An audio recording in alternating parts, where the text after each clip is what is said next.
لە تۆمارکراوەکانی ڕێکخراوی دەریای فەڕەنسی. ناوی کتێب ڕۆمانی پێشمەرگە، نووسینی دکتۆر ڕەحیمی قازی، چاپی سێیەم، هەولێر 2008. لە دووتەی کتێبێکی قەبارە مامناوەندە کە لە 134 لاپەڕە پێکهاتووە، بەدەنگی خێڵان محەممەد فەتاح، کارە هونەریەکان ڕووناک ڕەفیق. پێشەکی نووسەر بۆ چاپی دووەم، لاپەڕە 5. دووری لە نیشتیمان زۆر ناخۆشە. دووری لەو جێگایی کە چاوت لێی پشکوتووە، پێت لێ هەڵگرتووە، زمانت لێی کراوەتەوە. دووری لە کەس و کار و دۆست و هاوڵ، دووری لەوانەی کە لە کاتی فامکردنەوە لەگەڵتابوون، گاڵتە و کایەت لەگەڵیان کردووە و خوت پێگرتوون و پێدوا بووە هەتا هەتایە هەر بەیەکەوە دەبن و قەت لێک هەڵنابڕدرێن، زۆر ناخۆش و خەفەتبار و گرانە. ئەویش دووریەکی ئەو تۆ بەستە بە خۆت نەبێت، نەتوانی نزیکیکەیەوە و هەر درێژەی پێ بدرێ. لەم وایە ژیان و هەڵسوڕان و بەسەرهاتەکانی سەردەمی منداڵەتی، ئەویش بەو مەرجەی ئەو ژیانت لە ئاواییەکی جوان و دڵگیر و سەرسەوز و پڕ لە ئاو و دار و مێرگ و چیمەن و باخی کوردەواری ڕابوارد بێت.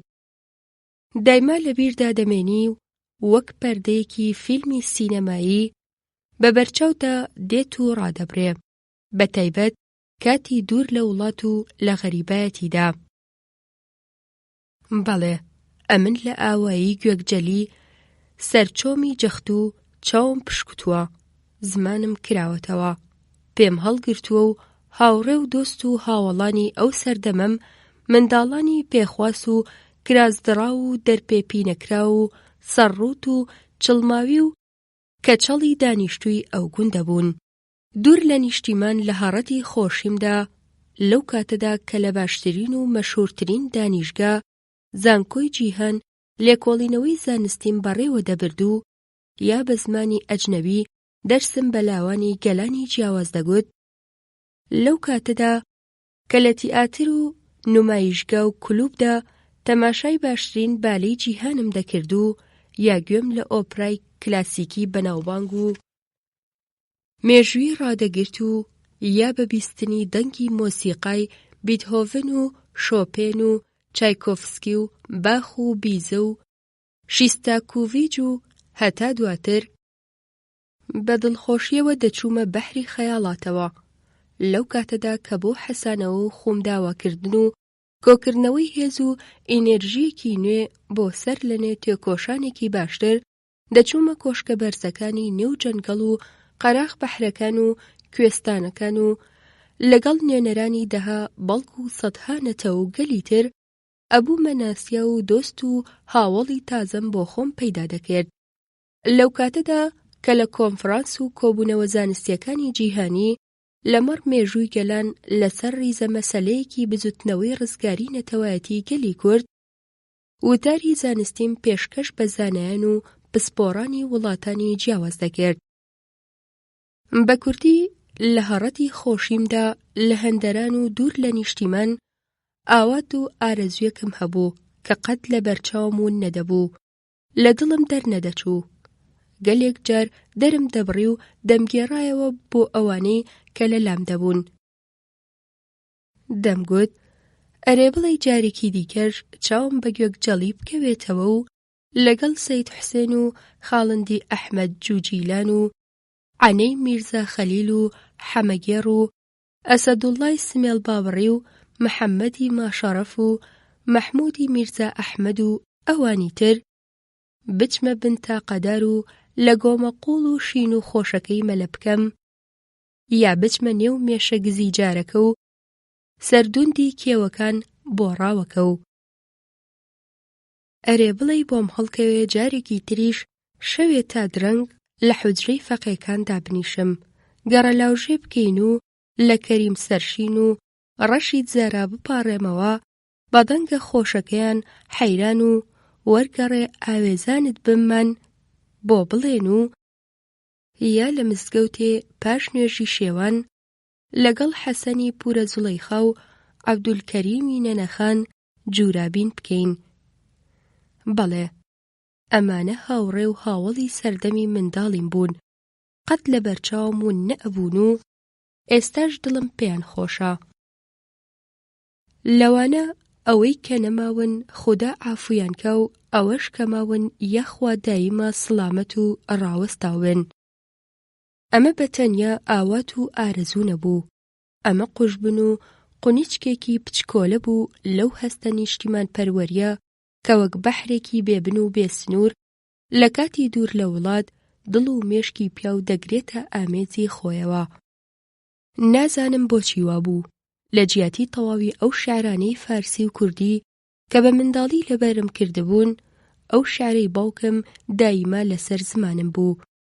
جارجاریش بێ ئەمەی خۆم ئاگام لێبێت بەدەنگێکی بڵند لەبەر خۆمەوە دەمگوت: سەرسەوزە باخی ئارەزوو نێزیکە بێتەوە بەر، مەزاری هومێدی تینووە وەختی شەواییە. پیاو قەت نابێ ناهومێت بێت و دڵی سارد بێتەوە. نەمردم، ئارەزوم هاتە دی. گەڕامەوە بۆ نیشتیمان، چوومە گوێکجەڵی. بەڵام بەداخەوە تاقەدار و باخی ئارەزوو نەماون، وەژێر ئاوی بەندی کەوتون. تەواوی خاترە و بیرەوەری سەردەمی منداڵی سەر لە نوێ هاتنە بەرچاوم. چاوم ڕوون بۆوە، دڵم ژیایەوە. ئەگەر بڵێم عومرم تازە بووەوە و هاتمەوە سەر حول لە مەرەسەکەی جاران، بەڵام بە بیر و باوەڕ و کردەوە و هەستێکی تازەوە هیچ درۆم نەکردووە. بەداخەوە پاش 33 ساڵ کە عومرێکە، دیسانیش دەبینم کە مەزرای هومێدی نیشتیمانەکەم هێشتا هەر تینووە و وەختی شەوایی بە تەواوی گەیشتووە. بەچاکی دەبێ بژار بکرێت. ئەوە منیش هەر وەک تەواوی گێلەکەم قۆڵی خۆم هەڵماڵیوە و کەردووی بۆ خۆش دەکەم کە تێر و پڕ ئەو بخواتەوە و هەمیشە سەرسەوز بێت و دڕووداڵ و فریزوە هەرزەکانی بژار دەکەم کە خاوێن بێتەوە و ساڵ بە ساڵ داهاتێکی پتر و باشتری لێوە دەست بهێنرێت. هەستی نیشتیمان خۆشەویستی، باوەڕی بەمە کە سەر لە نوێ چاوت بە نیشتیمان و نەتەوە دەکەوێت و نیشتیمان و نەتەوە هەویایان پێتە و چاوەڕێتن، ڕۆحیە و هێز و حاڵ و دەماغی پیاو ڕادەگرێ و ناچاری دەکات بۆ وەپاش نەکەوتن لە قافڵەی تێکۆشەرانی گەل و قەرزدار نەبوون لە حاز نەتەوەکەت خزمەتێک بکەی و ئەرکی سەرشانی نەتەوایەتی خۆت بەجێبگەێنی. لە ماوەی دووری لە نیشتیمان نووسینی چیرۆکی پێشمەرگە بە خزمەتێکی بچووکی خۆم دەزانم لە حاز نیشتیمان و نەتەوەکەم و دەبێ بڵێم ئەمەش یەکەمین چیرۆکێکە کە بە زمانی کوردی نووسیومە.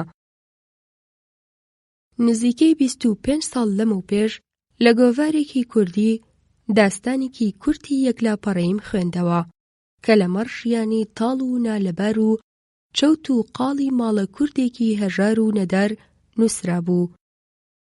ئەم داستانە کورتە پەردەی گەورە و بێسنووری ژیانی خەفەتبار و هەژاری گەلەکەمی هێنا بەرچاوم و بووەکانگای هێز و ئیلهامم بۆ نووسینی ئەم چیرۆکە و سەرەتاکەشم هەر بە ناوەڕۆکی ئەم داستانەوە دەست پێ کردووە. وشەی پێشمەرگە دیاری و بیرەوەریەکی بەنرخ و خۆشەویست و بەڕێزە کە لە یەکەمین کۆماری نەتەوایەتی خودموختاری کوردستانەوە بۆمان ماوەتەوە. دۆزرانەوەی وشەی پێشمەرگە بۆ خۆی داستانێکە. کاتی دامەزراندنی کۆماری خودموختاری کوردستان، پێشەوە قازی محەممەد کە گرنگێکی زۆری دەدا بە زمان و ئەدەبی کوردی، ئەسپاردەبووی لە جیاتی وشەی سەرباز و عەسکەر و نیزامی و فیدایی وشەیەکی جوانی کوردی بدۆزێتەوە و بەکار بهێنرێت. جا ڕیزەیەک لە نووسەران و هونەران و پسپۆڕانی کورد بەو ئامانجە کۆبوونەوەیەک پێک دەهێنن و چەند سەعاتێک وتوێژی لەسەر دەکەن و بە ئەنجامێکیش ناگەن. کوردێکی پیر و نەخوێندەوار و دنیادیتوو کە لەو کۆبوونەوەیە خزمەت دەکا و نان و چایان بۆ دەهێنێ، دەبینێ کە هەموو شەکەت بوون چوونەتە بەحری خەیاڵاتەوە. لە ناکاو هەڵدەدا و دەڵێ ئەرێ بۆچی خۆتان لە هیچ و خۆڕایی ماندوو دەکەن؟ بابوو باپیرمان پیاوی ئازا و بەکاریان بە پێشمەرگە نێو بردووە، ئێوەش هەر ئەو نێوەی لێ بنێن. جا بەڕاستی بە بیستنی وشەی پێشمەرگە کوردێکی کۆڵنەدەر و ئازا و نەترس و بەکار، کوردێکی نیشتیمان پەروەر و ڕزگاری خواز و دیمۆکرات، کوردێکی ناسرا و لە هەموو شوێنێک دێتە بەرچاومان. بە بیستنی وشەی پێشمەرگە دەها و سەدها ئەو ڕۆڵە نەبەزانەی کوردمان دێتە بەرچاو کە لە ڕیزی خەبات و تێکۆشین بۆ ڕزگاری و سەربەخۆییدا بە قارەمانەتێکی بێوێنەوە پێشوازیان لەمەرگ کردووە. هەتا دوایین هەناسەی ژیانیان وەفاداری خۆیان بە نێوی مبارەکی پێشمەرگە کردووە و ڕاگرتووە. لە ڕێگە هەڵەنەبوو و لە مێژووی نەتەوەکەیدا داستانی قارەمانیەتی پێکهێناوە. وشەی پێشمەرگە دیمەن و ڕوخساری ئەو پیاوە بەنرخ و بەڕێزەمان دەخاتە بەرچاو کە بە پیاوەتی و کارزانی و بە مشوری تایبەتی خۆیەوە بۆ خزمەت بەگەل و نیشتیمانەکەی قۆڵی هەڵماڵی حیزبی دیموکراتی کوردستانی دامەزراند و تێکۆشینی گەلەکەی بەڕێگەیەکی دروست و باش و پوختە و پێویستی سەردەمی خۆیدا بەسەرکەوتن گەیاند. کوردستانی بە جیهان ناساند و سەلماندی کە کورتهێز و ئیرادە و کارزانیەکی وای هەیە کە لە هەموو کەسێک باشتر دەتوانێت کاروباری نیشتیمانی خۆی هەڵسوڕێنێ و حکوماتی بکات. ئەو کەسەی کە وەک خەباتکارێکی زانە و تێگەیشت و دووربین، قوتابخانەی بە بناوانی پتە و مەحکەمی خەبات و تێکۆشین و بەرەو پێشچوونی بۆ گەلی کورد دامەزراند، دۆست و دوژمنی گەلی کوردی تاساند. تۆی برایەتی و دۆستایەتی و یەکێتی و هاوکاری گەلانی ئێرانی داچاند و کوتی کرد. ئەو کەسەی کە وەک پێشمەرگەی ژمارە یەک بە تاوانی ڕزگاری خوازی و نیشتیمان پەروەری بە سەربەڵندی و سەربەرزیەوە شەربەتی شەهادەتی چێشت، پێشمەرگەی ژمارە یەک سەرکۆماری کوردستان پێشەوەی نەمر قازی محەممەد بوو. لەم چیرۆکەدا نووسەر تێکۆشیوە تەواوی ئەو سروشت و تایبەتمەندیانەی پێشمەرگە لە خەبات و پێگەیشتن و چەشنی کاری پێشمەرگەیەکی سادەی وەک پیرۆت و شێرکۆدا وەڕوو بخات. جا تا چ ڕادێک لەم کارەدا سەرکەوتوو ببم بەستەیە بە بیرروڕای خوێنەرانی بەڕێز. چیرۆکی پێشمەرگە بۆ یەکەمین جار لە ساڵی 1338دا لە شاری ئیرەوان و لە ساڵی 1340دا لە بەغداد بە زمانی کوردی و لە ساڵی 1342دا لە باکۆ بە زمانی ئازەری چاپکراوە. لە کوردستانی عێراق لەلایەن خوێنەرانی کوردەوە، بە تایبەتی لەلایەن ئەدەبناسان و پسپۆڕانی ئەدەب و هونەرمەند و هونەر و نووسەرانی کوردەوە پێشوازێکی باشی لێکرا و لەگەلێک ڕۆژنامە و گۆڤاری کوردیدا نووسراوەی لەسەر چاپکراوە، تاریفی لێکراوە و ڕخنەی لێگیراوە. بەداخەوە زروف و مەرج و هەڵوێستی ئەو سەردەمەی ئێران، یانی دەسەڵات و حکومەتی خوێناوی بەرەی پەهلەوی و ئاکاری دڕندانەی ساواک هەلی نەدا پێشمەرگە لە کوردستانی ئێران بڵاو ببێتەوە. پاش گەڕانەوەم بۆ نیشتیمان ژمارەیەکی زۆر لە ئاشنا و ناسیاوەکانم، بە تایبەتی ژمارەیەک لە هونەرمەندان و نووسەران و هونەرانی کورد، لە سەرووی هەمویان فەخر و شانازی نەتەوەکەم گوڵی سەر قەرتاڵەی ئەمڕۆکەی ئەدەبەکەمان، مامۆستای بەڕێز و خۆشەویست و هونەری نەتەوایەتی و کۆمەڵایەتی کوردستان هێمن داوایان لێکردم چیرۆکی پێشمەرگە سەر لەنێ لە چاپ بدەمەوە. ئەوە داخوازی خۆشەویستەکانم بەجێ دەگەێنم. کات و ڕێڕەوی ئەمڕۆکەی کوردستانی ئێران لەگەڵ ئەو سەردەمەی کە چیرۆکی پێشمەرگە نووسراوە لە هەموو ڕوویەکەوە، بە تایبەتی لە ڕووی سیاسی و کۆمەڵایەتیەوە فەرق و جیاوازێکی زۆری هەیە. هەست و تێگەیشتووی زۆربەی گەل چەشن و سروشتی خەبات و تێکۆشین گۆڕاوە و بەرەو پێشچووە. پێشمەرگەی ئەمڕۆکەش لەگەڵ پێشمەرگەی ئەو سەردەمە لە هەموو بارێکەوە فەرقی هەیە. کارزانی و نەترسی و ئازایەتی هەر پێشمەرگەیەک ئەوڕۆ بۆ خۆی چیرۆک و داستانێکە. پێشمەرگە کۆڵنەدەرەکانی گەلی کورد ئەوڕۆ لە کێشکی بزوتنەوەی دیموکراتێک و نەتەوایەتی و دژی ئیمپەریالیزمی گەلی کورد و تەواوی گەلانی ئێران ڕاوەستاون. وچان نادەن و قارەمانیەتی بێوێنە لە خۆیانەوە دەنوێنن. لەو خەباتە مقەدەسەدا ژمارەیەک لەو پێشمەرگە کۆڵنەدارانە شەهید بوون. چاپی دووهەمی پێشمەرگە وەک قەدرزانی و سوپاسێکی دەرونی پێشکەشە بە بیرەوەری و خاترەیی لە بیرنەچوونی ئەو شەهیدە نەمرانەی گەلەکەمان. کۆشکی ئەدەبی کوردی زۆر بەرز و بڵند و ڕەنگە بناغە و بناوانێکی قوڵ و پتەوی هەیە، بەتایبەت لە ڕووی هەڵبەست و بەیت و مەتەڵۆکەوە. بەڵام بەداخەوە ئەدەبەکەمان لە بەشی چیرۆکدا هەژارە و ئەمەش بۆیە بووە کە نووسەرەکانمان مەودایان پێنەدراوە لە زروف و کاتی حکومایەتی هێزە کۆنەپەرستەکاندا خۆیان بنوێنن. ئەگەر چیرۆکی پێشمەرگە وەک قشتێک لە کۆشکی ئەدەبی کوردیدا جێگەی خۆی بگرێتەوە، خوێنەرانی بەڕێز نرخێکی وای بۆ دانێن، ئەوە دەبێتە خەڵاتێکی زۆر بەنرخ و باش بۆ نووسەر و سوپاسیان پێشکەش دەکەم. ڕەحیمی قازی، مەهاباد 1359. پێشەکی عیزەدین مستەفا ڕسوڵ، لاپەڕە 12. پێشمەرگە چیرۆکێکی درێژە، دەچێتە پاڵ ئەو گوڵەباخەبۆن خۆشانەی کە لە باخچەی ئەدەبی کوردیدا گەشەونەتەوە، یاخود داستانێکی تازەیە لە بەرگێکی نوێی هونەردە و بە شێوەیەکی نوێی چیرۆکنووسانە چەند قارەمانیەتی دلێری و نەبەردیەکی تری گەلی کورد دەگێڕێتەوە و لەگەڵ 12 سوارەی مەریوان و قەڵای دەمدەب و خانزاد و شەریف و هەمەوەند و مەحموود ئاغای شیوەکەلدا لە نووسینەوەی داستاندا جێگەی خۆیان لە خانەیەکی نووسراوخانەدا دەگرن. ئەمیش سەردەمی بەختیاری و سربەخۆیی نەتەوەی کورد دەڕازێنێتەوە.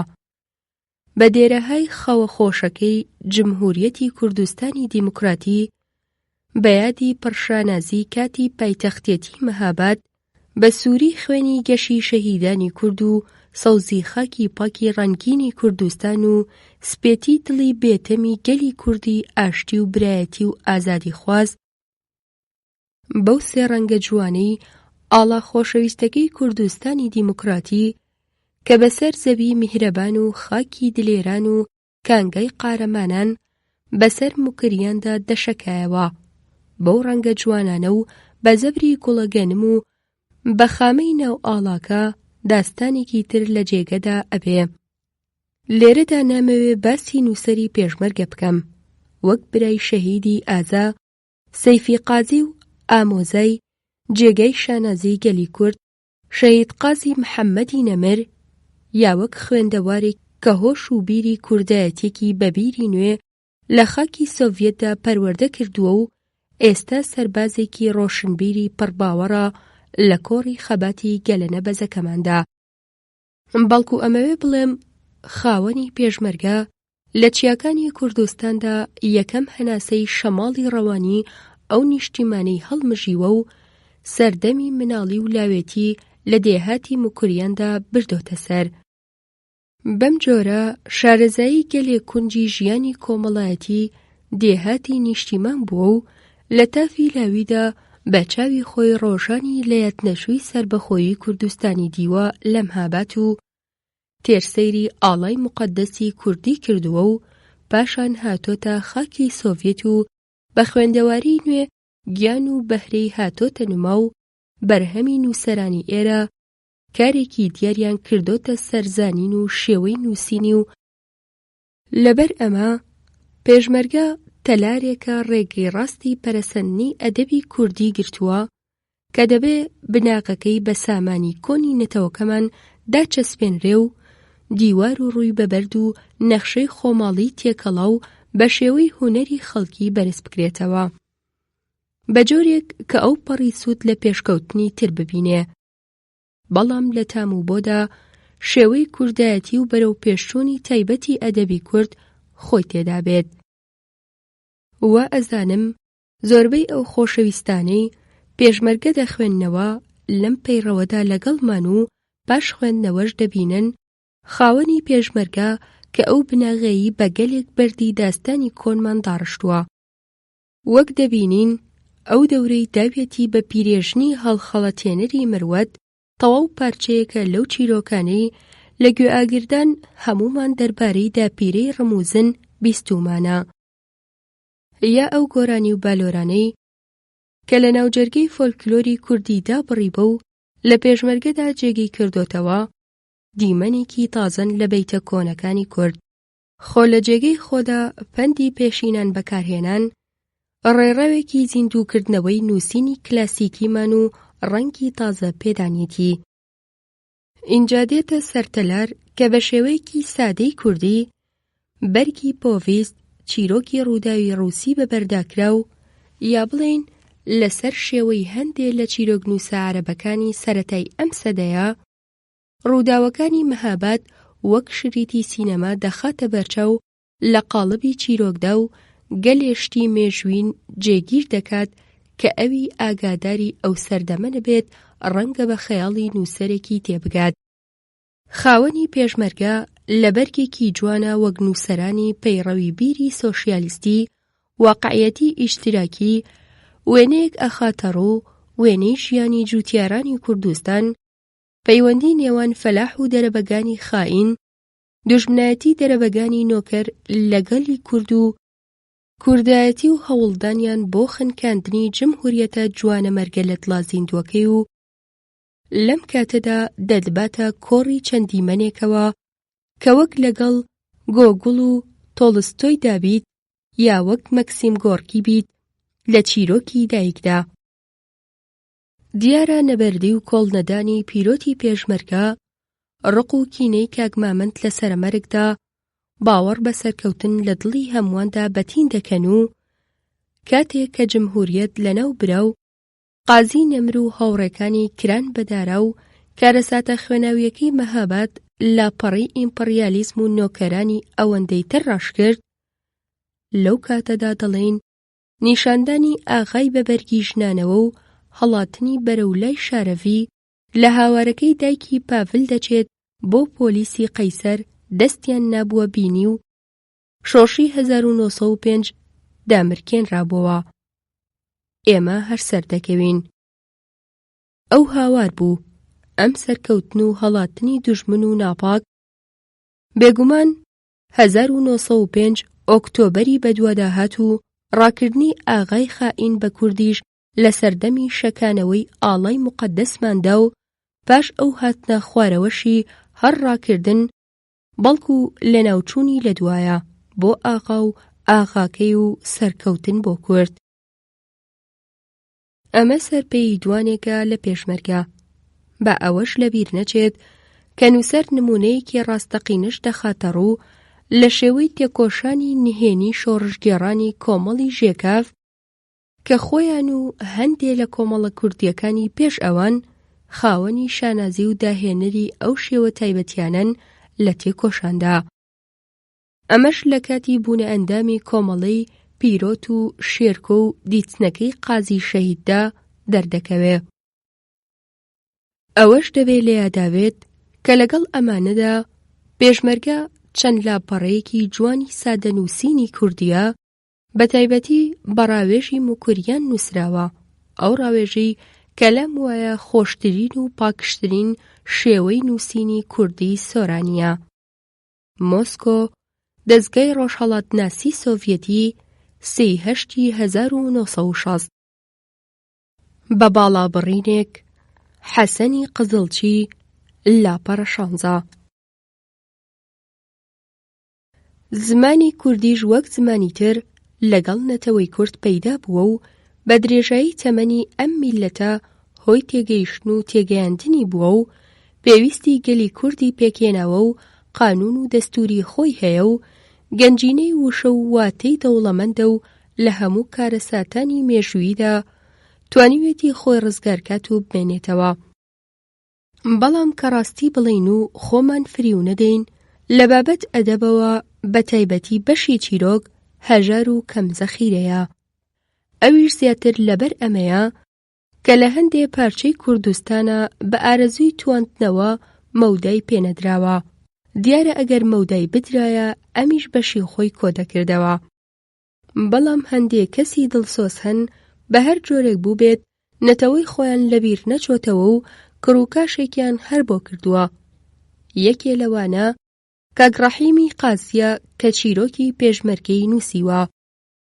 کاک ڕەحیمی قازی کوڕی سەیف القوزاتە کە هەمیشە بە شێعری تەڕ و ئاودار خەمخۆری کوردی کردووە کە ئەویش برازای میرزا فەتەح بووە کە لە شۆڕشی گشتی ئێرانە بۆ ڕووخاندنی حکومەتی دیکتاتۆری و دامەزراندنی مەشروتە حکومەتی دەستووری تێکۆشاوە و ماوەیەکی زۆر لە زیندانە بووە و لە گرتووخانەی تارانە بیری وڵاتی کردوتەوە و گوتوویەتی: خۆزگە ئەمزانی لە تارانە نەجاتم کەی ئەبێ، کۆیی یارەمەوتینم یا مەدفەنم هەر ڕێی ئەبێ. برای حەمە حسێن خانی سەیفی قازیە کە خۆی قوربانی کوردستان کرد، ئامۆزای قازی محەممەدی سەرکۆماری مەهاباتە کە وەک ڕۆژ لە ئاسمانی ئازادیخوازی کوردستانە دەدرەوشێتەوە. جا ئەم کاک ڕەحیمە ڕێگەی کە سوکار و خانەدانی گرتووە و بەر و خەمخۆری بۆ میلەتەکەی ئەکات و یەکێ لە خەمخۆریەکانی چیرۆکی پێشمەرگەیە. ئەم چیرۆکە بە قەڵەمێکی ڕەوان و شێوەیەکی شیرین نووسراوە و باری ژیانی کوردەکانی ئێران نیشان دەدات. چلۆنایەتی دەرەبەگ و وەرزێر و زەبروزەنگی میری و پشتیوانی شۆڕشی مەهاباد لەلایەن هەموو تیرە و چینەکانی کوردستانی ئێرانەوە دەردەخات و وەک ئاوێنە ئەو ئەڵقەیە لە مێژووی کوردستانە دەنوێنێ. وەک گوتویانە تانەی چێژی نازانی چییە، تانەی خوێنیتەوە نازانی چەند بەرز و باڵا و شاکارێکی ئەدەبیە. ئیتر پێویست نییە لێرەدا شی بکەینەوە و بەرچاوی خەین، خۆت بیخوێنەوە با بۆت تازە بێت و لە تازەییەکەی لەزەت بەرە. بەڕاستی ئەمە خشتێکی گرنگە لە کۆشکی ئەدەبی کوردیدا و خزمەتێکی بەنرخە بە زمان و مێژووی نەتەوەکەمان و هیوادارین گەلێ خشتی تری وای بێتە سەر و زمانەکەمان بەدەست و قەڵەمی ئەدیبە بەڕێزەکان دەوڵەمەند بێت و لەناو زمانانە جێگەی خۆی بگرێتەوە. بەتایبەتی کە دنیا ئێستا بچووک بۆتەوە، میلەتان لە یەکتر نزیک بوونەتەوە و باری ئابووری دنیا بەباز دەچێتە پێشەوە. ئەمەش لە زماندا زۆر کاریگەرە و هەر میلەتێک سستی و تەممەڵی بکات زمانەکەی لێدەئاڵۆزێ. ئیتر بە هیوای دەست و قەڵەمی ئەدیبانی دڵسۆز. بەغداد ساڵی 1960 یەکەم لاپەڕە 19 زستانی کوردستانە. هێندە ساردووسڕە کە کەمی ماوە خوێنی نێوڕەکی مرۆیان بمێنێ. تف هەڵاوێ دەبێتە سەهۆڵ و دەکەوێتە سەر عەرزەکە و وردوو خاش دەبێ. هەورەکان پێشی ئاسمانیان گرتووە، زیرۆح دەنگی لێوەنایە. باڵندەکان وەدەست و پێکەوتوون و بۆ خۆتێ خزان لە دێودەشت و قەتباڵی کێوەکان لە جێگایەکی خاڵبەڵەک دەگەڕێن. ریزەی کێوەکان هەتا چاو هەتەر دەکا و دەشتەکان وە تەنانەت ئەو ماڵانەی کە لە کۆڵانەکەیاندا دووکەڵی ڕەش دێتە دەرێ بە کفنی بەفر داپۆشراون. عەرز هەر دەڵێی لە حاز زوڵمی ئاسمان شکایەت دەکا و دەناڵێنێ. کانی و کارێزەکان پشوو دەدەن و جارجار بایەکی سارد بەسەر دەیەکە دادێ و ئەو لاوانەی کە لە خەراخ سەرانگوێلکەکان و پەنای قەڵاغەکان بۆ ژوان وەستاون مەجبور دەکا بچنە نێو مزگەوت و ماڵەوە. گوندی کانی سەوزە کە لە نزیک سەقز هەڵکەوتووە، گوندێکی هەرە خۆش و بەدیمەنی کوردستانە. لە قەتباڵی چیایەکی بەرز هەڵکەوتووە، هەر چوار لای مێرگ و باغ و چیمەنە. ئەو کانیانەی کە لە هەموو لاوە هەڵدەقڵێ و لە قەتباڵەکانەوە بە خوڕەخوڕ بۆ لای دۆڵەکان سەرەوژێر دەبێتەوە و بە نێو دۆڵی ئاشەکاندا تێدەپەڕێ، جوانیەکی تایبەتی تەبیعی بە کانی سەوزە داوە. کانی سەوزە نزیکەی 100 ماڵی قەرە و جووتبەندە تێدایە. تەواوی مەزرای دەیەکە هی خاوەن موڵکە. لە جووتبەندەکان 4 ماڵی لەگەڵ ئاغاژن و 5 ماڵیشی لەگەڵ کوڕ و کچوو بووکەکانی ئاغا بە نیوەکاری کشت و کاڵی دەکرد. لە جووتبەندەکان بە تەنها 6 ماڵ هێزی ئەوەی مابوو کە بە شەرتی دەودوو جووتی بکات. لە قەرەکانیش 20 ماڵی بۆ خاوەن مڵک و منداڵی وی سیگبەری دەکرد و ئەوانی تریش بە سەپانی و کارداری و پاڵەیی و چەرچێتی بەڕێدەچوون. کاک مامەند یەکێک لەو ڕەشاییانە بوو کە سیگبەری دەکرد و 9 مانگی تەواو بەخاو و خێزانەوە لە زەوی ئاغاکاری دەکرد و ڕۆزی نەمر و نەژی زستانی وەسەریەک دەنا. بەڵام ئەو ساڵە ڕەشە ڕووی لە کاک مامەند وەرگێڕا بوو، بۆ نانی بێپێخۆری زستانیش محتاجی کردبوو. تەرزەی بێوادە کول لەو سنی بێ ئامان و ژەنگی نێزیک بەر خەرمانان تەواوی دەغڵەکەی لە کەڵە خستە بوو. ئەو تووتنەی کە لە قەتباڵی کێوی بە 1000 کوێرەوەری ڕەعەمەلی هێنا بوو، گاڕانی ماڵە ئاغای تێوە چوو بوو و هەمووی پێشێل کردبوو. کاک مامەند چەند جار چوو بووە لای ئاغا کە بە قەرز داوای چەند بار گەنم و جۆی لێ بکات، بەڵام ئاغا نەک هەردەغڵی بە قەرز نەدابوویە، تەنانەت داوای گاجووتەکانیشی کردبووەوە. سەرباری ئەوەش گوتبووی کە دەبێ ئەو تۆی دایچاند و خەسار بووە بۆ عەمباری بهێنێتەوە. ئاغا هەموو ڕۆژێ گزیری دەناردە سەر کاک مامەند بۆ گاچووت و تۆیەکە. ڕۆژێک کاک مامەند چووە لای ئاغا و گوتی: ئاغا، خوددا غەزەبی گرت و دەغڵەکەی لەناو بردم. گاڕانەکەی تۆ شتوتنەکەی پێشێل کرد. ئەمەکی 9 مانگ تەواوی خۆم و خێزانم بەهەدەرچوو. ئێستا ئەتۆ بەزەیت بە ئەمەکی من بە برسی مانەوەی خاو و خێزانی من نایە و سەرپاکی ئەوەش داوای گاچووت و تۆوەکەم لێ دەکەیتەوە؟ ئاخر خوا ئەوە قبوڵ ناکات. ئەگەر بیست بووت تۆوی تۆ تێدا چووە، زەحمەت و ئەمەگی ساڵێکی منیش بە خەسار چووە. تەواوی خەڵکی دێیەکەش دەزانێ کە گاڕانی تۆ توتنەکەی پێشێل کردووە.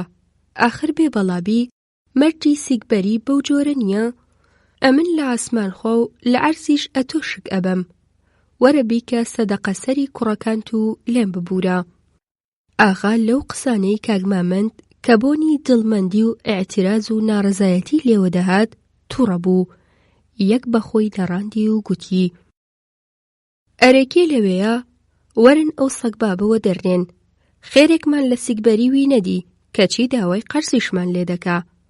حەی بەڕیشی خێوت، وا دیارە بە هەتیوەکەت کە چۆتە سابڵاخ و بۆتە پێشمەرگە پشت ئەستوری، بۆیە قسەی وازە لام دەکەی لەکن من.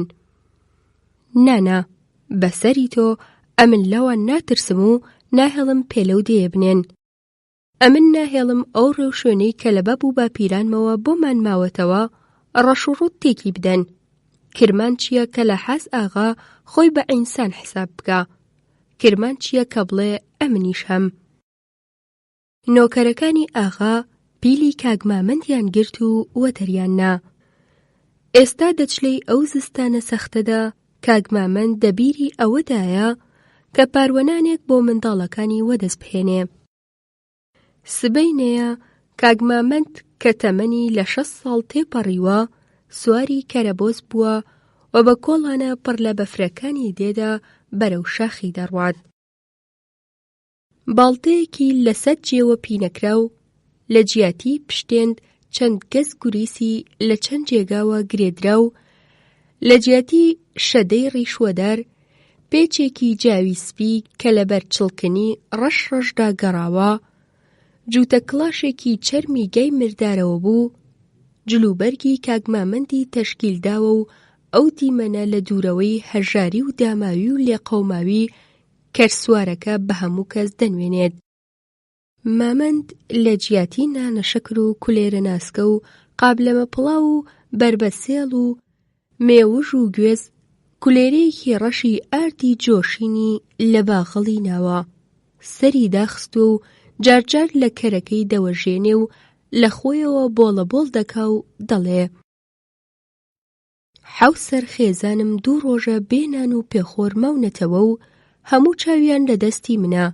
پیرۆتیش چەند مانگە چۆتە ماکۆ و هیچ خەبەری نییە.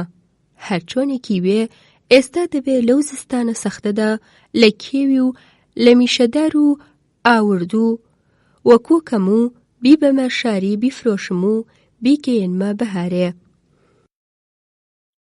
ئەگەر لەو ڕێگایە بژمرم لەوەی چاکترە کە چاو لە دەستی ئەو نامەردە بم. دەزانم ئەگەر بێت و پیرۆت بانگ کەمەوە بیکەمە نۆکەری ئاغا و مەجبوری بکەم دەست لەو کارەی هەڵگرێ، ئەوێ دەمێ کاروبارم باش دەبێ. بەڵام ئەو کارەی ناکەم و ملم لە حاز ئەو نامەردەی دانانەوێنم. چارە چییە؟ لەبەری بپاڕێمەوە بچم سوالکەری بکەم؟ نا، سوالکەریکردن لە من ناوەشێتەوە. دایکم شیری حەڵاڵی داومەتێ، بەسەر بەرزیەوە ئەمنی پێگەیاندووە. داخەکەم لەکوێی پیرۆت، ئەگەر هیچ نەبایە لەو زستانە ساردەدا ئەتۆ یارمەتیت بە بابت دەکرد. کاک مامەند بۆ ئەوەی زوو بگاتە جێ زوو لە کەرەکەی دەوەژینی. هەچە منداڵەکان برسین، چاویان لەڕێیە. کاک مامەند لە کێوەکە نزیک بۆوە، بەڵام هەوا هەتا دەهات تاریکتر دەبوو. هەورەکان وەک ڕیزەی هۆردوو لە پشتی یەکتر ڕاوەستاون و هەر دەڵێ چاوەڕێی فەرمانن. کاک مامەند تەماشای ئاسمان دەکا و بە دڵپڕی لەبەر خۆیەوە دەڵێ خودایە نەبارێ، دەنا مناڵەکان لە برسا دەمرن و چاویان لەڕێیە. بەڵام ئاسمان گوێی لە پاڕانەوەی ڕانەگرت، کرێوە دەستی پێکرد. دنیای ڕووناک وەرگەڕا سەر شەوی ڕەش و تاریک. چاو هەتەر ناکات، هەر هەنگاوێکی کە ڕێبوار هەڵی دێنێتەوە دەست بەجێ بەفر شوێنەکەی وندەکات. کەرەبۆز لە تاقەت کەوت و هەردوو گوێ شۆڕ کردە و ڕاوەستا. کاک مامەند لە کەرەبۆز دەوەژێنێ و دەڵێ کەرکەرە ئەی بەستە زمان، مەگەر نافامی ئەتۆش وەک منداڵەکانی من برسی. ئەمن هەرچی دەخۆم ئەتۆش هەر ئەوە دەخۆی، هەردووکمان بووینەتە جۆخۆر هەرچە. بەڵام کەرەبۆز ئەو قسانەی بەگوێدا نەدەچوو. کاک مامەندیش ئیتر هێزی ڕۆیشتنی لە ئەژنۆدا نەما بوو. کاک مامەند ڕووی کردە حەوا و گوتی خودایە چی بکەم، دەگەڕێمەوە منداڵەکان چاولەڕێ لە برسا دەمرن. ئەگەر ناشگەڕێمەوە نەبۆ خۆم و نەکەرەکەم هێزی ڕۆیشتنی بەرەو ژوورمان نەماوە. وا باشە بچمە نێو ئەشکەوتێکەوە و تاوێک چاوەڕێ بم و هەر کە کڕێوەی لێ کردەوە دەچمە نێو دارستان و دەست بە دارکۆکردنەوە دەکەم. کاک مامەند بە حاڵی ساگ خۆی گەیاندە ئەشکەوتێک و خۆی تێپەستاوت. بەڵام کڕێوە لی نەکردەوە و کاک مامەند شەوێ لەوێ داماوە و زوو سەری لە ئەشکەوتەکە دەردێنێ و نزیک نیوەشە و کاتێک کە دیتی ئاسمان لە لای شاماڵەوە دەستی بە ڕووناکبوونەوە کرد و وردە سایەقە دنیادا دەگرێ، دڵی خۆش بوو و لە دڵی داگوتی وەڵڵا سبەینێ تاو هەڵدێ و بە هاسانی دەتوانم دار و ئاوردوو وەکۆکەم. سارد و سڕی هەوا ئارەزووی تاو هەڵاتنی سبەینێ و دارکۆکردنەوە و بەدەست پڕی چوونەوە بۆ لای مناڵەکانی نەیدەهێش خەو بچێتە چاوی کاک مامەندەوە. مامەند لە بەحری خەیاڵاتدا نقم بووە، بیر دەکاتەوە و لە بەرخۆیەوە قسان دەکا و دەڵێ پیاو هەتا نەمرێ نازانێ چی بەسەردێ. هیچ کەس نازانێ ئێستا ئەمن لەکوێم و لەبەر خاتری پاروەنانێک بەو سەرمایە لەو کوونە خوزاوم و چاوەڕێی تاو هەڵاتنم. داخوا ڕۆژێک دەبێ لەو فەلاکەتە نەجاتمان بێت، ئەوەتە ئەمنیش چاوەڕێی تاو هەڵاتنم لەو سەرما و سەغڵەتیە. ئاغاکانیش چاوەڕێن، ئەمن بۆوە دەستهێنانی پاروەنانێک، بەڵام ئەوان بۆ ئەوەی کە سبەینێ لە تاریک و ڕوونی بەیانیدا بچنە ڕاوە کەروێشک و سەنگەسیر لێنێن و بیخۆن. ئەوەتە ئەوان بەجلی ئاوریشم تاجیەکانیان داپۆشیوە و لە جێگای گەرم ڕایان گرتوون. بەڵام ئەمن لەو ئەشکەوتە ساردەدا لە جیاتی دۆشک عەرزم ڕاخستووە و لە جیاتی لێفە ئاسمانم بە خۆمداداوە و ددانم ناگرێ. دەگماڵت کاول بێ نەداری، دەک هەناوت ڕەش بێ دەستەنگی. جات خۆ ئەوە ژیانە، هەی سەگی تێڕی لەو ژیانە. کاک مامەند جارجارێک پەیروتی کوڕی دێتە بەرچاو و بەو هۆیەوە ڕووناکێک دێتە دڵیەوە و دەڵێ: ئای کوێر بم، لەکوێی پیرۆتگیان، ڕەنگە بەو کارەی کە ئێوە دەستان پێکردووە ڕووناکیەک بۆ هەژاران بدۆزنەوە، خۆشکورت فەنگیشتان هەیە. دووەم، لاپەڕە 25. دەنێو ئاغاوەتی کوردیدا چوونی ڕاوەکەروێشێک بە تاجی دابووتەرتیبێکی تایبەتی هەیە. لە هەردەیەکەوە هەر کرمانجێکی تاجی خێرایی هەبێ، ئاغاوەت بە هەر نرخێ بێ حەول دەدەن و دەستی خەن. گەلێک جار دەنێو ئاغاوەتدا لەسەر کڕینی تاجی خێرا کێشە و هەڵاش دەقەومێ و لەبەر ڕقەبەری نرخی تاجی هەتا نرخی ئەسپێکی هەرە باش بەرەو ژوور دەچێت. جادزینی تاجیش ڕەسمە، ئەگەر بێت و کرمانج تاجیەکەی بە ئاغا نەفرۆشێ حەول دەدا تاجیەکەی بدزێ. ئاغا بۆ خزمەتکردنی تاجی و ئاگالێبوونی نۆکەرێکی تایبەتی ڕادەگرێ. قەرەواشی ئاغاژن جل و ڕستەی ئاوریشم بۆ تاجی دەدرن.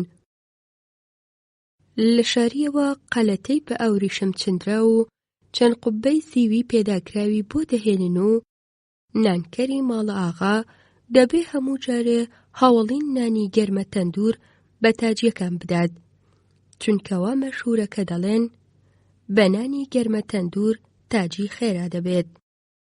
کاتی زستان لەو دەمەدا کە بەفر دەبارێ، ئاغاوەت زۆر بەدابوو دەستگاوە خۆیان بۆ ڕاو حازر دەکەن.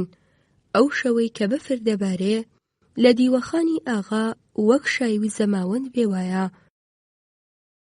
نۆکەر و قەرەواش و مەیتەرەکانی ئاغا ئەو شەوە هەتا ڕۆژ خەو ناچێتە چاویان. نۆکەر زوو زوو تەماشای ئاسمان دەکا و لە مەڕج لۆنایەتی هەوا ئاغا خەبەردار دەکا. قەرەواش کەتە و قوبوڵی و هەڵوا و کولێرەناسکی ساز دەکا بۆ ڕاوی سبەینێ.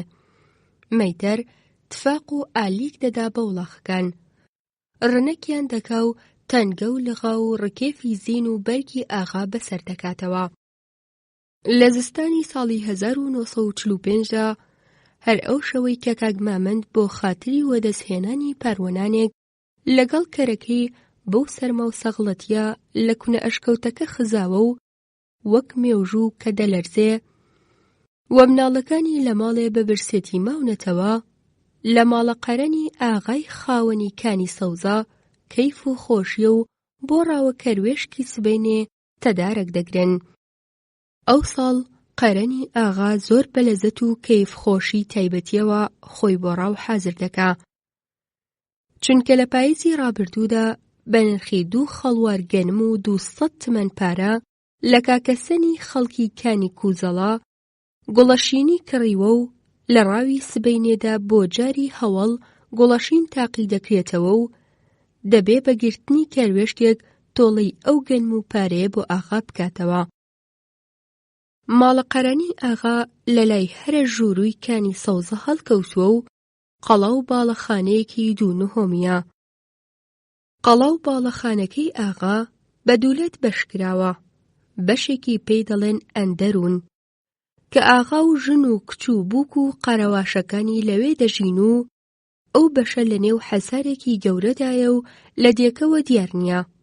بەشەکەی دیکەش کە پێی دەڵێن بێرون ڕووبەڕووی دەیەکەیە و دیوەخان و پێشخانەی لێیە و ئاغا و کوڕەکان و نۆکەرانی لەوێدا دەنیشن.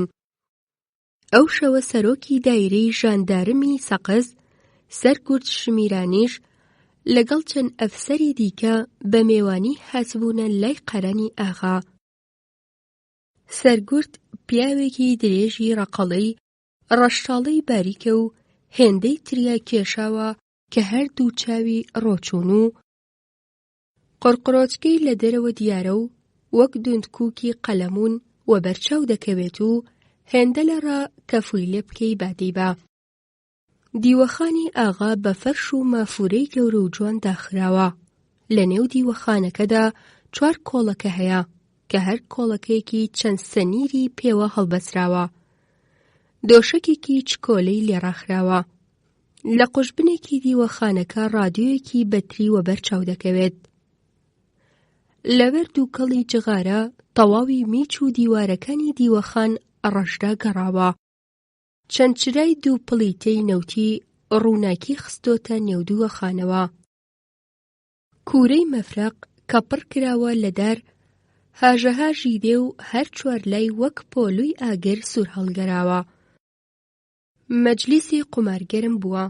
سەرگورد شمیرانی کە لە قوماردا وەک لەیلا جوایە و بۆ وەرەق جووتکردن دەستی شەیتان لە پشتەوە گرێدەدا، زووزوو هاتوچۆی ماڵە قەرەنی ئاغای دەکرد و قازانجێکی کە بە قەرەنی ئاغا و کوڕەکانی وی گەیاندبوو ئەوە بوو کە ئەوانەی فێری قوماری پۆکێر کردبوو.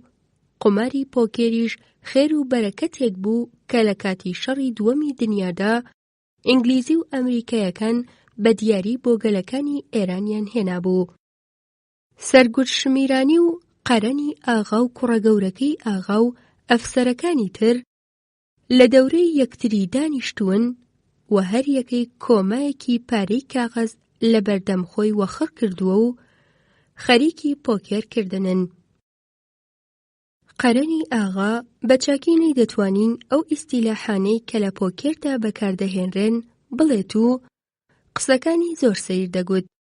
لە جیاتی دووپیر دەیگوت دووپەر، لە جیاتی فول دەیگوت فیل، لە جیاتی ڕیست ڕست، لە جیاتی جیبسەموار جەوسەماوەر و هی دیکە. جا ئەو قسانەی پڕ بەزاری دەگوت و وای دەنوان کە گوایە زمانی ئینگلیزیش دەزانێ.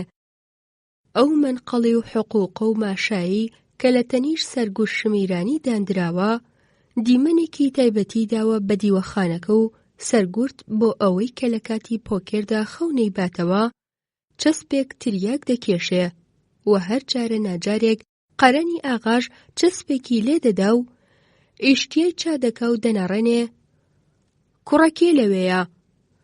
نۆکەران کە لە پێشخانە دانیشتبوون و گویان لە نەڕەی ئاغا بوو دەنگیان داوە قوربان کێت دەوێ؟ چایی بێنن، چایی. بەڵێ قوربان. قەرەنی ئاغا و کوڕەکەی بە ئەنقەست و بۆ ئەوەی کە دڵی ئەفسەرەکان خۆش بکەن هەرچی پارەیان لە بەردەمی بوو هەموویان دۆڕان. قوماری پۆکێر تەواو بوو. سەرۆکی ژاندارم و ئەفسەرەکانی تر تەواوی پارەکەیان لە گیرفان ئاخنی. کاتی نان خواردن بوو. قەرەنی ئاغا دیسان بەو دەنگە ناخۆشەی نەڕاندی. کێ لەوێیە؟ نان بێنن، نان. تاوێکی پێچ و نۆکەرەکان کە هەر یەکەی مەجوعمەیەکی پڕ لە پڵاو و خوروشت و ترشیات و ماست ئاوی لە سەرسەری دانابوو وە ژوورکەوتن و لە بەردەمی هەردوو کەسەی مەجوعمەیەکیان دانا و دەستە و نەزەر لەبەر دەرگای پێشخانە ڕاوەستان. ئاغا و میوانەکان بە فڵچەفڵچ خەریکی خواردن و بەو نیوەشەوە فڵچەی زاری ئاغا لەو سەری دیوەخان دەنگی دەدایەوە و پارووی وای لە پڵاوەکە دەدا کە هەر دەتگوت گورگە و کەلاکی مەڕی دۆزیوەتەوە. لە نێو قامکەکانیانەوە چۆڕەچۆر ڕۆن دەڕژاوە نێودەوریەکەوە. تەواوی لالەچ و دەوروبەری سمێڵی لەبەر چەوری بریقەی دەدا. نۆکەرەکان کە بە دەستە و نەزەرەوە ڕاوەستا بوون چاویان بڕیوەتە زاری ئاغا و میوانەکان و لە چاویانڕا ئەو قسانە دیارە. ئەی سندان خۆن، دەتەواویکەن، شتێکیش بۆ ئێمە بهێڵنەوە. ئاخر جێمی ئێمە پاشبەرماوی ئێوەیە. خۆ ئاغاژن مەجوعمەی جیاواز بۆ ئێمە نانێرێ. دەک بە قوزڵ قورتان بێ، تەواویکەن. نانی شەو زۆری کێشە. لە پاش وەخڕکرانی مەجوعمەکان سەر لە نوێ چای پڕ ڕەنگ لە بەردەمی ئاغا و میوانەکان دانرا و ڕێژی مەنقەڵی تریاکەکەی سەرگوردیش تازە کراوە. قەرەنی ئاغا تەواوی حەول و تەقەڵای ئەوە بوو کە میوانەکانی خۆشیان لێ ڕاببرێ و کاتێک کە قورتم چای دەخواردەوە نۆکەرێکی بانگ کرد و گوتی: حەمەچەورە، دەلێلەیەکی شکاکیمان بۆ بڵێ. حەمەچەورە دەستی پێکرد: دەلێ هەیلۆلۆ، هەیلۆلۆ، هەیلۆ نەمێنم لەبەر ئەوی دنیایە. دەلێ بابە، دەری بە من دەری ئامان، سەد نەعلەتبی لەوان کەسان. لەسەرەوە برای گیانی گیانی، لە بنەوە تەماع دەکەن لە مەعشووقەی دەدۆستە برادەری. دەلێ هەیلۆ، هەیلۆلۆ، نەمێنم لەبەر ئەوی خەزێم شۆڕێ، هەیهوو. حەمەچەورە دووسێ بەندی دیکەشی تێچریکاند، بەڵام قەرەنی ئاغا هەستی کرد کە سەرگوت خۆشی لەوە نایە و بە ئیشارەی چاو حەمەچەورەی حاڵی کرد کە بیبڕێتەوە و وەدەرکەوێ.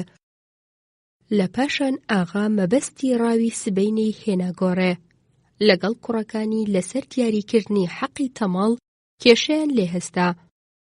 هەرچی قەرەنی ئاغا بوو حەزی دەکرد نرخی تەماڵ زۆر کەم بێ، بەڵام کوڕەکانی بۆ ئەوەی خۆیان لە حەز نۆکەرەکان بە سەخی بنوێنن، حەولیان دەدا حەقی تەماڵ زۆر بێت. لە پشت هەراوهوریاکە زۆر حەقی تەماڵ بە 50 تومەن دیاریکرا و بڕیاریاندا سەر ئەوەی کە ڕستەی گوڵەشین لە قۆڵی بابەکر ئاغای کوڕە گەورەی قەرانی ئاغادا بێ. دەتەواوی ئەو ماوەیەدا کە حەمەچەورە مەقامی دەگوت و لە پاشان ئاغا و کوڕەکانی کێشە و هەڵڵایان بوو، سەرۆکی ژاندارم پاڵی بە سەنیرەوەدا بوو، زوو چەسپێکی لە حوقەی تریاکەکە دەدا و چوو بووە نێو بەحری خەیاڵاتەوە. ئەو ئەسڵا گوێی لەو قسانە نەبوو، چاوی زەق کردبوو و نوختەیەک و کاتێک کە قەرەنی ئاغا نەڕاندی چای بێنن، چورتی شکا و یەک بە خۆی داچڵەکی و بێ ئەوەی وشای ئاغا بڵێ گوتی: قەرەنی، بەڕاستی پیاوێکی گەوجی. قەرەنی ئاغا دەست بەجێ قسەی سەرۆکی ژاندارمی بڕی و بۆ ئەوەی کە نۆکەرەکان و کوڕەکانی گوێیان لە قسە سووکەکانی وی نەبێ، ڕووی تێکردن و گوتی: وە دەرکەون و بۆ ڕاوی سبەینێ خۆتان حازرکەن. سەرگورد لە ئامانجی قەرەنی ئاغا گەیشت و هێندەی دیکەر خۆی سەربەست بەڕێوەبرد و بێ ئەوەی شەرمی لێ بکات و بە پیاوی بزانێ، دوایی قسەکانی خۆی دەست پێ کرد و گوتی: ئەی پدەرسوختەی ئەحمەق، هیچ ئەوەی دەزانی کە هەتا ئێستا 25 کەس لە لادێیەکانی تۆ چوونەتە مەهاباد و بوونەتە پێشمەرگە؟ بە گوێرەی ئەو دەنگ و باسەی کە پێمان گەیشتووە، هێزی پێشمەرگە بۆکانیان گرتووە و بۆ لای سەقز وەڕێکەوتون. هەر دەڵێی لۆکەت لە گوێ ئاخنیوە و ئاگات لە دنیا بڕاوە. پیاویش هێندە گێژ دەبێ، لەو کاتەدا پیاوە بەدەم و دەستگاوە خۆی بۆ ڕاو حازر دەکات، هیچ ئەوەی دەزانی کە هەندێک لە پیاوە دەوڵەمەندەکانی سەقز لە ترسان بارگە و بنەویان تێگناوە و بەرەوتاران خەریکن هەڵدێن، ئەتۆش لە گوێیگادا نووستووی. بە جوقەی پاشا قەسەم، ئەگەر پێشمەرگەکان بێنە ئێرە بەزمی سەگانت پێدەگرن و حەڵوات پێدەکەن. ئەو ڕۆژنامە کوردەی کە لە مەهاباد دەردەچێ، سیایی تەواوی ئەو ئاغایانەی نووسیوە کە خزمەت بە دەوڵەتی شاهەنشایی دەکەن، و نێوی تۆش لە ژووروی هەمووانەوە بوو. ڕۆژنامەکە ئێوەی بە نیشتیمەن فرۆش و چڵکاوخۆری بەردەرگای پاشا نێو بردووە. ئەتۆ دەزانی کە من لەگەڵ تا دۆستم وا بە مەسلەحەت دەزانم کە هەندێک وریابی و بەڵکە لەو کاتەدا شمیرانی بە ماشایەکی دەستی ئاگری مەنقەڵەکەی خۆش کرد و لە قوڵایی دڵەوە چەسپێکی لە حوقەدا و دووکەڵەکەی قوددا و بە پشوویەکی دیکە بە کونی لوت و زاریدا دووکەڵەکەی بۆ لای قەرەنی ئاغا هەڵداشت و لەو کارەدا هێندە سەرڕاست و پسپۆر بوو کە وەک سەنعەتکاری هەرە باش وەزیفەی خۆی بەجێگەیاند. قەرەنی ئاغا لە پاش خواردنی دووکەڵەکە بزەیەکی هاتێ و دەستێکی بە سمێڵەکانی داهێنا و برد و بیری سەرۆکی ژاندارمی بەو جۆرە تەواو کرد. منزورت ئەوەیە خۆم بۆ هەڵاتن بۆ لای تاران حازرکەم؟ سەرۆکی ژاندارم بەڕاوەشاندنی سەری ڕایگەیاند کە قەرەنی ئاغا لەوی حاڵی بووە. قەرەنی ئاغا یەکێک لەو ئاغایانە بوو کە لە پاش تێکچوونی دیکتاتۆری ڕەزاخان سوارەی پڕچێکی بۆ خۆی ساز کردبوو. هەمیشە 100 سوارێکی تەیاری بەدواوە بوو. قەرەنی ئاغا بە پێچەوانەی بەشی زۆری ئاغاوەتی کوردستان هەر لە پاش تێکچوونی دیکتاتۆری ڕەزاخان نۆکەرایەتی حکومەتی ڕەچاو کرد و هەرگیا لە وەرگرتنی چەک و قۆرخانە هەموو مانگێ پارێکی زۆریشی وەردەگرت. قەرەنی ئاغا لە مەڵبەندی سەقەز بووە قولە چوخماخی حکومەت و چەند کەڕەت بزوتنەوەی لادێیەکانی وەبەرگول لەدا بوو. قەرەنی لە بەرهەستی نیشتیمان فرۆشی و خراپکاری نەزەری کاربەدەستانی ئینگلیزیشی بۆ لای خۆی کێشا بوو و چەند جارێک کاربەدەستانی ئینگلیزی لە سنە و کرماشانەوە بۆ نێوی میێوان هاتبوونە ماڵوی و ئەسپاردی پێویستیان دابوویە. قەرەنی ئاغا کە بە بزەوە گوێی لە قسەکانی سەرۆکی ژاندارم ڕاگرتبوو، قومێکی لە جغارەکەیدا و بەداعیە و تەشەخوسێکی تایبەتەوە ڕووی لە میوانەکەی کردبوو بۆ ئەوەی کە شارەزابوونی خۆی لە زمانی فارسیدا بنوێنێ، بە کوردێکی فارسی لێکرا و گوتی: جەنابی ڕەئیس، خۆ ئەگەر هیچ کەس نەزانێ ئەتۆ لە قارەمانێتی و مەرجایەتی بەندە بەڵەدی. 2 ساڵ لەمەو پێش موقعێک کە کرمانجە پابوورەهنەکان خەریک بوون شوعبەی کۆمەڵە لێرە باس بکەن، ئەمن کارێکی وام بەسەرهێنان کە با بە دەواری شڕی نەکردبێ. بە نوێژی نیوەڕۆ 2 کەسم لەوان یەختە کرد. تەواوی لادێیەکانی ئەترافی سەقزم ترساندووە. هیچ کەس لە نەزدی من ناوێرێ بڵێ ئەمن هەم. متئەسیفانە هێشتا بەندەتان نەناسیوە. قوربان، بەندە لە مقابل ئەوەندا بەگزادەگوتنی کتکەنەوتینەم و هەر ئەچنمەوە. لە نێو ئەکراددا هەڵاتن بەعیبێکی گەورە مەحسوب دەکرێ و هەر کەسەی هەڵاتن لە نەزەر بگرێ لە ژنی کەمتر مەحسوب دەکەن. ئێوەش کە لە تارانێوە تەشریف فەرما دەبن، خوددا سەلامەتتانکە هەمیشە لە فکری فەرارکردندان. لێرەدا سەرۆکی ژاندارم قسەی قەرەنی ئاغای بەڕێ و بە تووڕەیی گوتی: خەفەشە و مەردکەی بێشعور. تاوێک هەردووکیان سەریان داخست و بێدەنگی دیوەخانەکەی داگرت. قەرەنی ئاغا جغارەکەی دەستی فڕێدا و جغارەیەکی تازەی داگیرساند و بە قومەدووکەڵی جغارەکە پشووی هاتەوە بەرخۆی و سەری هەڵهێنا و گوتی: جەنابی سەرکار، ترس لازم نییە. سوارەی موسەلەحی من و تیپی موسەلەحی ئێوە لە سەقەز بدەری پێشمەرگەکان دەردێنن و ئەعلا حەزرەتی هۆمایۆنی خەلەدەڵڵاه مولکەه ئاعتیمادێکی فەوقولعادەی بە ئێمە هەیە، مەخسووسەن ئەو تانکانەی کە لە مەمالیکی ئەمریکا هێنراون بدەری پێشمەرگەکان دەسووتێنێ. ئێوە موسەلسەلتان هەیە، تۆپی مختەلیفی دوورهاوێشتان هەیە، قووەی پێشمەرگە فەقەت تفەنگیان هەیە، گولەی تفەنگەکانیان لە تانکەکانی ئێوە کار ناکا. لە پاش ئەو قسانە قەرەنی ئاغا بە زمانی فارسی بەڵام بە ڕاوێژی کوردی ئەو شیعرەی سەعدی خوێندەوە: ئان نە من باشم کە ڕۆژی جەنگ بینی پشتی من، ئان منم کەندەر مەیانی خاک و خوێن بینی سەری. سەرۆکی ژاندارم کە لە کێشانی بەبێ پسانەوەی تریاک وەک گوێلکی حیلی لێ هاتبوو، هەردوو گلاقی درێژ کردبوو باڵی بە سەنیرەکانەوەدا بوو. شمیرانی لە خۆ هەڵکێشان و جامەلووسکێی قەرەنی ئاغا تووڕە بوو. بەڵەنگێکی نوزەنووزەوە دەستی بە قسان کرد: ئەی فلان فلان شوودە، هەر دەڵێ کوردبوونی خۆشت لە بیرچۆتەوە، مەگەر بەسر پێرارت لە بیر نییە.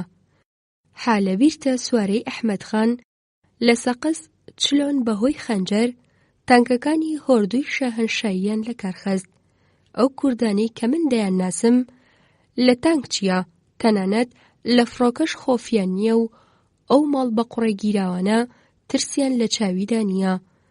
وەک مێرولە بەسەر تانکەکاندا هەڵدەچن و بە خەنجەر لێخوڕەکانیان کوشت. ئێستاش کەلاکی ئەو تانکانەی کە کوردان بە خەنجەر لە کاریان خست لە کۆڵانەکانی سەقز هەرماون و لادەیەکان بە تەور و پاچولەم لەتکەلەتکەی لێدەکەنەوە و دەیکەن بەگاسن. ڕەنگە بەشی زۆری گاسنەکانی ڕایەتەکانی تۆش هەر لە ئاسنی ئەو تانکانە بن. سەرۆکی ژاندارم کە ئەو قسانی دەکرد لە دڵەوە وەترس کەوت و ئاوی زاری وشک بوو. بۆ ئەوەی ڕۆحی وەبەر بێتەوە چەسپێکی دیکەی تریە کێشە و قومێکی چا خواردەوە و دیسان دەستی بە قسە کرد. ئەوەش بزانە کە قازی سیاسەتێکی زۆر چاکی دەست پێ کردووە و ماڵی ئێمەی بەقۆر گرتووە. تەواوی عەشیرەتەکانی پێکەوە ئاش کردوتەوە. بەشی زۆری ئاغاوەتی بۆ لای بزوتنەوە کێشاوە. ئێستاش ئەوانیش بە سوارە و چەکی خۆیانەوە تێکەڵاوی هێزی پێشمەرگە بوون. لە کوردستانی عێراقەوە هەموو ڕۆژێ دەستە دەستە کوردێنە مەهاباد و تێکەڵی هێزی پێشمەرگە دەبن. ئەو بارزانیانەی کە دوژمنی سەرسەختی مەلیک و ئینگلیزەکان بوون و لە عێراق هەدایان بە ئینگلیزیەکان نەدەکێشا، ئێستا لە ڕیزی بەرەوەی هێزی پێشمەرگەدا ڕاوەستاون.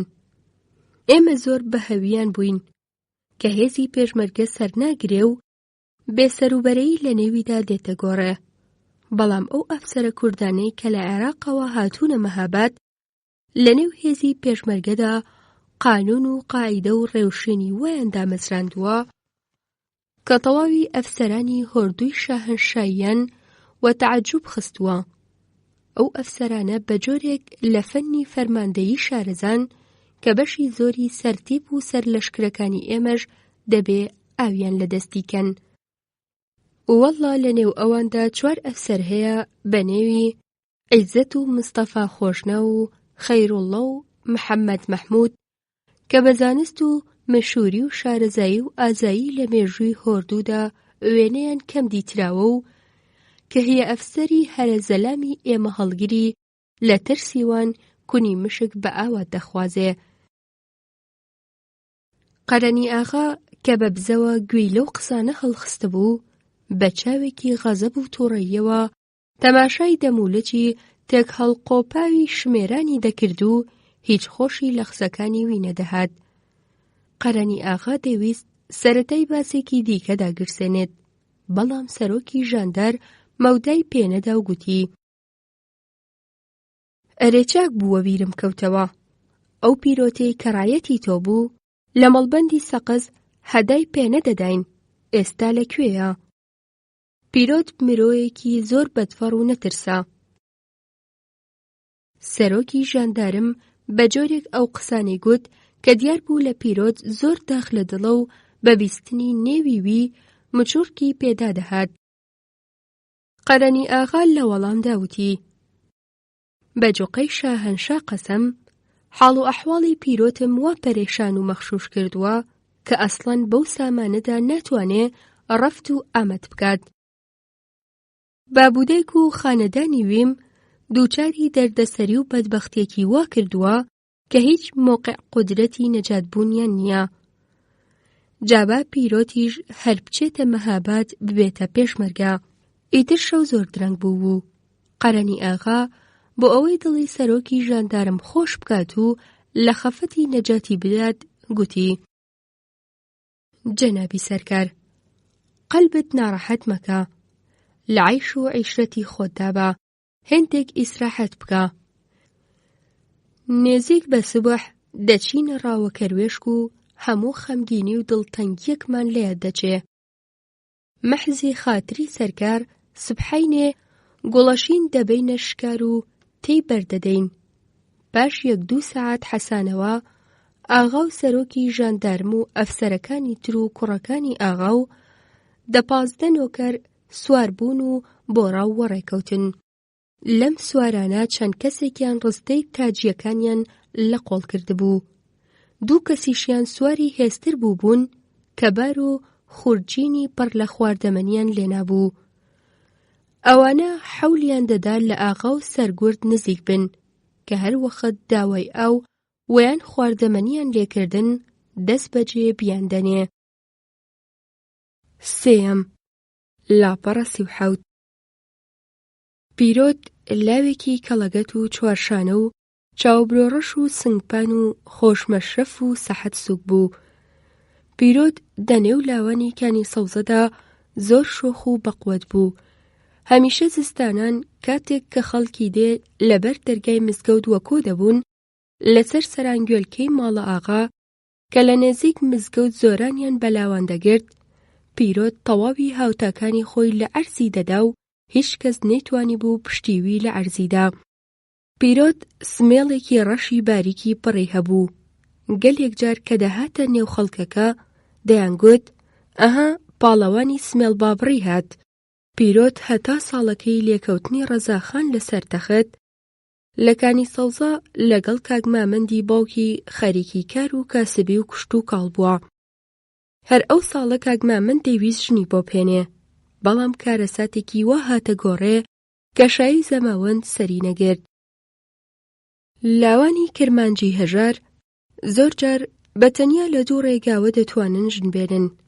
ئەگەر لە ماڵی ئەو لاوە کچ هەبێ، ئیتر بیر و خەیاڵی ئەو بۆ ژنهێنان بۆ کوڕەکەیان ڕاحەتە و گەورەی ماڵ لە ڕێگای ژن بەژنەوە ژن بۆ کوڕەکە دەهێنێ. ئەو کوڕانەی کە لە ماڵیدا خوشکیان نییە گەلێک جار مەجبور دەبن کچ هەڵگرن و لە پاش هەڵگرتن کچەکە دەبەنە ماڵە مەلاوە یا قازی و لە پاشان بەهۆی ئەوان لەگەڵ باب و دایکی کچەکە ئاش دەبنەوە. پیرۆت خوشکێکی ڕەش ئەسمەری ژیکەڵە و خوێنشیرینی هەبوو بەنێو خەزاڵ. کاک مامەند بە هەویا بوو ئەو کچە بدات بە کوڕێک کە خوشکی هەیە، بەو جۆرە ژن بە ژن بکا بۆ پیرۆت ژن بێنێ. لە گوندی کانی کیسەڵا هەڵکەوتوو لە نزیک کانی سەوزە کچە کرمانجێک دەژیا بە نێوی مرۆت کە شۆرەتی جوانیوی بە تەواوی وڵاتدا بڵاو بووبەوە. مرۆت تازە تەمەنی گەیی بووە 17 ساڵی، باڵای وەک شەمشاڵی، چاوی گەورە و کاڵی برۆ و مژۆڵی وەک تیر و کەوانی، پرچی بریقەدار و وەک ڕەژماری، هەنیەی پان و پۆر وێنەی مانگی بەری بەیانی، ڕەنگی ڕوومەتی لە وێنەی کولکە زێڕینە پاشبارانی، لێوی ئاڵ و خاڵی ڕەشی پاسەوانی، ددانی وەک سەدەفی بەحری عومانی، چاڵی چەنەی زیندانی لاوانی، جوتە هەناری نەگەیی و کاڵی قەدباریک و شوش و نەونەمامی، مەچەک و پووز و قولاپەی سپی وەک بەفری پڕ لە بازە و خرخاڵی، قاقای وەک بولبولانی، ڕەوتی وەک ماینی کەحلان و خاسەکەوی کێوەکانی بەرز و بڵندی کوردستانی، بۆنی مێخەک و گوڵانی، دڵی هەموو گەنجێکی دەفڕاند. هێندە ناسک و نازدار و خەنجیلانە و ژیکەڵە و مەشرەف خۆش و لەبەردڵان بوو کە هەر کەسەی چاوی پێ بکەوتایە بەبێ ئیختیار ڕادەوەستا و سەیری دەکرد. قامکت لە ڕوومەتی دابایە کانی خوێنی تێدا هەڵدەقڵی و وەک ئاوێنەی بەرد پیاو خۆی تێدا دەدی و لەبەر جوانیوی شەرم دەیگرت. بەڵام هەر وەک تەواوی کچانی کوردەواری قامکی نامەحرەمی وەڕوومەتی نەکەوت بوو. بە حەیا و عیسمەتی و خاوێنی هێندەی دیکەش جوانی مرۆتی ڕازاندبووەوە. پیرۆتی سمێڵ بابڕیش نێوبانگی جوانی مرۆتی بیست بوو. هەر بە ئامانجی دیتنیوی جارێکی چوو بووە کانی کیسەڵە و لەسەر کانی چاوی پێکەوت بوو. دڵێک و هەزار دڵ عاشقی بوو، بەڵام ڕەخۆی نەدی بوو کە عیشقی خۆی بە مرۆت نیشان بدا و دڵی وی وەدەستپێنێ. هەر بە چەند ڕۆژێک جارێک سەفەرێکی بۆ کانی کیسەڵە دەکرد و لە قەراغی کانیەکەی نێزیک بەدێ دادەنیشت. لەبەر خۆیەوە دەستی بە قامگوتن دەکرد و لە قامەکانیدا بە ئانقەز ئەو شعرانەی دەکاردەهێنا کە هەمووی ئیشارە بوو بە دڵبەرەکەی. پیرۆت دەیگوت لە دوور دیارە پەرچەمی خاوی، دیێوانەی کردم بە گۆشەی چاوی، خۆزگەم بەو کەسەی دراوسێتانە، بە شەو و بە ڕۆژ ئاگای لێتانە. جارێکی دیکەش پیرۆت قامێکی بەو قسانەوە گوت هەر چەند دەکەم فکر و ئەندێش، تەوەلا مام لە قەوم و خوێش، لە دوای باڵات بووم بە دەروێش، ماڵی وێران کردم چاوی، دیێوانم بۆ زولفی خاوی، ئەمنی هەژار کەوتمە داوی. چاوت ڕەشە بەخمارەوە، مەمکت سێوە بەدارەوە، خواداویە مەیشارەوە. هاتوچۆی زووزووی پیرۆت بۆ کانێکی سەڵە و ئەو قام و گۆرانیانەی کە لە قەراخ کانیەکە بەدەنگێکی خۆش دەیگوت دڵی مرۆتی هەندێک وە خرپەخرە بخستە بوو. ئەویش حەزی دەکرد زووزوو پیرۆت ببینێ و گوێی لە قامەکانی ڕابگرێ. پیرۆت بەهۆی چەند پیرێژنێکی دێیەکە زانی بووی کە مرۆت برای هەیە، چەند ساڵ لە خۆی گەورەتر و ئەوە هێندەی دیکەش دڵی پیرۆتی خۆش کردبوو، چونکە لە ڕێگەی ژن بەژنەوە دەیتوانی بە مرادی خۆی بکات. پیرۆت پێی عەیب بوو کە لە ڕێگەی هەڵگرتنەوە بە ئاواتی دڵی بگا و دەیزانی کە ڕەدووکەوتن لە مرۆت ناوەشێتەوە. بەڵام پیرۆتی شێت و شەیدا بوو، هەرچەند هێزی لە خۆی دەدا لەبەر جوانی و بە حەیا و عیسمەتی مرۆت ڕەخۆی ڕانەدەدی عیشقی خۆی پێ بڵێ و قسەی وی ببیستێ. ڕۆژێک نزیک بە ڕۆژ ئاوا بوون، مرۆت بە جووتە گۆزەی سەرشانیەوە هاتە سەرکانی و دیتی ئەوە گۆرانی بێژەکە بە خەفەتی و کزی و بێدەنگی لەو لای کانیەکە دانیشتۆ و چاوی بڕیوەتە شەبەقی ڕۆژ کە خەریکە ئاوا دەبێ. جیا لە مرۆت کەسێکی دیکە لەسەر کانی نەبوو. مرۆت وەک تاوەز سەد ڕەنگی هێنا و برد و بەدەنگێکی نەرم و لەرزە لەرزەوە ڕووی لە پیرۆت کرد و گوتی: ئەرێ فلانی، بۆچ بێدەنگی، بۆچ قامێکی ناڵێی؟ پیرۆت کە لە غوراوی خەیاڵدا بوو، بە بیستنی ئەو دەنگە لە خەوی خەیاڵات وە خەبەر هاتوو مچورکێک بە تەواوی گیانیدا ڕابرد و تاوێک عەبەسام، بەڵام گورجێک هاتەوە سەرخۆ و بێ ئیختیار بە سەوزەوە ئەو گۆرانیەی دەست پێ کرد. ئەگەر بزانی بە حاڵی دەردم، گریان دەتگرێ بە ڕەنگی زەردم. بنووسن لەبان سەنگی مەزارم، شەهیدی عیشقم مەکەن ئازارم. هەرچەند دەکەم دڵ پیر نابێ، دەستم لەو سنگەی گیر نابێ، دڵ دێوانە و بۆم ژیر نابێ. چاوت لە برۆیان ڕەشترن، لە ماری ڕەش وریاترن، هەموو ڕۆژێ ڕێگاگرن. پیرۆت چەند بەندێکی دیکەی گوت و بێدەنگ بوو، هەستا بۆ لای مرۆت هات. پیرۆت لە بەرامبەر مرۆت لەو بەری کانیەکە ڕاوەستا و ئاوی ڕوونی وەک چاوی قرژاڵی کانیەکە کە بە خۆڕەخۆڕ بە بەردەمیاندا ڕادەبرد وەک وێنە هەڵگری هەرە شارەزا وێنەی ئەو دوو گەنجە نەو نەمامەی وە بەرسێرەی خۆی گرتبوو. پیرۆت بۆ جاری هەوڵ بوو کە لە نزیکەوە چاوی لە گوڵی دڵەکەی دەکرد و بە دیتنی خیسەی دڵگیر و پڕ لە هەزار مانەی ئەو نازدارە شۆخ و شەنگە و پرچی ڕەش و هۆنراوەی وەک شەوە، برۆی مانگی یەکشەوە و کوڵمەی وەک هەناری ساوە هەتا دەهات پترشێت و شەیدای دەبوو. پیرۆت لە سەیرکردن و تەماشاکردنی مرۆت تێر نەدەبوو، سەردەمێک هەرڕاوەستا. لەو لاشەوە مرۆت سەری داخست بوو، چاوەڕێی ئەوە بوو کە پیرۆت قسەیەکی بکات.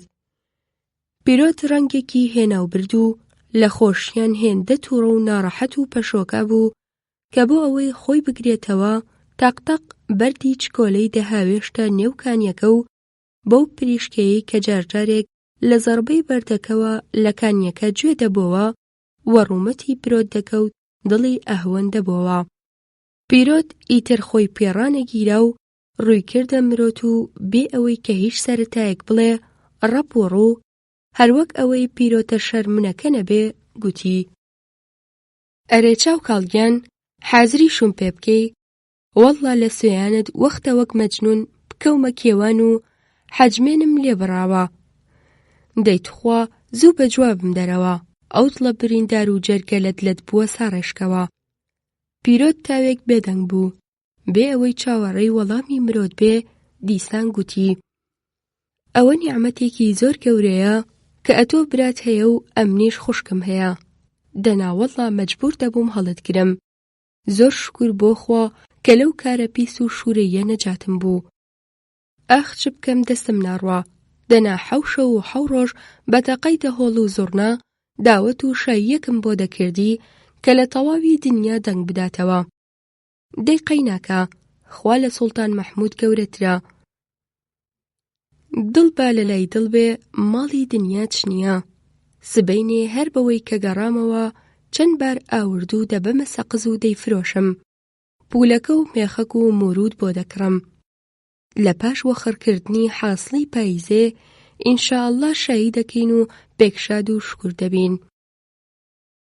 مرۆت کە هەتا ئەو کاتە متەقی لێوە نەهات بوو لەبەر شەرمکردن تەواوی گیانی ئارەقە دایگرت بوو. بە ئەسپاییەک چاوی هەڵهێنا و کە دیتی پیرۆت چاوی بڕیوەتە نێو ئاوی کانیەکە و چۆتە نێو فکرەوە گوتی: فلانی بۆچی وامات بووی؟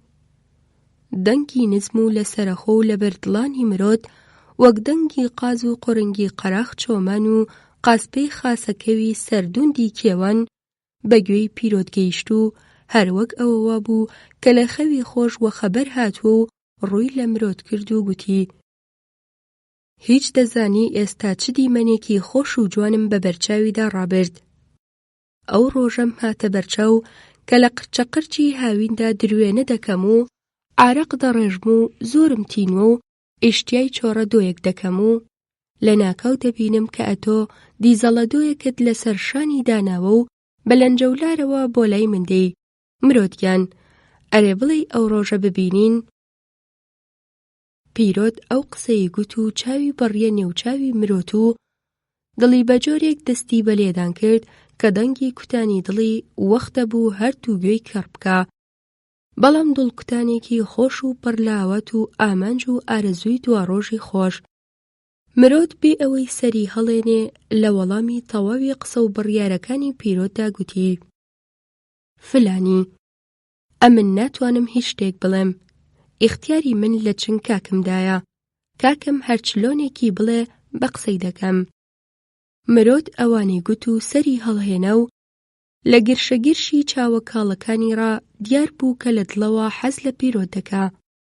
پیرۆت لە عیشقی خۆیدا وا مەحکەم و دڵگەرم و باوەڕپێکرا بوو کە بێ ئەوەی قسەی دوایی مرۆت ببیستێ گوتی: چاو کاڵوژی کەڵەکەم، ئەوەی بزانە کە خوا ئەتۆی بۆ من و ئەمنی بۆ تۆ خوڵقاندووە و هەر سبەینێ بە باوکم دەڵێم بێتە خوازبینی و لەگەڵ براکەت ژن بە ژنمان بۆ بکات. ئیتر ڕۆژ لە ئاسۆکان ئاوا بوو. تاریکایی شەو خەریک بوو باڵی ڕەشی خۆی بەسەر دنیای ڕووناکدا بکێشێ. ئەستێرەکان کە تازە سەریان لە عاسمان هێنا بۆ دەرێ سەیری ئەو دوولاوە دڵتەڕ و پڕلاوەت و خۆشییان دەکرد لەسەر کانی ڕاوەستاون. لە خۆشی ئەوان وەسەما کەوتبوون و بە گرشەگرشی خۆیان چاوی فێڵەزانیان لێدا دەگرتن و هەر دەتگوت بەو هۆیەوە دەیانەوێ بڵێن: هاها خۆتان لە خەڵکی شاردۆتەوە، بەڵام ئێمە ئاگامان لێتانە و هەر لە ئێستاوە سەرچۆپی داوەت و زەماوەندی ئێوەمان گرتووە. مرۆت گۆزەکەی پڕکرد لاو و خستێ سەرشانی و ماڵ ئاوایی لە پیرۆت خواست و بۆ لای ماڵێ چووەوە. پیرۆت هێندێکی دیکەش لەسەر کانیەکە دانیشت و لە پاشان هەڵسا و بۆ لای کانی سەوزەوە ڕێکەوت. پیرۆت مەست و سەرخۆش بوو، ئاگای لە تەواوی دنیا بڕابوو. مەست و سەرخۆشی عیشق و خۆشویستنی مرۆت پیرۆت بە ڕێگادا دەڕوا و لەبەرخۆیەوە گۆرانی دەڵێ: ئەگەر دەمزانی لەکوێ دەنووستی، سنگەکەم دۆشەک بۆم ڕادەخستی. نەماڵم دەوێ نەگەنجی دونیا، باڵای تۆم دەوێ بە تاقی تەنیا. ئەوا من دەڕۆم خۆم و دڵەکەم، ئەمانەتت بێ تاقە گوڵەکەم. مانگە شەو خۆشە مانگ لەسەر ماڵان، دۆستی جوانت بێ دەم لەسەر خاڵان. شەو درەنگانێک پیرۆت گەیشتەوە کانی سەوزە و هەرچەند ڕێگایەکی دووری بڕی بوو بەسەر چەند تەلار و گەردەنەدا وەسەر کەوتبوو، بەڵام دڵی پڕلایشق و حەز لێ کردووی نەیهێشت بوو ماندوو بێ. پیرۆت دەرگای چەپەری ماڵەکەی کردەوە، بە ئەسپاییەک لە جێگاکەی خۆی خزە و چاوی بەڕیا قورمی بەرمێکی خانوەکان و لای بەیانی خەوگرتی. پیرۆت بەهۆی دایکی ڕازی دڵەکەی بە کاک مامەند گەیاندبوو. پاش ئەو یەکتر دیتنەی مرۆت و پیرۆت ئەوان چەند جاری دیکەش لەسەر کانیەکە کە جێژوانی دایمیان بوو چاویان بە یەکتر کەوتبوو. پیرۆت لەگەڵ شێرکۆی برای مرۆتیش ناسیاو بوو. شێرکۆش یەک دوو جار بە میوانی هاتبووە کانی سەوزە و چاوی بە خەزاڵ کەوتبوو. هەردووک لە هەم ماڵی کاک مامەند و هەم ماڵی شێرکۆ بەژن ڕازی بوون و هەردووک ماڵ دادارێکیان دەگرت کە پاش وەخڕکردنی حاصڵی پاییزی شایی و هەڵپەڕکێ بکەن. بەڵام بەداخەوە. چوارەم لاپەڕە 46. مینە ئاغای کانی کیسەڵا تەمەنی لە 50 تێپەڕبوو بوو. مینە ئاغا پیاوێکی زگ ئەستور و ورگن، قەپۆزبەران چاودەرپەڕی و لێوبەبار، نێوچەوانگرژ و دەمخوار بوو. کەپووی هێندە زەلام و ورکی هێندە ئەستور بوو کە کاتێک وەژوور دەکەوت لە پێشدا کەپوو ورکی وەبەرچاو دەکەوت و پیاو هەر بەوەڕا دەیزانی ئەوەی دێتە ژوورێ مینە ئاغایە. مینە ئاغا 4 ژنی هەبووە. لە ئەندەرونی ماڵەکەی بۆ هەر ژنەی هۆدەیەکی گوێکردبەوە. بە گوێرەی عادەت هەر شەوەی دەچووە هۆدەی یەکێک لە ژنەکانی. لە نێوان ئەو 4 ژنەدا شەو و ڕۆژ هەراو کێشە بوو. هەرچەند کە مینە ئاغا دایکی کوڕە گەورەکەی بە گەورەی ماڵدا نابوو، کلیل و هاچەری تەواوی ژێرخان و دیوی ڕزقی بەوی ئەسپاردبوو، بەڵام ژنەکانی تر جوابی ویان نەدەداوە و هەر کاتێک ئەو ژنانە چاویان بە یەکتر دەکەوت وەک پشیلە لە یەکتر مۆڕدەبوونەوە. ڕۆژ نەبوو کە مینە ئاغا کاتی بەیانیان کە لە ژووری وە دەردەکەوت و دەچووە دیوەخان یەکێک لە ژنەکانی دارکاری نەکات. مینە ئاغا چەند نۆکەرێکی قسە خۆشی ڕاگرت بوو. شەو و ڕۆژ قسەی خۆش و نەقاڵی پێدەکردن و هیچ کاتێک جغارەی نەدەکوژاندەوە. تەنانەت شەو درەنگانێک کە دەچووە ژوورێ بۆ هۆدەی یەکێک لە ژنەکانی نۆکەرێکی لەگەڵ خۆی دەبرد. ئەو نۆکەرە گۆرەوی و بەرگی ئاغای دەردەهێنا و لە پاشان دەستی بە شێلانی لاقی دەکرد و حەکایەتی بۆ دەگێڕایەوە. هەتا وەکوێ خەوی لێ دەکەوت. جا ئەنجا بە ئەسپاییەک هەڵدەستا و دەڕۆیشت و ئاغاژنیش ئەو چەلوە ژوور دەکەوت. مینە ئاغا هەرچەند 4 ژنی هەبوو، بەڵام دیسانەکەش دانە دەمرکە و یەکجار زۆر داوێن پیس بوو. بەو قەدوگی پاڵەیەوە ڕێگای بە ژنانی دێدەگرت و لە هەر ژنێکی ئیشتیهای چوبایە بەهۆی ژنی گزیری دێ کە دەڵاڵی بۆ دەکرد حەولی دەدا وەچنگی بێنێ. جوانی مرۆت دڵی ئەو گۆڵە پیرەی وەخرپەخرە بخستە بوو. هەر کاتێک چاوی بە مرۆت دەکەوت و تووشی دەهات هەر دەتگوت گورگە و ئاسکی دیوەتەوە و هەردووک چاوە دەرپەڕیوەکانی دەچوە سەر تۆقی سەری و بەلالوچیدا لیک دەهاتە خوارێ. مینە ئاغا بەهۆی چەند ڕدێن سپیەکی کانی کیسەڵا لە شێرکۆی ڕاستپاردە بوو کە مرۆتی خوشکی بداتێ و وادەیدا بوو کە قەڵا و باڵەخانەیەکی جیاواز بۆ مرۆت دروست دەکا و ئەوی شێرکۆ بیەوێ دەیداتێم. بەڵام شێرکۆ بە هیچ نەوعێک حازر نەبوو خوشکی خۆی بەو داوێن پیسە بدات. شێرکۆ خوشکەکەی دەیانزانی کە عیشق و حەز لێکردووی مینە ئاغا هەر چەند ڕۆژێکە. هەتا ئەوی دەمی جیا لە ژنە دایمەکانی چەند کچە کرمانجیشی مارە کردبوو و هەر یەکەی چەند ڕۆژێک ڕاگرتبوون و تەلاقی دابوون. بەڵام کارەکە بەوەش تەواو نەبوو بوو. مینە ئاغا بۆ ئەوەی کە ژنە تەلاق دراوەکانی مێرد بە غەیرە نەکەن، نۆکەرە مەحرەمەکانی خۆی مەجبور دەکرد کۆنە ژنەکانی وی بێنن. شێرکۆ ئەوانەی دەزانی و قەت ڕازی نەدەبوو خوشکە نازدار و بە حەیا و عیسمەتەکەی وەچنگ ئەو ئەژدیها خوێن مژە بکەوێ.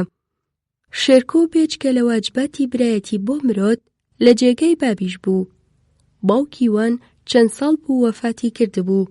دایکیشیان ساڵێک پاش مێردەکەی لەو دنیایە کۆچی کردبوو. مینە ئاغا دەستبەرداری نەدەبوو هەر لە بیانیەک دەگەڕا کە بە تەنیایی چاوی بە مرۆت بکەوێ. پێنجەم لاپەڕە 48. بەهارە بەهاری کوردەواری هەتا خوا حەز بکا لەبەر دڵانە.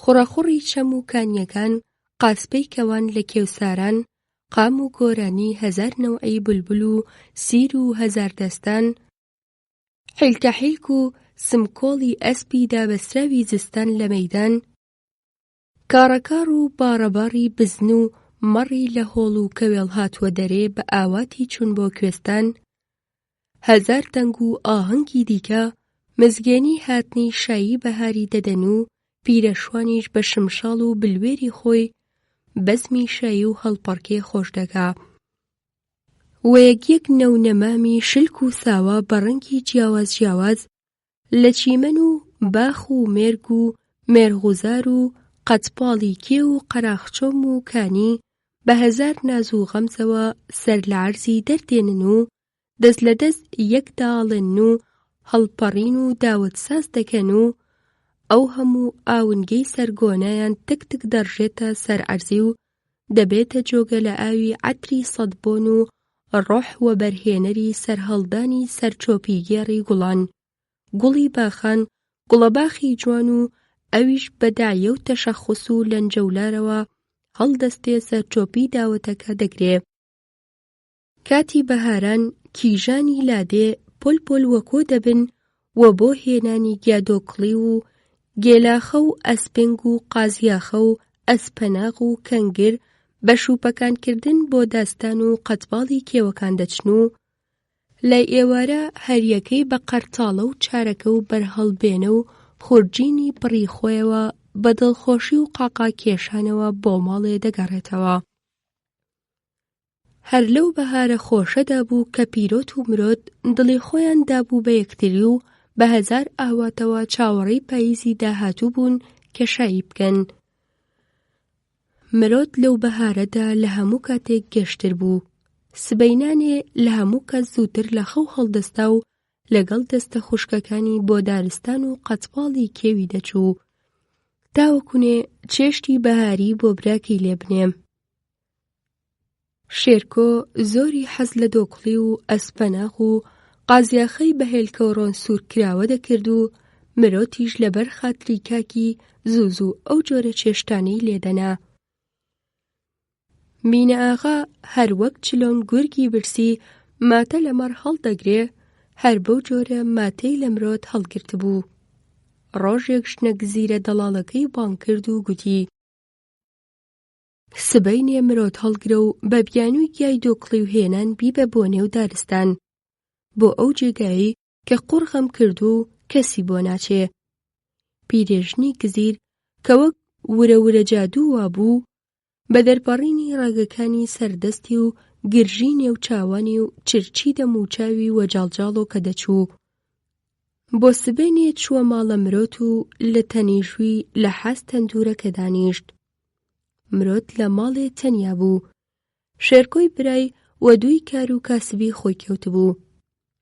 پیرێژن لە پاش هەندێک چاک و خۆشی و پێدا هەڵگوتن بە جوانی مرۆت دەستی بە بۆڵەبۆڵ و گلەیی لە بەختی خۆی کرد و لەبەر قوماربازی وەک جۆگە لە ئاوی بە چاودا دەهاتە خوارێ. هەر دەتگوت کوڕی جوانە مەرگ بووە. مرۆت کە لە ئامانجی پیرێژن و فێڵەزانی و سەگێتیوی نەگەیشت بوو بەزەیی پێدا هاتێ و پرسی: ئەرێ پورە فاتم، بۆچی دەگری؟ نەخوازە شتێکت لێ قەوماوە و مامەخلە دەری کردووی؟ پیرێژن هێندەی دیکەش خۆی کەس کرد و گوتی: ناڕۆڵە گیان، بە سەدەقەت بم، کوڕەکەم جوانە مەرگ ببوایە لەو حاڵە باشتر بوو کە ئەمن تێیدام. خۆ تۆ دەزانی خلەی مێردەم گزیری ئاغایە و دەنگدانی خەڵکی دەیەکە بۆ بێگاری ماڵە ئاغا بە عۆدەی ویە، بەڵام زۆر جار کەس جوابی ناداتەوە و بۆ بێگار وە دەرناکەون، ئەویش بۆ ئەوەی بەیکیفایەتی خۆی لە عاست ئاغا نەنوێنێ، ئەمنی بەستەزمانی کردۆتە کەری بێگاری و هەر کاتەی ئاغاژن ئەمر دەکا بۆ حەوشەماڵین و فەرش و مافورە شوشتن و خوری بەشانەکردن و باراژداگرتن و دەستارهاڕین و تەپاڵەکردن و دەنگە خاوێنکردنەوە چەند ژن بە بێگار بهێنێ، لە من زیاتر کەسی بۆ نادۆزرێتەوە و دەبێ بەو پیری و کەنەفتیەوە بچم تەواوی ئەو کارانە بکەم و سەرپاکی ئەوە ئاغاژن جەمێکیشم چێژ ناداتێ و بە بۆڵەبۆڵ و هەڕەشەکردن لە خلە وەدەرم دەنێ. دوێنێ ئێوارە تەماشام کرد خلە زۆر بە کزی و داماوی هاتەوە ماڵێ. لەپاش ئەوەی پاروێکی لەو پیاوەز ئاوەی کە بەبێ ڕۆن لێم نابوو خوارد و ڕووی تێکردم و گوتی: ئافرەت، دەبێ سبەینێ بچی بۆ دارستان و گیادۆکڵی و بۆ ماڵی ئاخابێنی. بە چەند کچەتیوم گوتووە هیچیان جوابیان نەداومەتەوە و ئاغاژنیش هەڕەشەی لێ کردووم ئەگەر گیا و دۆکڵی بۆ حازر نەکەم بەراتەکەم دەبڕێ و وەدەرم دەنێ. پیرێژن هێندێک ڕاوەستا و فرمێسکی بەدرۆی هەڵڕشت و بەدەستی چڵم و لیکاوی بەرلوت و دەمی خاوێن کردەوە و لە کەراسەکەی هەڵسوو بە هەناسە بڕکێوە دەستی بە قسە کرد و گوتی: جا ئەمرم بۆت نەمێنێ. پیر بووم و چاوم چاک نابینێ و هاتووم لە تۆ بپاڕێمەوە کە لەگەڵم بێ دارستان و یاری لەم بدەی. دەنا بە تاقی تەنێ چم لە دەست نایە و ماڵ بە قوڕگیراوانە کابراکەم دەردەکەن و تووشی عەزاب و کوێرەوەری و چەرمەسەری دەبین. دەک لەبەرت مرم، بەزەیت بە پووری خۆت بێ و هەتا دەمرم لەو چاکەی تۆ نەجاتم نابێ. دەک کاک ئەحمەدی سولەیمانی ئاگادارت بێڕۆڵە. مرۆت هێندە دڵناسک بوو کە بە بیستنی ئەو قسانەی پورە فاتم و بە دیتنی فرمێسک و ڕوومەدڕەنینی وی کوڵی گریانی هەستا بوو. مرۆت پورە فاتمی دڵداری داوە و گوتی: پورێگیان، خەفەت مەخۆ. ئێستا با تەندورەکەی داخەم و بڕێک نان بکەم و چێژ بۆ کاکم لێ بنێم و لە پاشان چارەکەی هەڵدەگرین و دەڕۆین. هەر بێوەش کاکم داوای لێ کردوم سبەینێ قازیاخەی بۆ سوورکەمەوە. پورفاتم کە هەر چاوەڕێی ئەو قسانە بوو فرمێسکی چاوی سڕیەوە و گوتی: دەک ڕۆحم لەبەرت مرێ، زۆر باشە. هەتا تۆ ئەوانە دەکەی منیش دەچمەوە ماڵێ، سەرێک لە منداڵەکان دەدەم و دێمەوە و دەڕۆین. بەڵام پورە فاتم بۆ ماڵە خۆیان نەچووەوە و ڕێوڕاست ڕێگای دیوەخانی گرتەبەر. مینە ئاغا تازە لە ئەندەروون هاتبووە دەرێ و هێشتا وەکونێ چاوی پڕی پۆق و دەموددانی زەرد و بۆگەنی نەشتبوو لە هەیوانی بەردیوەخان قەدەمی لێدەدا. لە خورینی جگارەی دەکێشە و چەند نۆکەریشی لە دەوروبەری ڕاوەستا بوو. مینە ئاغا لە دوورەوە چاوی بە پورە فاتم کەوت و بزەیەکی هاتێ. کاتێک پورە فاتم هات لێی نزیک بۆەوە. مینە ئاغا بۆەوەی بزانێ نەخشەکەی سەری گرتووەیان نا، بێ ئەوەی بهێڵێ کەسێک لێی حاڵی بێ پرسیاری لێ کرد: ئەرێ هۆی فرتوول، ئەوە لە چ دەگەڕێی؟ ئەگەر کارێکت نییە بچۆ هەودانگەی خاوێنکەوە پڕە لە پشکەل. پورە فاتم جوابی داوە: بابم بە قوربانت بێ و لەسەر سەرت گەڕێم. دەچم بۆ گیادۆکڵی و بۆ نێو دارستان، سبەینێ دانگەکەی خاوێن دەکەمەوە. مینە ئاغا تێگەیی کە نەخشەکەی سەری گرتووە. ئەو دڵڕەق و زەبون و ورگنە لە خۆشیە وەختە بوو بفڕێ و پێی بەعرزیەوە گیر نەدەبوو. هەر دەتگوت سەگی پێسووتاوە. پورفاتمی ئیفریتە پاش بەینێک هەڵسا و چوو لە دووی مرۆت و کاتێک گەیشتە جێ ئیتر مرۆت بەرهەڵبێنەی لە خۆیدا بوو. چارەکەی لەسەر شام بوو. هەردووکیان بۆ لای دارستان وەڕێکەوتن. هەر شایەرێکی بۆ بەرهەڵبێنەوە ئەو کچە جوانەی دیبایە ڕادەوەستا و بێ ئیختیار ئەو گۆرانی دەوت: بەرهەڵبێنەی ئاڵ و ئابی، شەرمەندەی قاپی خوابی، سەرهەڵێنە بێبەڵابی. بەرهەڵێنەی چەند ڕەنگینە، ماچی سەر کوڵمەی هەنگوینە، ئەڕۆمان تێکە دڵخەمگینە. بەرهەڵبێنەی سروشینە، ئاورم گرتووە بۆ بێدینە، دڵ ئاوێنە و خۆت ببینە. مرۆتی شۆخ و شەنگ و نازدار و لەبەردڵان و دڵپاک و پەڕلاواتی خۆشی دواڕۆژ لەگەڵ پورە فاتمی ڕافزی و دڵڕەش و کەنەفت و توڵەکردوو لە دارستان نزیک بوونەوە و بۆ لای ئەو مەڵبەندەی چوون کە بەتایبەتی بۆ ماڵە ئاغا قۆرەخ کرابوو.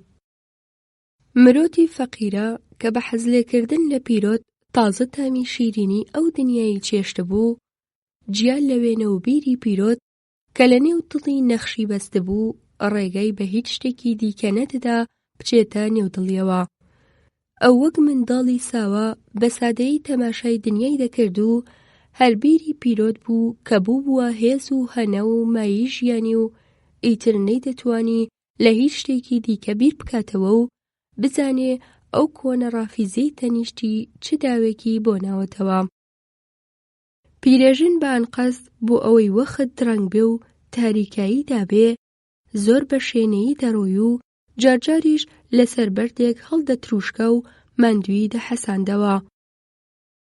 کاتێک گەیشتنە نێو مەڵبەندە قۆرەخکراوەکە، پورەفاتم هەر بە 6-7 دەقیقە چڵێکی قازیاخە هەڵدەکەند و بە 100 ئاخوداخەوە لە چەند پیری لە چارەکەکەی دەهاویشت.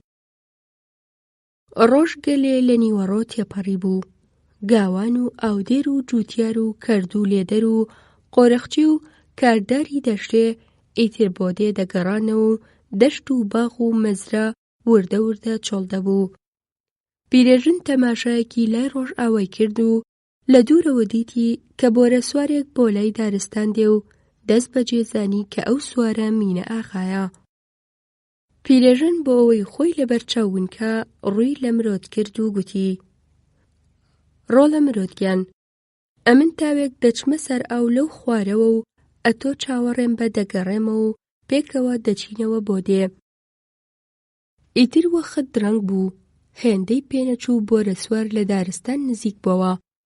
مینە ئاغا هەر بەوەی کە چاوی بە مرۆت کەوت، خۆی لە کووچەی حەسەنە چەپدا و هەرای کرد: کچی ئەوە بەتەنێ بەو نوێژی شێوانە لێرە چ دەکەی؟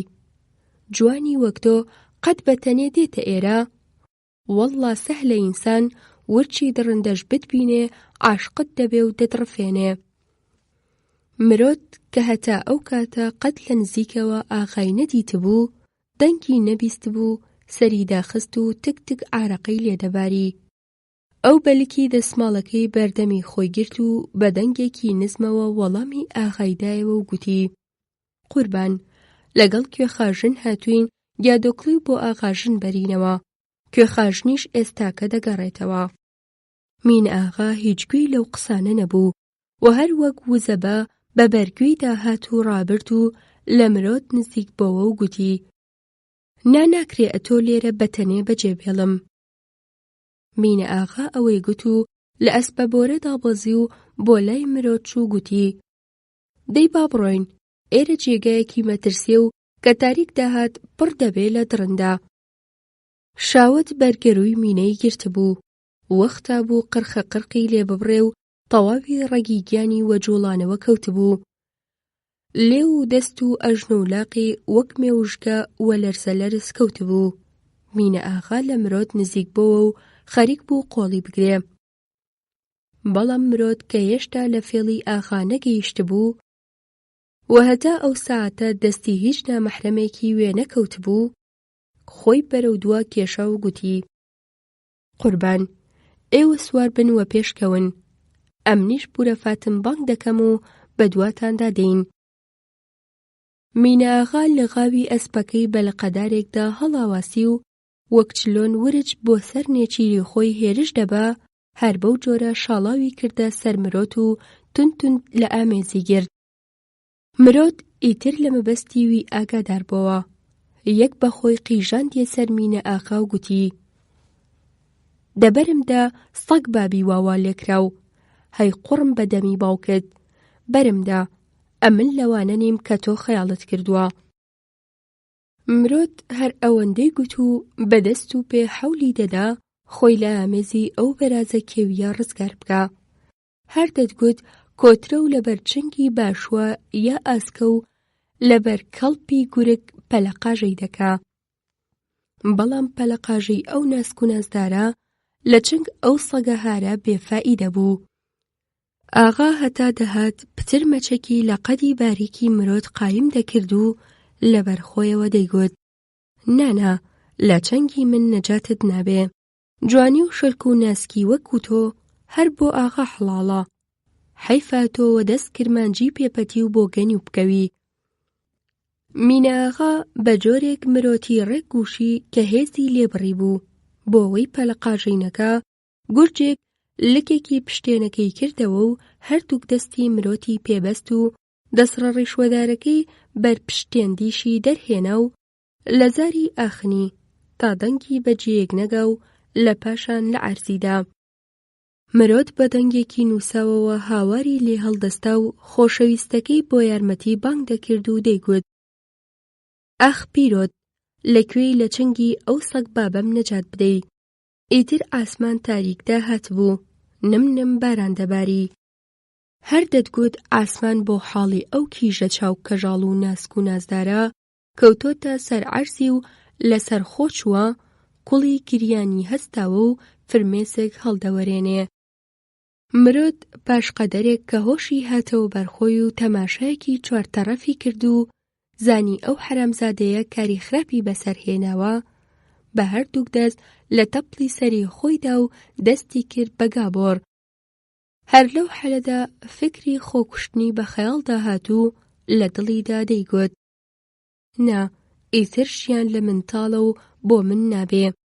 کیژی کوردی هەمیشە بەسەر بڵندی و حەیا و ناموسەوە ژیاوە و گەورەترین سەربەرزی کیژی کوردیش هەر ئەوەیە. بەڵام ئیتر ئەمین لەو سەربەرزیە بێبەشم. ئیتر ئەمن چۆن دەتوانم تەماشای خەڵکی بکەم و بە چ ڕوویەکەوە شوو بکەم؟ بە سیجزمەی قورئانیش سوێند بخۆم کەس باوەڕم پێناکا. بۆ خۆم هیچ، کاکیشم ئابڕووی دەچێ. مرۆت لە دڵیدا ئەو قسانی دەگوت، بە چاوی فرمێسکی هەڵدەڕشت و بە مێشکی بیری لەوە دەکردەوە کە چلۆن خۆی هیلاک بکات. پیرۆت هاتە بەرچاوی و لە دڵیدا گوتی: ئاخ پیرۆت، چەندەم خۆش دەوێی، بەڵام حەیا و عیسمەتی کیژی کوردەواری نەیهێش خۆشەویستی خۆمت پێنیشان بدەم. داخوا لە جیاتی من چ کیژێکی تر دیزەڵە دۆت بۆ دەهێنێتە سەردروێنە. نازانی لە ماڵێ چەندەم ئارەخچنین و گۆرەوی و دەستەوانە و سەرکڵاو بۆ چنیوی. داخوا چ کیژێکی خۆشبەخت دەبێتە هاودەمت، خۆزگەم بەویکە. مرۆت هێندە گریا و لە خۆیدا کە ئیتر فرمێسکی چاوی وشک بوو و دڵۆب دڵۆب خوێنی لە چاوی دەوەری. ئاسمانیش هەر جارێک کە چاوی بە دڵۆپی خوێنی وەک دەنگ کە هەناری ئەو شۆخ و شەنگە دەکەوت پتر ئاوری تێبەردەبوو، وەک گۆزەی سەر و ژێر فرمێسکی دەڕەشت. مرۆت ئیتر لە دڵیدا بە تەواوی بڕیاریدا خۆی بخەنکێنێت و لە چنگ عەزاب و ئازاری ڕۆحی نەجاتی بێ، چونکە دەیزانی لە حەز زوڵم و زۆری ئاغا نەبۆ خۆی و نەشێرکۆی برای و نەپیرۆتی تاقە خۆشەویستی هیچیان لەدەست نایە. ئەگەر بێت و لە چەنگ ئاغا شکایەت لە دەوڵەت بکەن فایدەی نابێ و بۆ خۆیان ماڵوێران دەبن و سەرۆکی ژاندارم هێندەیان بیان و پێدەگرێ کە ئاخری دیقیان پێدەکا و قەرزداریشیان دەهێڵێتەوە.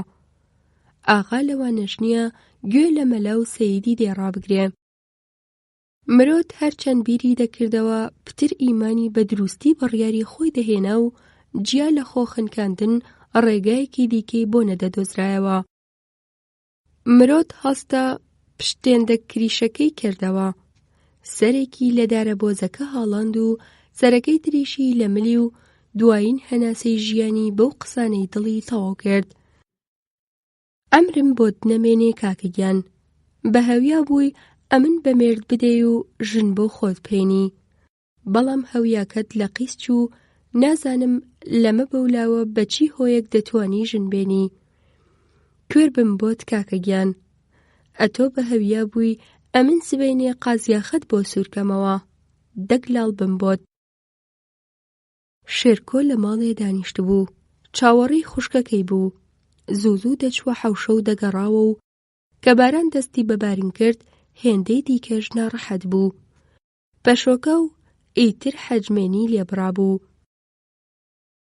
شێرکۆ لە سووی خوشکەکەی خۆی لە ماڵێ زۆر پێڕانەگیرە و هەستا و وە نێودێ کەوت و بەر لە هەموو جێگایەک بۆ سۆراقی خوشکەکەی دەچوە ئەو ماڵانە کە کچەکانیان دەستە خوشکی مرۆت بوون. لە کانێکی سەڵا ئیتر ماڵێک نەما کە شێرکۆ نەچێ و پرسیاری خوشکەکەی نەکا. جیا لە پورە فاتم هیچ کەسێک نەیدەزانی، ئەویش لە ترسی ئاغا وستەی لێوە نەدەهات. شێرکۆ هیچ سەر و سۆراقێکی وەچنگ نەکەوت و بەنابەتڵی بۆ ماڵێ گەڕایەوە. ئەو هێندەی ئیمان بە پاکداوێنی و حەز لێ کردووی پیرۆت و مرۆت هەبوو کە هیچ بۆی نەدەچوو پیرۆت مرۆتی هەڵگرت بێ. بەڵام لەبەر نائیلاجی جارجاریش ئەو پیرەش بە مێشکیدا ڕادەبرد. شەو هەتا ڕۆژێ شێرکۆ خەوی نەچوە چاوی و وەک شێتانی لێ هاتبوو. تاریک و ڕوونی بەیانی هەستا و وە نێو دێکەوت، بەڵام دیسان سەر و شوێنێکی وەدەست نەکەوت.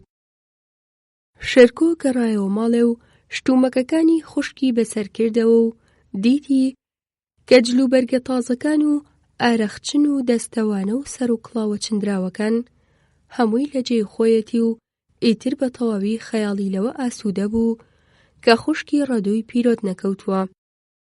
هێندێکی دیکە کە سەرنجی دایە نێو شتومەکی نێوماڵێ دیتی کە چارەکەکە و بژارچنەکە دیار نییە و دەست بەجێ وەبیری کەوتەوە کە بە خوشکی گوتبوو قازیاغەی سوورۆکراوەی بۆ لێ بنێ و فکری هاتە سەری ئەوەی کە بێشک دوێنێ خوشکی چووە بۆ دارستان قازیاخە بێنێ. شێرکۆ ئەو بیرەی کرد و گورجێک لە ماڵوە دەرکەوت و بە غاردان بەرەو دارستان ڕۆیشت.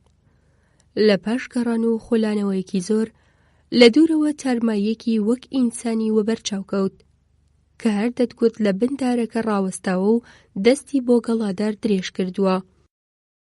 شێرکۆ ئەوەی دی هەرای کرد: ئەرێ هۆهۆ، هۆی مرۆت! چەند جاری دیکەش هەر بەدەم غاردانەوە هاواری کرد. جوابێکی نەبیستەوە و ئیتر لە دارە بۆجەکە نزیک بۆوە و چاوی بە کەلاکی بەدارەوە هەڵواسراوەی خوشکەکەی کەوت.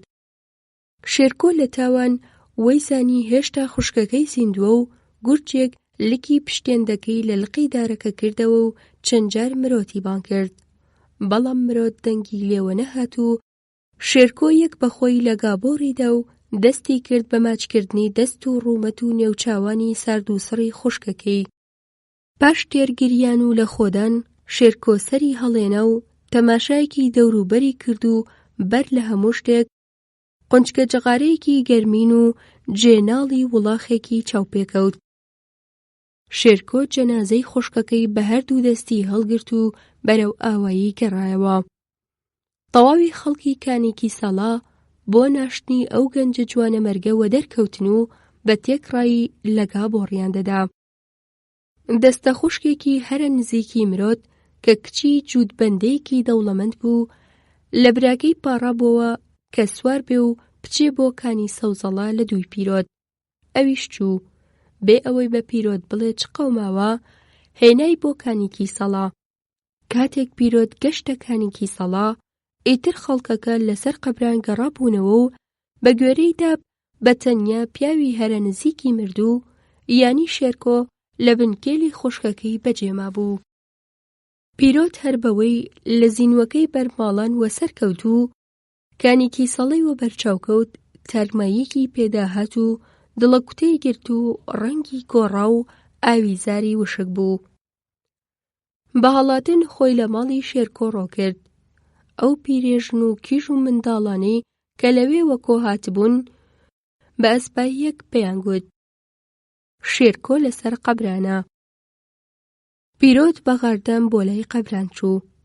دیتی شێرکۆ باوەشی بە کێلێکدا کردووە و خۆی گەیاندێ و دەستی لە ئەستۆی کرد و پرسی: چ قەوماوە؟ بڵێ بزانم، ئاورم تێبەر بوو.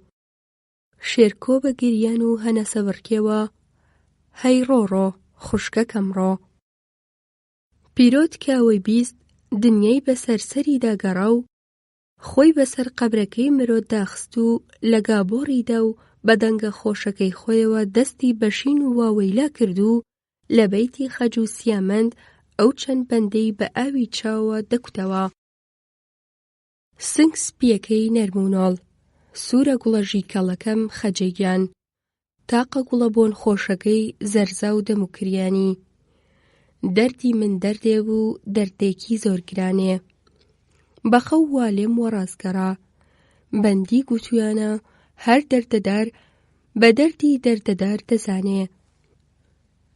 خەجێ گیان نەمێنم لە بۆ ئەوی جوانێ. هەی ئامان هەی ئامان لە بۆت نەماوم خەجێ گردن بە خاڵی.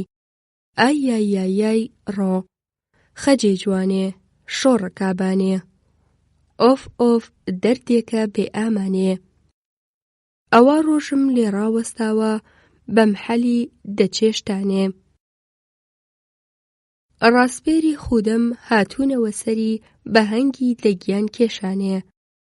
ئاخ ئاخ ئەمن چ بکەم نەماوە مەودای دەستکردنەوە و جەنگی دەخۆڕۆنانێ.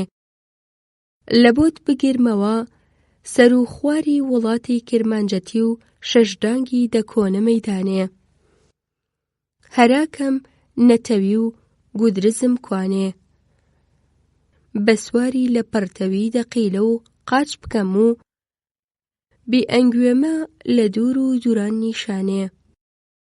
یاخۆ سواری ماینی کوێت و ئەسپیشێ و کە حێلان ببم و هەڵکەمە سەردەر جلێت و تەقڵە و ڕمبازی و بەربەرەکانێ.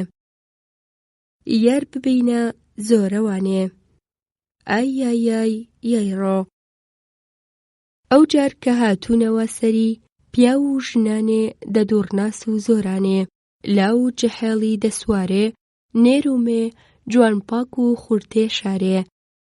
زار و مناڵی تەواوی دانیشتووی هەرێم و وڵاتان دەیاندید ئەوان سەرکەوتن و دەرچوونی یەکە قارەمانی خاکی موکریانێ.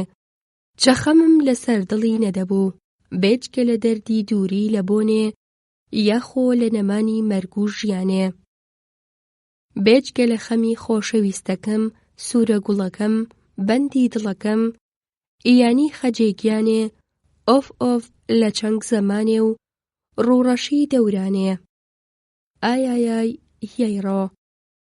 پیرۆت هەر دەیگوت و نەیدەگوتەوە. شێرکۆ دەیویست پیرۆت ژیرکاتەوە.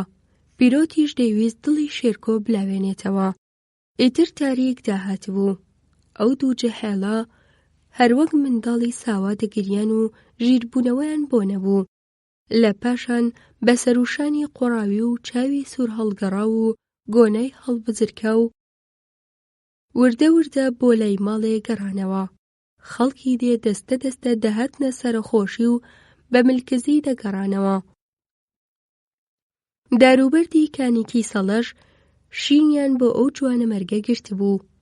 تەم و مژ و غوبار تەواوی ئاسمانی کانیکی سەڵەی داگرتبوو. لە ماڵێ بە تەنیا شێرکۆ و پیرۆت مابوون. خەو و خواردنیان لێ حەرام بوو. بە بێدەنگی پاڵیان بە هەرزاڵەوەدا بوو. دانیشتبوون. پیرۆت هەرچەند ئاگای لە هیچ شتێک نەبوو دەیویست بزانێ ئەوە چلۆن بوو کە گوڵە سوورەکەی نێودڵی لە ناکاو جوانە مەرگ بووە. بەڵام دڵی بڕوایی نەنەدا و ڕەخۆی ڕانەدەدی پرسیار لە شێرکۆ بکات. شێرکۆ تێگەیشت کە پیرۆت زۆر حەز دەکا بزانێ چ قەوماوە. لەبەر ئەوە لە جێگاکەی خۆی هەڵستا و لە تەنیژووی دانیشت و ئەوەی دەیزانی بۆی گێڕایەوە. شێرکۆ گوتی: براکەم، ئەمن لەو حاستەی کە ئەو جوانە مەرگە خۆی هەڵاواسی بوو قونچکە جەغارەیەکم دۆزیەوە و جێسمی وڵاخێکیش دیار بوو. بەخوای لەو دێیە جیا لە مینە ئاغا کەس جغارەی گەرمینی نییە کە بیکێشێ. ئەو دەوید بابە چەند جار پیاوی لێڕاست باردووم کە خوشکەکەمی بدەمێ، بەڵام جوابم نەداوە و زۆریش پیاوێکی داوێن پیسە و بێشک باعیسی خوێنی خوشکەکەم ئەوە. پیرۆت کە ئەوەی بیست قسەی شێرکۆی بەڕێ و گوتی: وەڵڵاهی هەر ئێستا دەچم بە شەنە وەرگی دەدڕم. نا پیرۆت، ئێستا تۆ دەرەقەتی وینایە و نابێ ئێمە خۆمان وانیشان بدەین کە شکمان لەبیە و قاتلی جوانە مەرگەکەمان ئەوە. دەنا ئێمەش دەبەتڵێنێ و هیچ تۆڵەیەکمان بۆ ناسەندرێتەوە. ئێستا ئەو سوارە و ئێمە پیادە. ئەگەر بۆ خۆشی نەتوانێ هیچمان لەگەڵ بکە بەهۆی سەرۆکی ژاندارم کە لە پەنابادێکیش بەندە تووڕمان هەڵدەدا و نێوی قاچەخشی و دسمان لەسەردادەنێ. خوا لە سوڵتان مەحموو گەورەترە، کار نییە خوا چاکی نەکا. ئەو دنیایە هەروانە بێ و ئێمە درەنگیاز و تۆڵەی خۆمان دەسێنینەوە. پیرۆت کە زۆر مات بوو لە دڵەوە گوێی لەو قسانەی شێرکۆ ڕاگرت بوو. بەبیستنی وشەی تۆڵەستاندنەوە داچڵەکی و هەستا و قورئانە کۆنەکەی مەلایکانێکی سەڵەی کە لێی بەجێما بوو لەسەر هەرزاڵەکە هەڵگرت و لە بەردەمی شێرکۆی دانا و گوتی: وەڵڵا وەبیللا وەتەڵڵاهی، بەسی جزمەی ئەم قورئانە سوێن ئەخۆم هەر وەختێکی تفەنگێکم وەچن کەوت هەوڵین گولەیوی لە تۆڵەی مرۆت لە سنگی ئەو حیزبابە ئاوردەدەم. شەشەم لاپەڕە 63. چەرخ و زەمانیش هەر دەتگوت بە مەیل و ئاواتی ئەو دوولاوە دڵپڕە خول دەدات. بەهار ڕابرد و قرچە قرچی هاوینی ساڵی 1941 بە تیشکی خۆی کوردەواری گەرم کردەوە. لە پاش 20 ساڵ دیکتاتۆری ڕەشی ڕەزاخانی بۆ هەوڵین جار لەو هاوینەدا جێژنی گەورەی کوردەواری خۆی وەدێدا. گەلی کوردستان تفەنگ و دەمانچە و شێستیری وەدەستکەوت. بۆ گەلێکی چەوسا و ژێردەست و داغ لە دڵ چ لەوە خۆشترە کە چەکی وەچنکەوێ. هەر بەوە دەرکەوتنی فڕۆکە ڕەشە لە ئاسۆی لای شەماڵەوە ئەرتەشی شاهەنشایی وەک جەواڵی هەرزن بڵاوبەوە. ئەو گەنجە لادییانەی کە بە زۆرداری بۆ خزمەتی سەربازیان بردبوون لە چەنگ زوڵم و زۆری ئەفسەرە خوێنخۆرەکان و ئامان هاتبوون. بە دڵخۆشی و شادیەوە وێڕای گەلەکەیان پێشوازیان لە هاتنی فڕۆکە ڕەشە کرد و هەر خواخوایان بوو زوو جلوبەرگی ئیجباری فڕێدەن و بچنەوە لای کەسوکاری خۆیان. ئەو بەشە هۆردویانەی کە لە کوردستان جێگیر بوون بڵاوەیان کورد و بەشی زۆری چەک و قۆڕخانەی وان بەدەست کوردان کەوت. زۆر کەسی وا هەبوو کە بە کیتەڵەماستێک یا بە دوونان و قوتووە تووتنێک و چەند قڕان تفەنگێک و دەمانچەی لە سەربازەکان دەکڕی. کاتێک کە بەشە هۆردووەکەی سەقز تێک و پێکچ و ژمارەیەک لە ئەفسەرەکانی وێ زۆر لە خۆیان دەترسان، چونکە لە ماوەی مانەوەی خۆیاندا لە سەقز خراپەیەکی زۆریان لەگەڵ سەربازە کوردەکان کردبوو. ئەوان لە حەولی ئەوەدا بوون کە هەر چلۆنێک بێ بە ساخ و سەلامەتی خۆیان بگەێننە تارانێ و بۆ ئەو کارەش تەواوی هومێتیان بە قەرەنی ئاغای کانی سەوزە بوو. ئەوان دەیانویست خۆیان بگەێننە کانی سەوزە، لەوێ جلوبەرگی خۆیان بگۆڕن و بە ڕێگەی تیکانتەپەی هەوشار و بیجاردا بۆ لای تارانێ بچن. ئەو ئەفسەرانە قەرەنی ئاغایان ڕام کردبوو کە لەو کارەدا یارمەتیان بدات و لە بەرامبەر ئەوەدا ئۆتۆمبیلەکەی خۆیان و چەند تفەنگی بڕنە و چەند دەمانچەی پارابلوم بەوی بدەن و سەرپاکی ئەوانە وادەیان بە قەرەنی ئاغادا بوو کە هەر گەیشتنەجێ میدالێکی بۆ لە حەمەڕەزاشا بستێنن. قەرەنی ئاغا بە تایبەتی وەرگرتنی ئەو میداڵەی بە سەربەرزێکی زۆر گەورە دەزانی و لە دڵی خۆیدا دەیگوت: وەڵڵا هەوڵین ئاغایەکی کورد کە لە دەستی مبارەکی ئەو پاشا تازەیە میداڵ وەردەگرێ ئەمن دەبم و تەواوی کوردان بەغیلیم پێدەبن. جا قوربان میداڵەکەی لەسەر سنگم دەدەم و ئەوی دەمی پاشاش بە نۆکەری خۆم نازانم. قەرەنی ئاغا لە پاش ئەوەی قەولی یارمەتیدانی بە ئەفسەرەکاندا بوو چەند کەسێکی لە نۆکەرەکانی خۆی ئاگادار کردبوو پێی گوتبوون کە دەبێ ئەو ئەفسەرانە بە ساغ و سڵامەتی بگەێننە تیکانتەپە و ئەگەر بێت و تووکێک لەسەری ئەوان کەم بێ ئیتر نابێوە بەرچاوی ئەو بکەون. ئەو نۆکەرانەش بۆ ئەوەی لە حەز نۆکەرەکانی تر خۆیان ڕەشید و بەکار لە قەڵەم بدەن بە خۆیاندا دەفشین و دەیانگوت: ئاغا باوەڕی زۆر بە ئێمە هەیە و لە نێو هەموواندا ئێمەی هەڵبژاردووە بۆ ئەو کارە بەترسا. وردە وردە باسی هاتنی چەند ئەفسەرێکی ئێران لە سەقزەوە بۆ کانی سەوزە بە تەواوی دێکەدا بڵاو بووەوە. ژمارەیەکی زۆر لە لاوانی کانی سەوزە بۆ ئیجباری بردرابوون. لەوێ لە چەنگ ئەفسەرەکان عەزاب و کوێرەوەریەکی زۆریان دیتبوو چەند کەسێکیش لەوان لە خزمەتی ئیجباری نەگەڕابوونەوە، بێسەر و شوێن کرابوون.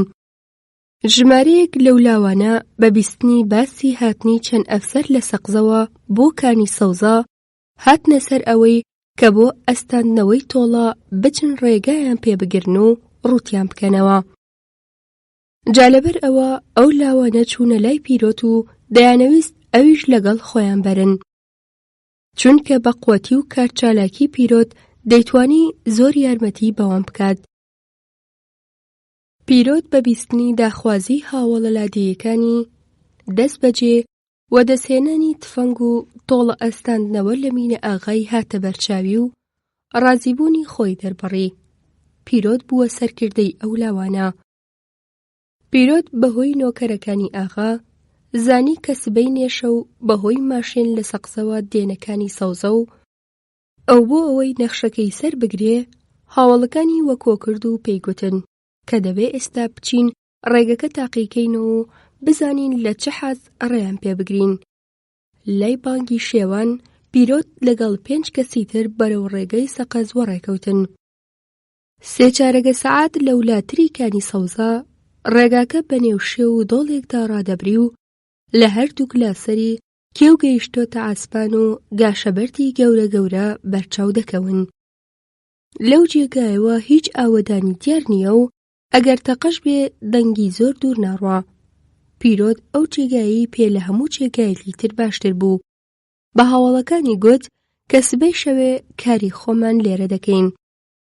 سبەینێ پیرۆت و 5 کەسەکەی تر لای ئێوارێ هەر یەکەی بەلایەکدا لە ئاوەدانی وە دەرکەوتن و دوور لە چاوان لە لای یەکترەوە کۆبوونەوە.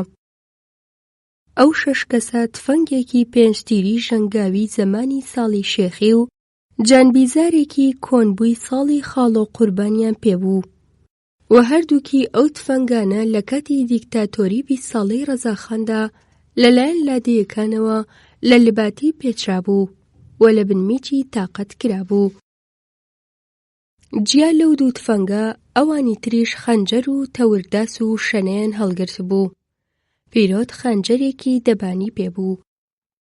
کاتێک گەیشتنە شیوەکە تاریکی شەو تەواوی دنیای داگرت بوو. دەست بەجێ گاشەبەرتی گەورەیان لەسەر ڕێگاکە ڕیز کرد. 2 کەس لە لایەکی ڕێگاکە و 3 کەسیش لە لایەکی تر خۆیان لە بنبەرد و کەنداڵ وەمات کرد و یەکێکیشیان ناردە سەر زینوەکە کە ئەگەر لە دوورەوە چرای ماشێنەکەوە دیارکەوت دەست بەجێ بەردێک خلۆر بکاتەوە و هاوڵەکانی ئاگادار بکە. ئەو 6 کەسە بۆ ئەوەی نەناسرێن بەدەسڕا دەمولوتی خۆیان بەستەوە بە ئاستەم چاویان بەدیارەوە بوو. پیرۆت لە عومریدا هەوڵجاری بوو کە ڕێگری دەکرد و دەیزانی کە زۆر مەترسی هەیە، بەڵام وەدەستهێنانی تفەنگ و ئاوری تۆڵە ئەستاندنەوەی یارە جوانە مەرگەکەی دڵی واوەجۆش هێنا بوو کە هەر دەتگوت لە بن ئەو گاشەبەردا بەو شەوە تاریکە بۆ شەڕ و خوێن ڕێژی مات نەبووە. بەڵکو بە نوێژی نیوەڕۆ لە سەرچۆمی سەقز بە ئیشتیا پاڵی داوەتەوە و قولاپی هاویشتۆتە نێوچۆمێ و مەسی دەگرێ. سەرۆکی ستادی بەشەهۆردووەکەی ئێران لە سەقز سەرهەنگ خۆچەندی هێشتا لە سەرەتای ئەو ساڵەدا ژن و منداڵەکەی بۆ تارانێ بەڕێکرد بوو و ئەو ڕۆژی کە بەشەهۆردووەکەی سەقز پەرشوو بڵاو بوو بارگە و بنکەی لە چەند چەمەدانێک نابوو، هەر لە دەرفەتێک دەگەڕا کە زوو بۆی دەرچێ. ئیتر ئەو دەرفەتەی وەدەست هاتبوو. خۆشخزمەتی قەرەنی ئاغا دڵی خۆچەندی خۆش کردبوو. خۆچەندی سبەینێ زوو لە خەو هەستا، چەمەدانەکەی بەسەر کردەوە و بە تایبەتی شتە ئەنتیک و بە نرخەکانی بەتوندی لە بن هەموو شتێکەوە تاقەت کرد. ڕدێنی تاشی و لەسەر کورسی لی دانیشت. سەرگوردیاوەری یاریدەدەری لەگەڵ 2 ئەفسەری تر لە لایوی دانیشتبوون خەریکی بەرقەنە خواردن بوون. لە جەنگەی نان خواردندا خۆچەندی ڕووی لە ئەفسەرەکانی تر کرد و بەدەم پێکەنینەوە گوتی تێر لەو کەرە و پەنیر و تووراخ و شیرەی کوردستان بخۆن. خوا دەزانێ بەڵکوی تر قەت بۆ ئێرە نەگەڕاینەوە. ئەمن بەش بە حاڵی خۆم غەڵەت دەکەم جارێکی دیکە بۆ ئێرە دێم. خۆچەندی و هاوڵەکانی ئەو ڕۆژەیان پێ بە 100 ڕۆژ وابوو. هەرچەند دەهاتن و دەڕۆیشتن و قسەیان دەکرد و ڕادەکشان، ڕۆژیان لێ ئاوا نەدەبوو. بەڵێ، ئەو کاتەی بە بێسەبریەوە چاوەڕێی بوون هات گەیشت. ئەو ئەفسەرانە هیچ سەربازێکیان لەلا نەمابوو کە ماشێنەکە لێ بخڕێ. جا لەبەر ئەوە سەرگوردیاوەری هەرچەندە ماشێن لێخوڕینی بێعەیب و شوورەیی بوو، بەڵام مەجبوور بوو لە پشت ڕۆڵی ماشێنەکە دانیشێ. ئەفسەرەکان چەمەدانەکانیان لە پشت ماشێنەکە بەست. چەند تفەنگ و دەمانچەی زیادیان هەڵگرت و سواربوون و وەڕێکەوتن. سەرهەنگ لە حازیاوەری و دوو ئەفسەرەکەی تریش لە پشتەوە دانیشتن و وەڕێکەوتن. جاوەرە تاریکە شەو بێ و ئەو ئەفسەرانەی ئەرتەشی شاهەنشایی کە لە خراپە و دوژمنایەتی بەدەر هیچ کارێکی دیکەیان لەگەڵ کوردان نەکردبوو، بە کێو و شاخی کوردستاندا ڕابرن و کوردی چەکداریان وەبەر چاو بکەوێت، یەخوا لەو حەلەدا کافریش بە حاڵی وان نەبێ. سەرهەنگ و هاوڕێکانی متەقیان لێوەنایە و یاوەریش هەرچەندە ڕێگا زۆر بەردەڵانە، زۆر بەتوندی ماشێنەکەی لێدەخڕی. خۆچەندی و هاوڵەکانی لە ترسان ڕەنگیان وەک جا و سپی هەڵگەڕابوو. لەو حەلەدا تەواوی ئەو خراپە و ناپیاوەتیانی کە لەگەڵ سەربازە کوردەکانیان کردبوو، وەک شریتی فلیمی سینەما بە بەرچاویاندا دەهات و دەڕۆیشت.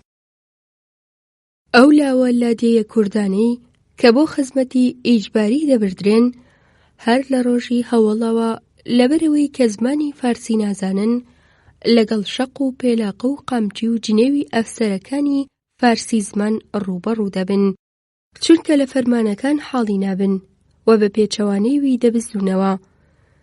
مەسەلەن ئەگەر ئەفسەر فەرمانی دۆشفەنگ بدات، سەربازە کوردەکان تفەنگەکە لە ئەرزی دادەنێ، ویا ئەگەر بڵێ عەقەبگەرد، کورد ڕووبەڕووی ڕادەوەستێ و جا هەر سەربازێکی ئەو کارە بکە 50 قامچی بۆ دەبڕنەوە و لە بەرامبەر سەربازەکان درێژیان دەکەن و لێی دەدەن. لێرەدا پەراوێز هەیە لەسەر وشەی دۆشفەنگ، یانی بۆ سەرشان، و هەروەها وشەی عەقەبگەرد، یانی بۆ دواوە. کۆتایی پەراوێز. جا لەبەر ئەوە لاوی کورد هەر لە ڕۆژی یەکەمی خزمەتی ئیجباریەوە لە بیری هەڵهاتندا دەبن و لە دەرفەتێک دەگەڕێن کە لەو عەزاب و کوێرەوەری و سوکایەتیە نەجاتیان بێ. هەر سەربازێکی بەچەکەوە هەڵێ جەزای وی تیربارانە و ئەگەر وەدەست کەوت لە بەرچاوی سەربازەکان تیرەبارانی دەکەن. جا لەو ماوەیەدا کە خۆچەندی سەرۆکی ستادی سەقز بوو، چەند سەربازێکی کورد بەهۆی چەکەوە هەڵاتبوونە کوردستانی عێراق و لەوێ پۆلیسی مەلیک ئەوانەی دۆزی بووەوە و تەسلیمی حکومەتی ئێرانی کردبوو. خۆچەندی بەدەستی خۆی حکمی تیرەبارانکردنی ئەو لاوە کوردانەی ئیمزا کردبوو. جیالەوە خۆچەندی دەردێکی بە ئاغاوەتی دەوروبەری سەقزدا بوو کە با بەدەواری شڕی نەکرد بێ. ئەو بە زۆرداری هەمووی مەجبور کردبوون کە بچنە شارەکان بژین و هەر ئاغایی بۆ جێگایەک هەڵداشت بوو. ئەوەش بۆ خۆشی وێنەیەک لە تەبعیدکردنی ئاغاوەتی کوردستان بوو. بەگزادەی فەیزوڵڵا بەگی کە لە دەوروبەری سەقز دەژیان، سۆراخیان لە ورمێ و تەورێز و شیراز و کرمانڕا دەهات و سەرهەنگ خۆچەندی ماڵی بەشی زۆری ئەوانی بە قوڕگرت بوو. سەدەها هەزار تمەن بەرتیلی لێ ئێستاندبوون. سەرهەنگ خۆچەندی سەرۆکی ئایلی دێووکری گرتبوو و بردوویە سەقز و بە نوێژی نیوەڕۆ پەتێکی لە ئەستۆ کردبوو، بە نێو شاریدا گێڕابووی. ئایلی دێبوکریش قەت ئەو ناپیاوەتی و سوکایەتیان لەبیر نەچووبووەوە. بە تەنیا لە نێو ئەو عایلەدا قارەنی ئاغای کانی سەوزە بوو کە دەوری لستنەوەی حکومەتی ئێرانی ڕەچاو کردبوو. بووە نۆکەری ئالقەلەگوێی حەمەڕەزا شا. ئەفسەرەکانی تری لای سەرهەنگ خۆچەندیش هەر کەسەی ئاکارە خراپەکانی خۆی دەرهەق بەگەلی کوردستان دەهێنا پێشچاوی و تەرس و لەرز وەگیانیان دەکەوت. لەو کاتەدا هەردەتگوت ئەو ئەفسەرانە بۆ جاری هەوڵ لە عومری خۆیاندا هەستی ئەوەیان کردووە کە دەبێت لە حاز ئەو هەموو خراپە و ناپیاوەتی کە کردویانە جواب بدەنەوە. سەرهەنگ و هاوڵەکانی بۆ ئەوەی تەم و مژی بەرچاویان و نێومێشکیان بڕەوێننەوە زوو جغارەی دادەگرسێنن. وەخواخوایان بوو گوێیان لە وەڕینی سەگ بێ و بەو جۆرە دڵیان ئاسوودە بێ کە گەیشتوونەتە ئاوەدانی. بەڵام هێندەی پێنەچوو چاوی ڕەشیان کاڵبووە. لە حاڵێکدا کە یاوەری ماشێنەکەی بە توندی لێدەخوڕی و چاوی زەق کردبووەوە سەر ڕێگاکە لە پڕا قیژاندی. یا ئەبولفەزلی عەباس ڕێگایان بڕیوە. یاوەری ئەوەی گوت و بێ ئەوەی خۆی لێبشێوێ چرای ماشێنەکەی کوژاندەوە. هەر لەو دەمەدا چەند گولە تەقاندرا و یاوەری ماشێنەکەی ڕاگرت و هەر چوار ئەفسەر بە گورجی دابەزین و هەر یەکەی لەلایەک خۆی تەقەتدا. لەو دەمەدا دیسانیش چەند گولەی دیکە بۆ لای ماشێنەکە هاوێژرا. بەڵام کوردەکان دیتیان لەلایەن ئەفسەرەکانەوە هیچ تەقە ناکرێ وایان زانی کە هەمویان کوژراون ویا بریندارکراون.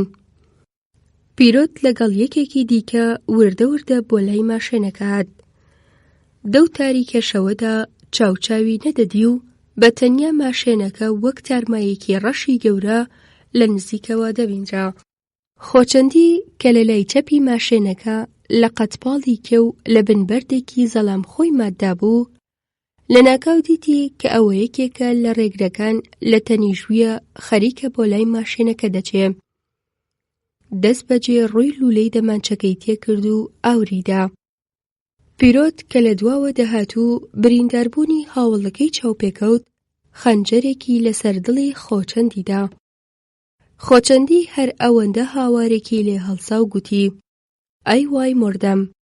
کوردەکانی دیکە بە بیستنی تەقەی دەمانچە وایان زانی کە ئەفسەرەکان خۆڕاگری دەنوێن و دەست نادەن و بێ ئەوەی بزانن بۆ کوێ دەهاوێن چەند گولەی دیکەشیان هاویشت. هاوار و واوەیلەی خۆچەندی و تەقەی چەند گولەی دیکە ئەفسەرەکانی ئەوەندەی دیکەش وە ترس و خۆفەست. ئەوان بە گاگۆڵکەکردن خۆیان لە ڕێگاکە دوور خستەوە و بێ ئەوەی بزانن بۆ کوێ دەچن ڕێی کێوەکانیان گرتەبەر. کوردەکان بە سینگە خشکێ خۆیان لە ماشێنەکە نزیک کردەوە و بە ئەوەی ماشێنەکە لە جێی خۆی نەبزوێ چەند خەنجەریان لە تەکەرەکاندا و کونکونیان کرد. پیرۆت بە دەستی چەپی دەرگای ماشێنەکەی کردەوە و بە دەستی ڕاستی نوکی خەنجەرەکەی بۆ نێو ماشێنەکە ڕاداشت و فەرمانیدا: سەگە تەسلیم. لە نێو ماشێنەکەوە هیچ دەنگێک نەهات. کوردەکان کە زانیان کەسی تێدا نییە وە ژوورکەوتن و ئەوی وە بەردەستیان هات هەڵیان گرت و تاقە فیشەکێکیان نەهێشتەوە. پیرۆت ئەوەی ڕای هاوڵێکی دیکە هاوڕێ بریندارەکەی هەڵێنا و سواری قەڵاندۆشیان کرد و خێرا لە ڕێگاکە دوورکەوتنەوە. لەو شتانە کەوە چنگیان کەوتبوو، پیرۆت تەنیا 2 تفەنگی بەڕنەوەی قوڵی لەگەڵ 200 فیشەک هەڵگرت و لە ترسی کاگمامەندی بابی نەیوێرا بیباتەوە ماڵێ و ڕووی کردە جێکوڵەشەکەی خۆیان تفەنگ و فیشەکەکانی لە نێو گیشە گەنمێکدا تاقەت کرد و گەڕاوە ماڵێ. ئیتر شەو لە نیوە تێپەڕی بوو وە تەواوی ئاوەدانی خەوی لێکەوت بوو. بەتەنیا سەگەوریاکان بوون کە جارجارێک دەوەڕین و بێدەنگی شەویان تێکدەدا. پیرۆت گەیشتەوە ماڵێ و لەسەر سەربانێ لە جێگاکەی خزا. بەڵام بەوە دەستهێنانی تفەنگ هێندە دڵخۆش بوو کە خەوی نەدەچوە چاویەوە و تەواوی فکر و بیری لە دەوروبەری تۆڵە ئەستاندنەوەی مینە ئاغا دەسووڕا و لە دڵی خۆیدا دەیگوت: بە کەلاموڵڵا سوێندم خواردووە کە هەوڵین گولەی تفەنگەکەم لە سنگی ئەو مارزە ئاوردەم و هاتا سوێندەکەم بەجێ نەگێنم تەقەی لێ ناهێنم. تاریک و ڕوونی بەیانی پیرۆت هێشتا بەدەمخەوە بوو کە هەراوهوریای گاوانەکان کە یەک بۆ خۆیان دەیان نەڕاند، گاڕان ڕۆیی کەربەجێمە، گاڕان ڕۆیی گوێلک بەردەن، وە خەبەری هێنا و هەستا چووە نێو ماڵەکە و دیتی خەزاڵی خۆشکی حەوجۆشەکەی بە کوڵ هێناوە و تەواوی خێزان وەکۆبوون. چای بە کشمیش دەخوانەوە. کاک مامەند لە هەمووان زووتر داست و هەسان و گۆزەڵە ئاوەکەی هەڵگرت و بۆ دروێنەوە دەرکەوت و منداڵەکانی ماڵیش هەر یەکەی بەلایەکدا بڵاویان کرد. خادمەنیجی دایکی پیرۆت کە لە ماڵێ بەجێما بوو ڕووی کردە پیرۆت: ڕۆڵە، ئەتۆ بۆ ناچی بۆ دروێنە؟ بابت 40 ساڵ لە تۆ گەورەترە، لە پێش دۆدا ڕۆی، هیچ عەیب و شوورەیی ناکەی؟ پیرۆت بانقەس ئەو ڕۆژە دەیەویست لە ماڵێ بمێنێتەوە و بزانێ باسی ڕووتکران و کوژرانی ئەفسەرەکە بە دێیەکەدا چلۆن بڵاو دەبێتەوە. پیرۆت خۆی کس کرد و لە وەڵامی دایکیدا گوتی: دایکگیان، ژانەسەر و دڵە قسەم گرتووە و دەمەوێ ئەوڕۆ لە ماڵێ بمێنمەوە. پیرۆت ئەوەی گوت و لەسەر لەبادە کۆنەکەی نێوماڵ لێی ڕاکشا. لای چێشتان خەزاڵ بە گۆزە ئاوەوە لەسەر کانی گەڕاوە و بە پەشۆکاوی و هەناسە بەڕکێ ڕووی کردە کاکی و گوتی: کاکە، هیچ دەزانی چ قەوماوە؟ لەسەر کانی گۆزەکانم پڕ دەکرد کە دیتم لە ڕێگای لای سەقزەوە جوو تێکدایان لە تڕومبیلێک کردووە و بۆ لای ماڵە ئاغا دەکێشن و ئاغا و کوڕەکانی و کوێخە و نۆکەرەکانی هەمووان بە دوایدا دەڕۆن. پیرێژنەکان دەیانگوت ئەو تڕۆمبیلە هی ڕەئیسەکەی سەقزە و شەوێ سوارەی کوردان ڕێگایان پێگرتووە و ڕووتیان کردوتەوە و کوشتویانە. پیرۆت بە بیستنی ئەو قسانەی خوشکی بزەیەکی هاتێ و خۆی گێل کرد. لای ئێوارێ کاک مامەند لە دروێنە گەڕاوە و هەر کە داس و هەسانەکەی لەسەر تاقەکەدانا ڕووی کردە پیرۆت: ئەرە بیستوتە دەڵێن ڕەئیسەکەیان کوشتووە و شەوێ پیاوەکانی کۆمەڵە ڕێگایان پێگرتووە؟ قەرەنی ئاغا زۆر پەشۆکاوە و دەیەوێت لەگەڵ ئاغاکانی دیکە پێکەوە بە هەر جۆرێک بێ ڕێگرەکان بدۆزنەوە. کاک مامەند سەبیلەیەکی تێکرد و چۆڕێک ئاوی خواردەوە و دیسان گوتی: حەق لەبەر دەستیان مرم، بەخوای کارێکی باشیان کردووە. ئەو ڕەئیسە گۆڕ بە گۆڕە دەردی سەگی بە کورداندا، حەق دەستیان خۆش بێ. پیرۆت بەوەی کە زانی باوکی ئەو کارەی پێخۆشە لە دڵەوە زۆر کەیف خۆش بوو لەو کارەی کردوێتی. هێندەی دیکەش ڕازی بوو، بەڵام هەتا ئەو ڕۆژە کۆمەڵەی نەبیست بوو و نەشی دەتوانی بیبیستێ، چونکە داگیرکەرانی نیشتیمانی زمانە شیرینەکەی زگماکی ویان قەدەغە کردبوو و هیچ هەلی ئەوەیان نەدەدا کە پەرە بگرێت و بە وشەی پەتی کوردی خەزێنەی بێبنی خۆی دەوڵەمەندتر بکات. پیرۆت و لاوانی وەکوی هەرچەند خوێندەوار نەبوون، بەڵام لەگەڵ ئەوەش لە تەمەنی لاوێتی خۆیاندا هەتا دەهات پتر وشەی فارسیان دەبیست. جا لەبەر ئەوە ئەو قسە تازەیان زۆر پێسەیر بوو، بێ ئەوەی کە بزانێ ئەو نێوی مرۆیە، نێوی ئیدارەیە وەیان نێوی تیرەیە. ئەو قسەی لە دڵی چەقی و نیسبەت بەوی حورمەت و خۆشەویستی و بەڕێزی هەست کرد، چونکە ئەوەندەی دەزانی کە کۆمەڵەش دوژمنی ئەو ڕەئیسە خوێنخۆرانەیە. پیرۆت بۆ ئەوەی کە کۆمەڵەی لێ حاڵی بێ پرسی: ئەرێ بابە کۆمەڵە چییە و لەکوێیە و کوێندەریە؟ وەڵڵا ڕۆڵە ئەمن بۆ خۆشم هێندەم سەر لێ دەرناچێ، بەڵام وەکی دەگێڕنەوە ئەو کۆمەڵەیە لە سابڵاخیە و بەنهێنیەوە دوژمنی ئاغاوەت و حەجەمانە و دەڵێ کە دەبێ کوردەواری ئازاد بکرێ. کاک مامەند لەمەڕ کۆمەڵە ئیتر لەوە زیاتر شتێکی دیکەی نەدەزانی کە کوڕەکەی حاڵی بکات، بەڵام هەر ئەو چەند خاسیەتەی کە کاک مامەند بە کۆمەڵیدا لە نێودڵی ئەو باب و کوڕە کرمانجە هەژارەدا بۆ دوا ڕۆژی خۆش و ڕزگاربوون لە چنگ زوڵم و زۆری ئاغاوەت ڕووناکێکی هێناگۆڕێ. پیرۆت لای ئێوارێ چووە مەزرا و لە گیشە کولوشەکە تفەنگەکانی دەرهێنا و بەپەڕۆ دەستی بە خاوێنکردنەوەی ئەوان کرد. هەتا درەنگانێک پیرۆت هەر تەماشای تفەنگەکانی کرد و لە تەماشاکردنیان تێر نەدەبوو. لە بریقەی قۆنداخی تفەنگەکاندا کەللەی مینە ئاغای دەدی. لە پاشان هەردووک تفەنگەکەی لە چارەکەیەک پێچە و لە نێو گیشەکەدا تاقەتی کرد و بەرەو ماڵ گەڕایەوە. لە ترسی باوکی نەیدەوێرە ئاواتی دڵی خۆی بەوی بڵێ و هەر چاوەڕێی دەرفەتێک بوو کە قسەی دڵی خۆی بۆ باوکی دەربڕێ. لە پاش بەسەرهاتی ڕوودکردنی ماشێنی سەرۆکی ستادی سەقز و کوشتنی خۆچەندی، پیرۆت بە تەواوی گۆڕابوو. هەر دەتگوت ئەو پیرۆتەی جاران نییە کە بچێتە هەرەوەز و جۆگە جۆماڵکردن و باختەکمیشکردن و لە پێش هەموو پاڵەیەک قەباڵی خۆی بەجێبگێنێ. ئیتر بیری لە لای ئەو جۆرە کارانە نەمابوو. نەیدەویست بچێ بۆ ئاغا کارداری بکە و تەنانەت بە ئاواتەوە بوو زووتر لە کانی سەوزەوە دەرکەوێ و گولە بهاوێ و سەربەست بێ و بە ئیشتیهای خۆی بژی و سەر بۆ کەس دانەنەوێنێ.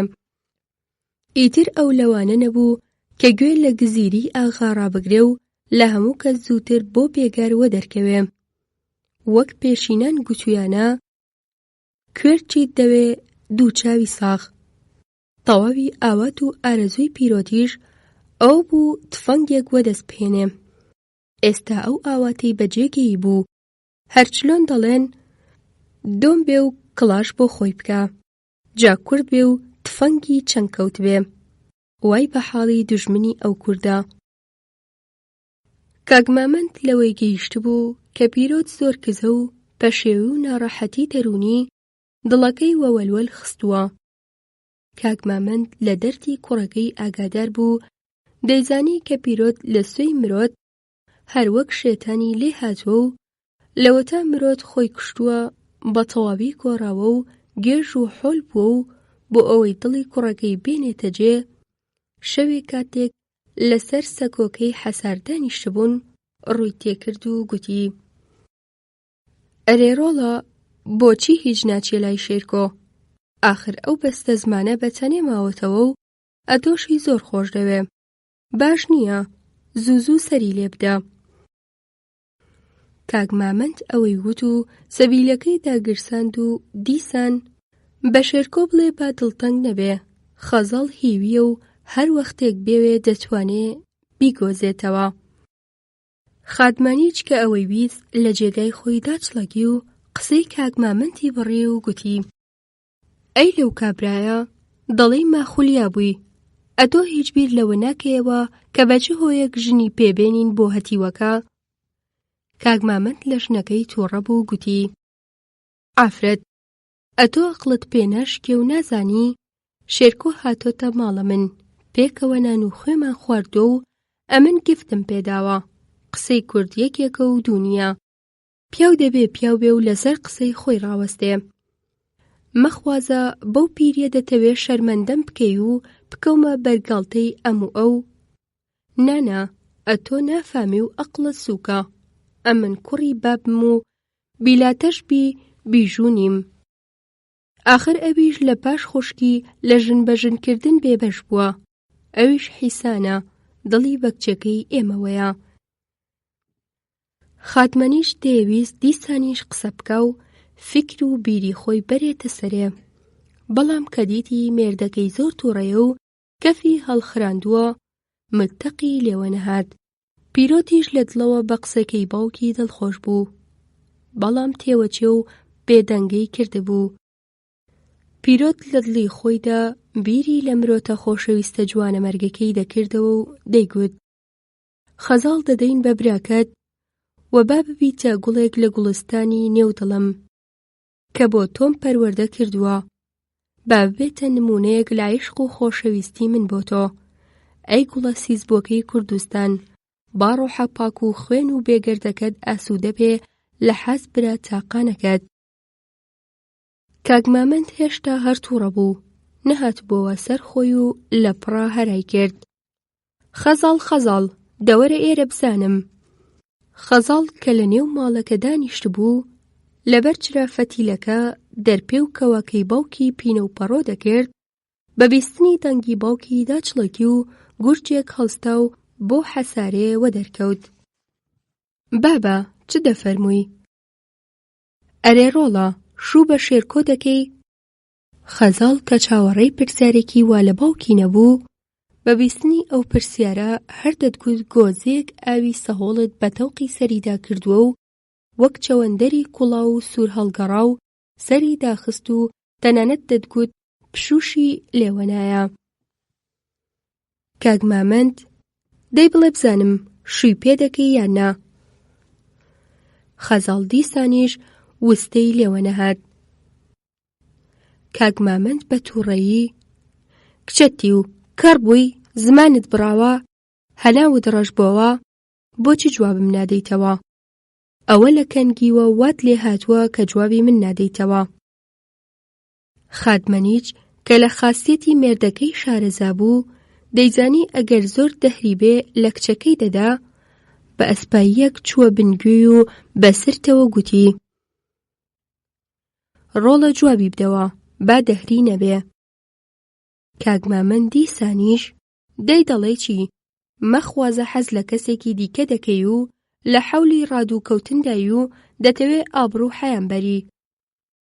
خەزاڵ بە بیستنی ئەو قسانی باوکی هەر دەتگوت خەنجەرێکت لە دڵیداوە و لە کوڵی گریانیدا. کاک مامەند هێندێک بە شوێنەیی بیبڕەوە بابەگیان قەت ڕادووکەوتن لە کچی تۆ دەوەشێتەوە کەوام پێ دەڵێی؟ کاک مامەند قسەی کچەکەی بەڕێ و گوتی زۆری مەڕێسە بڵێ بزانم دەتەوێ بەو پیریە وە درۆم خەیەوە؟ خەزاڵ بۆ قسەیە هێندەی دیکەش دڵی پڕ بوو و بە دەنگێکی نزمەوە بە گوێرەی دابی کوردەواری گوتی ئەمن لە ئیختیاری کاکمدام و هەرچلۆنێکی ئەو مەسلەحەت بزانێ وا دەکەم. خەزاڵ ئەوەی گوت و بەنێو ماڵەکە گەڕاوە. ئەیتر شەو لە نیوە تێپەڕ بوو. پیرۆت، خەزاڵ و کاک مامەند هەر یەکێ بە جۆرێک دڵخۆش بوون. پیرۆت دڵخۆش بوو لەبەر ئەوەی کە دەچێ بۆکانی کیسەڵە و تۆڵە لە مینە ئاغا دەسێنێتەوە. مزگێنی خۆش بە شێرکۆ دەدا. خەزاڵ دڵخۆش بوو لەبەر ئەوەی کە باوکی ڕازی بووە بە شێرکۆی بدا. کاک مامەندیش بەوە دڵخۆش بوو کە وادەی خۆی بەجێ دەگەیەنێ و بە درۆزن دەرناچێ و دڵی کوڕە کرمانجێکی هەژار خۆش دەکات.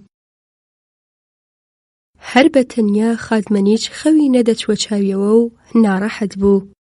چوو بۆ فکر و خەیاڵەوە نەیدەزانی بە چ هۆیەک ژن بۆ پیرۆت بهێنن. حەوتەم لاپەڕە 78 پیرۆت هەر ئەو شەوێ لە ماڵێ ڕۆیی چوو تفەنگ و فیشەکەکانی لە تایە کڵۆشکەکە دەرهێنا و بە کوێرە ڕێگەیەکدا بەرەوکانی کیسەڵەوە ڕێکەوت. کاتێک لە زینوەکەی بەرماڵان وەسەرکەوت بوو بۆ پاشێ و شنەبای بەیانی دەنگی مۆسیقای کانی کیسەڵەی لە دوورەوە بە گوێی پیاو دەگەیاند. هەر خەمبارێکی گوێی لەو مۆسیقایە ببایە بێشک هەموو چەشنە دەرد و خەمێکی لەبیر دەچۆوە بێ ئەوەی ئاگای لێبێ دەستی بە هەڵپەڕین و سەماکردن دەکرد. مۆسیقا چ مۆسیقایەک، دەنگی مەشکژاندن، سۆزەی کچانی مانگادۆش، خوێندنی کەڵەشێری بەری بەیان، حیلەی ئەسب، کارەکاری کاری لەو بەرەخ، قاقای قاز و مراوی قەراقی کۆلەکەی بەرماڵان، هەرای شوان و گاوان و گوێلکەوان و سەدەها دەنگی دیکەی جیاواز تێکەڵاوی یەکتر بووە و ئاهەنگێکی مۆسیقایی ئەوتۆ لە بەردڵانی لێساز بووە کە کێهە مۆسیقادەنەری بەناوبانگی دنیا هەیە نووسینی مۆسیقای وای لەدەستنایە. بەڵام وێڕای ئەو ئاهەنگە دڵگیر و ڕۆحلاوێنەرە دەنگێکی تریش دێ کە هەتا خوا حەز بکە ناخۆش و لەبەردڵ گرانە. لەوەی دەچوو کە قاز و قورنگ و کە و کوڕ و دارکونکەرە و شوان هەڵخەڵەتێنە و سیر و مریشکە ئاوی و کۆچرە باریکە و جووڕە پۆپنە و هەوێردە و سەدەها باڵندەی دیکە بە دەنگی خۆشی خۆیان جژنی بەهار دەگرن و کوندە بەپوش لەسەر کەلاوەی زستان هەڵتروشکاوە و بە دەنگی ناخۆش جوابیان دەداتەوە و دەڵێ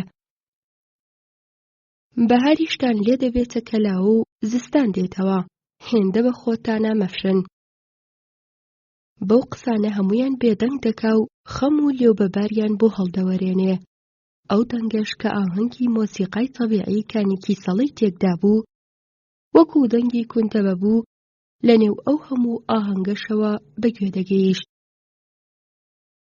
دەنگی گزیری ماڵە ئاغا بوو کە بەو بەیانیەوە کۆڵانان کەوتووە و خەڵک دەنگ دەدا بۆ بێگار. بەڵام پیرۆت گوێی لەو دەنگە شل نەکردبوو. پیرۆت کانێکی سەڵەی پێ لە هەموو جێگایەکی دنیا خۆشتر بوو، چونکە بۆ جاری هەوڵ لەسەر کانیەکەی ئەو دێیە لەمانای ڕاستەقینەی حەز لێکردووی گەیشت بوو. تەواوی ئاوات و ئارەزووی دواڕۆژی بەهێنانی کچەکەی ئەو دێیە خۆش کردبوو. پیرۆت لەبەر خاتری گوڵە جوانە مەرگەکەی دار و بەردی کانێکی سەڵەشی خۆش دەویست. ئەو لەو کاتەدا کە لێزینووەکە وەسەر کەوتوو کانێکی سەڵەی لێوە دیار کەوتووە، کچان و ئافرەتانی مەشکەژێن و تەپاڵەکەر و گوێلک بەردەر و ئاوهێنەر و تەندورداخەر و کابانی چێژلێنەر و شیاکەی پیژی دێتە بەرچاوی، دڵی گەش و چاوی ڕوون دەبێتەوە و لە دڵی خۆیدا دەڵێ ئەوان هەموویان ناسیا و دەستە خوشکی مرۆتە شیرینەکەی من بوون و بۆنی عەتر و مێخەکی مرۆتیان لێوە دێ. ماڵی شێرکۆ لە قەرەق دێ لەو لایەوە کە پیرۆت هاتبوو هەڵکەوتبوو. پیرۆت بە کوێرە ڕێگایەکدا بێ ئەوەی کەسێک بیبینێ خۆی لە حەوشەی شێرکۆ هاویشت. شێرکۆ تازە لە خەوەستا بوو. بەدیتنی پیرۆت بە دوو تفەنگ و گەلێک فیشەکەوە تاوێک عەبەسا، بەڵام دەست بەجێ هۆشی هاتەوە بەرخۆی و پیرۆتی بردە ژوورەوە و بەر لە هەموو شتێک تەنانەت بەر لەوەی چاک و خۆشی لەگەڵ بکە یەکێک لە تفەنگەکانی بە دوو دەستی هەڵگرت و ماچی کرد و لە چاوی خشاند. هەر دەتگوت سۆفی حەمە حەسەنە مەشهوورەکەی شاروێرانە. چۆرێک ئاوی دەستنوێژی دەست و لاقی چڵکنی شێخی بە مەتفەڕێک وەبەر کەوتووە و بە چاوی کوڕە تاقانەکەیدا هەڵدەسوێ چاوەکوونێ وەبەر چاوەزار نەکەوێ. یاوەی دەچوو مام حاجی لە مەککە و مەدینەوە لالویچێک گەڵی هێناوە بۆ ماڵێ و تێکەڵاوی ئارد و ڕۆن و گەنم و قەند و چای ماڵی دەکا کە بەرەکەتی تێکەوێ.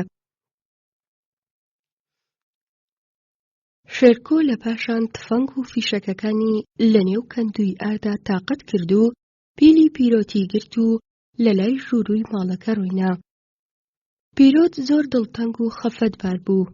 لە سوێی مرۆت چاوی پڕپڕ بوو لە ئاو، بەڵام لە شەرمان وەسەر خۆی نەهێنا و بێ ئەوەی بتوانێت تەماشای چاوی شێرکۆ بکە سەری داخست و دانیشت. چاوێک هەردووکیان مات بوون، لە دەردی یەکتری گەیشتن. شێرکۆ وەک خانەخێ پیرۆتی بەخێرهێنا و حاڵ و هەواڵی کاک مامەد و خادمەنیجی لێپرسی، بەڵام لەبەر شەرمێنی باسی خەزاڵی لێ نەپرسی. پیرۆت بۆ ئەوەی کە دڵی شێرکۆی دۆستەبرای خۆشکە گوتی بابم گوتی کە غەزاڵت دەداتێ و خەزاڵیش ئەمنی کردۆتە وەکیل، خۆ ئەویش دەزانێ ئەمن بۆ تۆ لە هیچ ترێخی ناکەم و خوشکەکەم پێشکەشام. شێرکۆ بە بیستنی ئەو قسانەی دوایی پیرۆت بە گوێرەی دابهەستا و دەستی وی ماچ کرد و پیرۆتیش ئیتر لە بیانوێک دەگەڕا دڵی پێ ئەهوەن بکاتەوە و لەبەر ئەوەی دەستی لە ئەستۆی شێرکۆ کرد و گریا پاش ژیربوونەوە پیرۆت گوتی کاکە لەویتە سوێندم خوارد کە تۆڵەی مرۆتی لەو حیزبابەی بکەمەوە، ئەوە هاتووم و بەڵێ بزانم ڕاو تەکبیرت چییە. شێرکۆ لە پیرۆت بە مشورتر و لەسەر خۆتر و تێگەیشتووتر بوو، و پیرۆتیش ئەوەی دەزانی و بۆیە پرسی پێدەکرد. شێرکۆ گوتی کاکە ئەمنیش هەر لە مێژە لەو بیرەدام و بەدیتن و هاتنی تۆ لەو حەلەدا هەر دەڵێی هەلێکی باش بۆ پێکێنانی ئاواتەکەم هاتۆتە گۆڕێ. دەنێ وڵاتیەکانی کوردستاندا دابێکی وا هەیە کە کاتێک قینی خۆیان لە حەسوڵم و زۆری بێگاری لە حەدبەدەری خاوەن مڵک دەردەبڕن لە ڕێگای جیاواز-جیاوازەوە زەرەری پێدەگەێنن. گیشەی ئاورد تێبەردەدەن، کلکی ئەسپە خۆشەویستەکەی دەبڕن، مەڕ و ماڵات لە قورغ و بێستان و تووتنەکەی دەکەن و یا ئاوی بێوادەی بەردەدەنێ و دەیبەتڵێنن، داری دەبڕن و هی دیکە. جا ئێستا ئەو دوو لاوە دڵپڕەش دانیشتون و فکر لەوە دەکەنەوە کە بەر لەوەی مینە ئاغا ببەتڵێنن زەرەرێکی لێ بدەن. شێرکۆ کە بەچاکی لە دێیەکە و قەڵا و باڵەخانە و حەول و حەوشی ماڵە ئاغا بەڵەد بوو، فکری خۆی دەربڕێ و گوتی: لەو دواییانەدا مینە ئاغا زۆر وەترس و خۆف کەوتووە و بۆ پارێزگاریکردن لە خۆی تفەنگێکی زۆری کڕیوە. ئاغاکەی کانی گورگە دوژمنی خوێنی مینە ئاغایە و ئێستاکە چەک و قۆرەخکانەی وەدەستکەوتووە. هەر هەڕەشە لە مینە ئاغا دەکا. جا مینە ئاغا لەبەرەوە شەوانە خەوی ناچێتە چاویەوە و هەتا ڕۆژ دەبێتەوە چەند کەسی بۆ کێشک کێشان لەسەر ڕێگاکەی کانی گورگە لە حاز باخەکە داناوە و ڕای ئەسپاردوون کە هەر کاتێک دیتیان سوارە دێ تفەنگێکی بتۆقێنن و خەبەرداری بکەن. مینە ئاغا بە نۆکەرەکانی دیکەشی ئەسپاردووە کە هەر بە بیستنی تەقەی تفەنگ لە باخەکەەوە بۆ لایوی هەراکەن و نەهێڵن دوژمن بێتە نێودێوە. تەنانەت بە کێشکچیەکانی سەرگی شەیۆنجەکەشی ئەسپاردووە بە بیستنی تەقا ڕانەوەستن و بە هیمدادی نۆکەرەکانی دیکەوە بچن. جا ئەتۆ سبەی شەوێ پاش بانگی شێوان و بڵاوکردنی خەڵکەکە لە مزگەوت تفەنگەکەت هەڵگرە و بۆ لای باغەکە بچۆ. 200 هەنگاوێک لەم لای باغەکە پردێک هەیە و هەر لە حاز ئەو پردا گولەیەکی بتۆقێنە و بەلای ڕۆژ ئاوادا وەرەوە ماڵێ و لێ بخەوە. پیرۆت بەر لەوەی کە بهێڵێ شێرکۆ قسەکانی تەواو بکە گوتی: کاکە، ئەمن سوێندم خواردووە و دەبێ هەوڵین گولەی تفەنگەکەم لەسەر دڵی مینە ئاغا بتۆقێنم. ئەوەی تۆ دەڵێی بە من ناکرێ. شێرکۆ گوتی: ئەتۆ لاساری مەکە و هەرچی پێت دەڵێم بە قسەم بکە. نەخشەیەکی چاکم کێشاوە و لێم تێگمەدا. ناکاکە، هەرچی دەڵێی بە قسەت دەکەم، بەڵام هەوڵین گولەی تفەنگەکەم ناهەوێژم.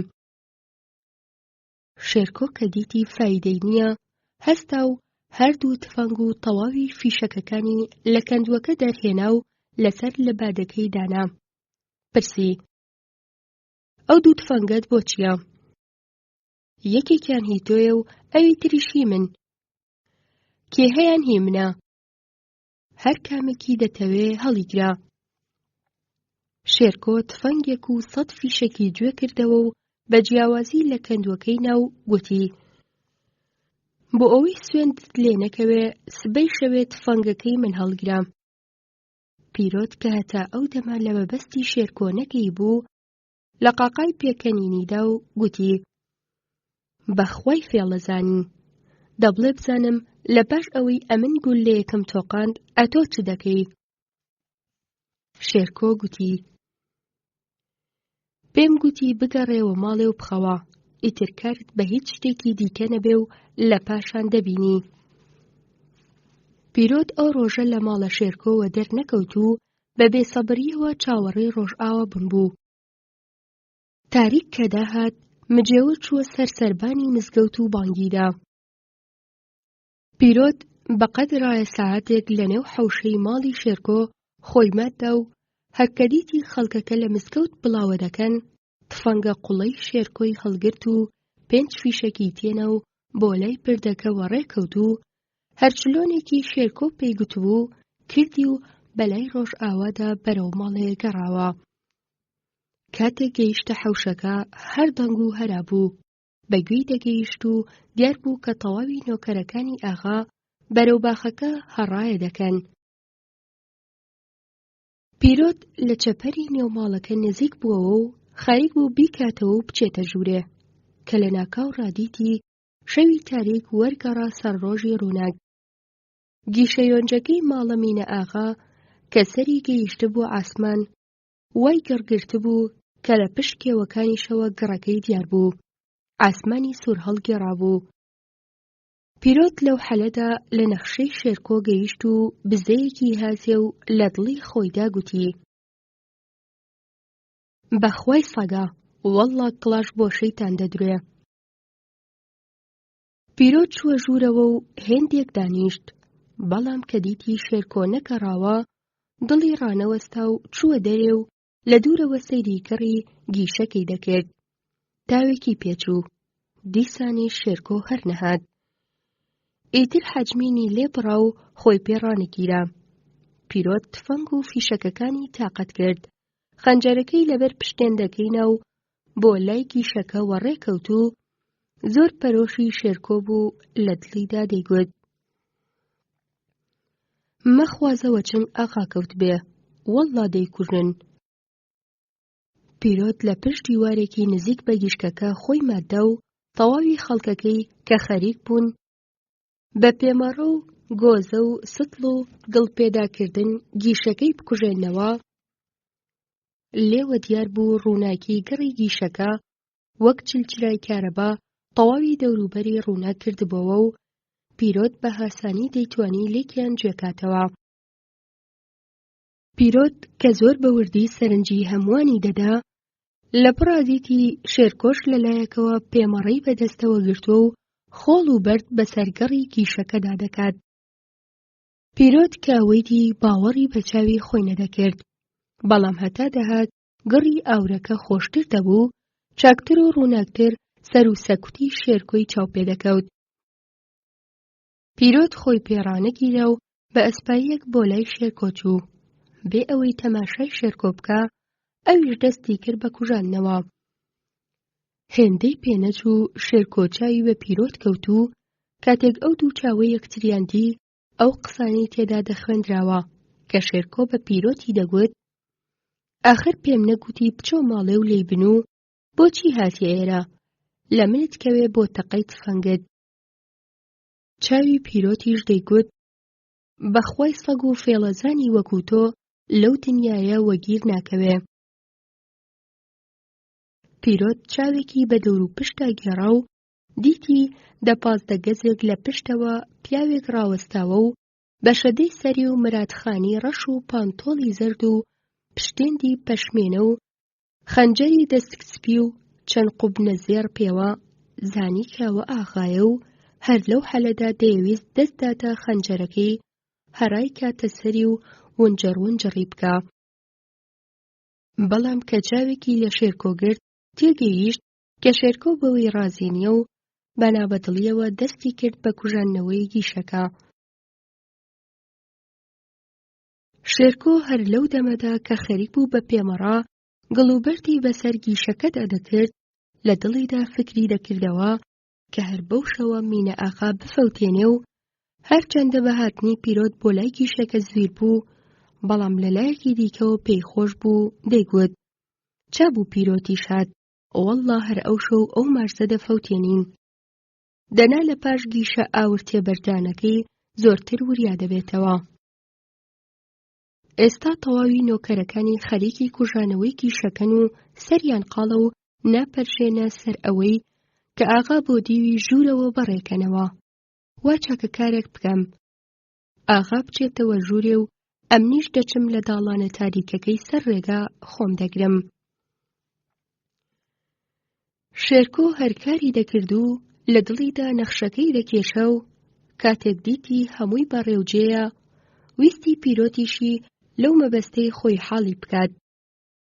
شێرکۆ بۆ ئەوەی خۆی لە پیرۆت نزیک بکاتەوە و هەمووی پێ بڵێ، ڕووی کردە باپیری نۆکەری ئاغا کە لە حەزبی ئەویش بە پێمەڕە خەریکی کوژانەوەی گیشەکە بوو، گوتی: کاک باپیر، ماڵت شێوێ، بچۆ بە ئاغا بڵێ لێرە لەبەر ئەو تیشکە ڕانەوەستێ، بچێتە ژوورێ. کێ چوزانێ بەشک و ئەو سەگ بابەی کە ئاوری لە گیشەکە بەرداوە لە پەنایەک خۆی ماداوە و سێرەی لە ئاغا گرتووە کە گولەیەکی لێدا. هەر بەبێ مینە ئاغاش تەواوی خەڵکی دەیەکە لێرەیە و گیشەکە دەکوژێنەوە. باپیر کە ئەوەی بیست، هەمووی سەلماند و پێمەڕەکەی فڕێدا و چوو بۆ لای ئاغا. پیرۆت کە دیتی پێمەڕەکە بەتاڵە، گورجێک هات هەڵی گرت و شان بە شانی شێرکۆ دەستی کرد بە کارکردن و شێرکۆ تەواوی نەخشەکەی پێگوت. پیرۆت کە ئەوەی بیست گوتی: با بچم تفەنگەکەم هەڵگرم. شێرکۆ بە تووڕەیەوە گوتی: پەلەی مەکە، ئەتۆش بە دووی من داوەرە. لەو دەمەدا شێرکۆ دیتی کە باپیر بە سرتەشتێکی بەگوێی مینە ئاغادا سرەواند و ئەویش گورجێک لە گیشەکە دوورکەوتەوە و بەرەو دیوی ژوورەوە ڕۆیشت. کاتێک باپیر گەڕاوە حازگیشەکە، شێرکۆ گوتی: کاک باپیر، هانێ پێمەڕەکەی من هەڵگرا، هەتا دەچم دەستێک باو دەگێنم. دیوی ژووری مینە ئاغا لەلای دێ و ئەو جێگایەی کە گیشەکە لی دەسووتە دیار نەبوو. دەروازەی سەرداڵانی ژوورەوە ڕووبەڕووی مێشەیە و هەردە پازدە هەنگاوێک بەولاترەوە سەربەرەو ژێرەوە کوێرە ڕێگایەک بۆ لای مێشەکە دەچێ. مینە ئاغا لەلای ڕاستەوە ڕۆی و شێرکۆ بۆ ئەوەی پێشاو بڕی بداتەوە و کەستی نەگا بەلای چەپدا ڕۆی و گەلێک زووتر لە مینە ئاغا گەیشتە نێو دەڵانە تاریکەکەوە. پیرۆتیش هەر لە پاش ڕۆیینی شێرکۆ بە بیانووی ماندوو حەسانەوە پێمەڕەکەی دانا و بەدوای داڕۆیشت. شێرکۆ تازەگەی بۆجێ کە مینە ئاغا بە کۆخە کۆخ لە داڵانەکە نزیک دەبێتەوە. کۆخە کۆخی ئاغا لە کاتی وادا لە ترسانە و بۆ هەڕەشەی لێکردنە و هەر دەتگوت دەڵێ: ئەوە منم دێم، لەسەر ڕێگاکەم وەلاچن. مینە ئاغا هێشتا پێی لە داڵانەکە نەنابوو کە شێرکۆ لیوە دەرکەوت. مینە ئاغا بە دیتنی شێرکۆ لەو نیوەشەوەدا تاوێک عەبەسا و بێ ئەوەی وەسەر خۆی بنێ خۆی تووڕە کرد و گوتی: هەتیوە، ئەوە لێرە چ دەکەی؟ خەڵک هەموو خەریکە گیشەکەی دەکوژێنەوە. هەڕۆ هەڕۆ، ئەتۆش یاری دەیان بدە. شێرکۆ لە وەڵامی پرسیارەکەی ئاغادا گوتی: قوربان، چوو بوومە خزمەت ئاغاژن. مینە ئاغا کە ئەوەی بیست دەستی بۆ خەنجەرەکەی درێژ کرد و لە کالانی دەرهێنا و خەریک بوو لە شێرکۆی بدا. کە لەو حەلەدا پیرۆت لە پشتەوە بە دەستی بەهێزی مەچەکی مینە ئاغای ڕێک گووشی و خەنجەرەکەی لە دەستی کەوتە عەرزی. پیرۆت خەریک بوو بە خەنجەر لە تووپەتی بکە، بەڵام شێرکۆ دەستی گرت و گوتی: پەلەمەکە ماڵت شێوێ، دەی زوو بە، پشتێندەکەی لە پشتی بکەوە و لە کۆڵتیکە و با بڕۆین. پیرۆت گورجێک پشتێندە پەشمینەکەی لە مینە ئاغا کردەوە و دای بە شێرکۆ و مینە ئاغای لە کۆڵی کرد و شێرکۆش بە پشتێندەکە تون دای پێچا و دەسرەی بەرخەنجەرەکەشی لە دەمی ئاخنی کە دەنگی لێ دەرنێیە و بۆ لای مێشە سەرەوژێر بوونەوە. نزیکەی 3/4 سەعات ڕۆیشتن هەتا گەیشتنە ئەو جێگایی کە شێرکۆ جەنازەی خوشکەی لێدی بووەوە. کاتێک گەیشتنێ، شێرکۆ مینە ئاغای لە کۆڵی پیرۆت کردەوە و دەسڕەکەی لە دەمی دەرهێنا و گوتی: دەی مارزباب، بڵێ بزانم مرۆتت بۆچی کوشت و لە بن کێهەدار ئەو جینایەتت کرد. مینە ئاغا لە ترسان زمانی بەسرا بوو و متەقەی لێوە نەدەهات و جوابی نەداوە. پیرۆت بە شەقازلە و پێلاقە تێیبەربوو. نائیلات قرخەکی لێوە هات و بە دەستی دارەکەی نیشاندا. شێرکۆ دەست بەجێ لکێکی پشتێندە پەشمینەکەی لە لقی دارەکە گرێدا و بە پیرۆتی گوت: دەبچۆ گاشە بەردێک بهێنە و لە بنلاقی ئەو سەگەی دانێ. پیرۆت هەر وەک پاڵەوان باوەشی بە بەردێکی گەورەدا کرد و هێنای لە بن دارەکەی دانا و حکمی لە مینە ئاغا کرد وەسەر بەردەکە کەوێ. جا ئەوجار شێرکۆ لکەکەی دیکەی پشتێندەکەی لە ملی مینە ئاغا هاڵاند و ڕووی کردە پیرۆت و گوتی: حا لەبیرتە گوتم کاکە دنیا دەوران دەورانە و ڕۆژی ئێمەش دێتەوە؟ ئەوەتە ئەو حەرامزاد و بێناموس و داوێن پیچە کە بۆ باعیسی خۆکوشتنی خوشکی من و خۆشەویستەکەی تۆ لەبەر دەستمانە و لە ژێرداری تۆڵەکردنەوەیە. ئەو ڕووڕەشە نەک هەر قاتلی خوشکەکەمە، بەڵکە بابیشمی لە برسان کوشت و چەند جار سوکایەتی و بێفەزیعەتی بە من کردووە. لەبەر ئەوە ئەتۆ ڕوخسەت بدە بەردی بەرپێوی ئەمن لای بەم و دڵی پڕم بەتاڵکەم. شێرکۆ ئەوەی گوت و بەردەکەی لابرد و کەلاکی مینە ئاغا بە حەواوە هەڵاواسرا و هەردووک چاوی زەق دەرپەڕی. پیرۆتیش بۆ ئەوەی قینی خۆی لە دڵ دەرکا چەند خەنجەرێکی لە گیانی مردوویدا. شێرکۆ و پیرۆت بە کەیفی خۆشی بۆ ماڵ لێگەڕانەوە و دیتیان هێشتا گیشەکەی ئاغا گەڕی لێ هەڵدەستێ و عالەم خەریکی کوژاننەوەیەتی. شێرکۆ ڕووی لە پیرۆت کرد و گوتی: ئیتر گیربوونمان لێرە بێفایدەیە و دەبێ هەر ئەو شەو بڕۆین. هەستە تفەنگەکانمان هەڵگرین و بچینە کانی سەوزە بۆ لای کاک مەمەند. سبەینێ لەوێ دەبین و بۆ ئێوارێ وەڕێ دەکەوین. بزانین خوا بۆ کوێمان دەبا. هەردووک تفەنگ و فیشەکەکانیان هەڵگرت و وەدەرکەوتن. پیرۆت ڕووی لە شێرکۆ کرد و گوتی: ئەرێ تخوا با بە مێشەکەدا بڕۆین و جارێکی دیکەش تەماشای کەلاکی ئەو دەوێت با بکەین.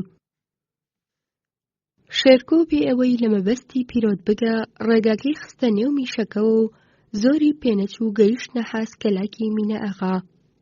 پیرۆت دەست بەجێ لولەکی قوڵە بڕنەوەکەی لەسەر سنگی بێگیانی مینە ئاغاتانە و پلیتکەی کێشا و ئاوری داوە. لە دڵەوە نەفەسێکی تازەی کێشا و گوتی: ئۆخەی سوێندەکەم بەجێ گەیاند و بە درۆزن دەرنەچووم. تازە مجێور وە سەربانی مزگەوت کەوتبوو کە بانگی سبەینێ بدا. شێرکۆ و پیرۆت لە کانی سەوزە نزیک بوونەوە و تفەنگ و فیشەکەکانیان لە مزرا تاقەت کرد و چوونە ماڵی کاک مەمەند. کاک مەمەند تازە لە خەو هەستا بوو، خەریکی دەستنوێژ بوو کە دیتی شێرکۆ و پیرۆت بۆ ژوورکەوتن. شێرکۆ هەرکە چاوی بە کاک مەمەند کەوت دەستی ماچ کرد و ئەوە بەو مانایە بوو کە زۆر بەختەوەرم ئەمنت بە نۆکەری خۆت قەبوڵ کردووە. کاک مەمەند و خادمەنیج وەک میوانێکی هەرە خۆشەویست شێرکۆیان بەخێرهاتن کرد و خەزاڵیش لەولاوە بۆ حازرکردنی بەرقاوڵتون وە خۆکەوت. لە پاش نان و چا خواردن کاک مەمەند خەریک بوو داس و هەسانەکەی هەڵگرێ و بچێ بۆ دروێنە. بەڵام پیرۆت چووە بنگوێی و پێیگوت کە شێرکۆ کاری پێیەتی و وا چاکە جارێ نەڕوا.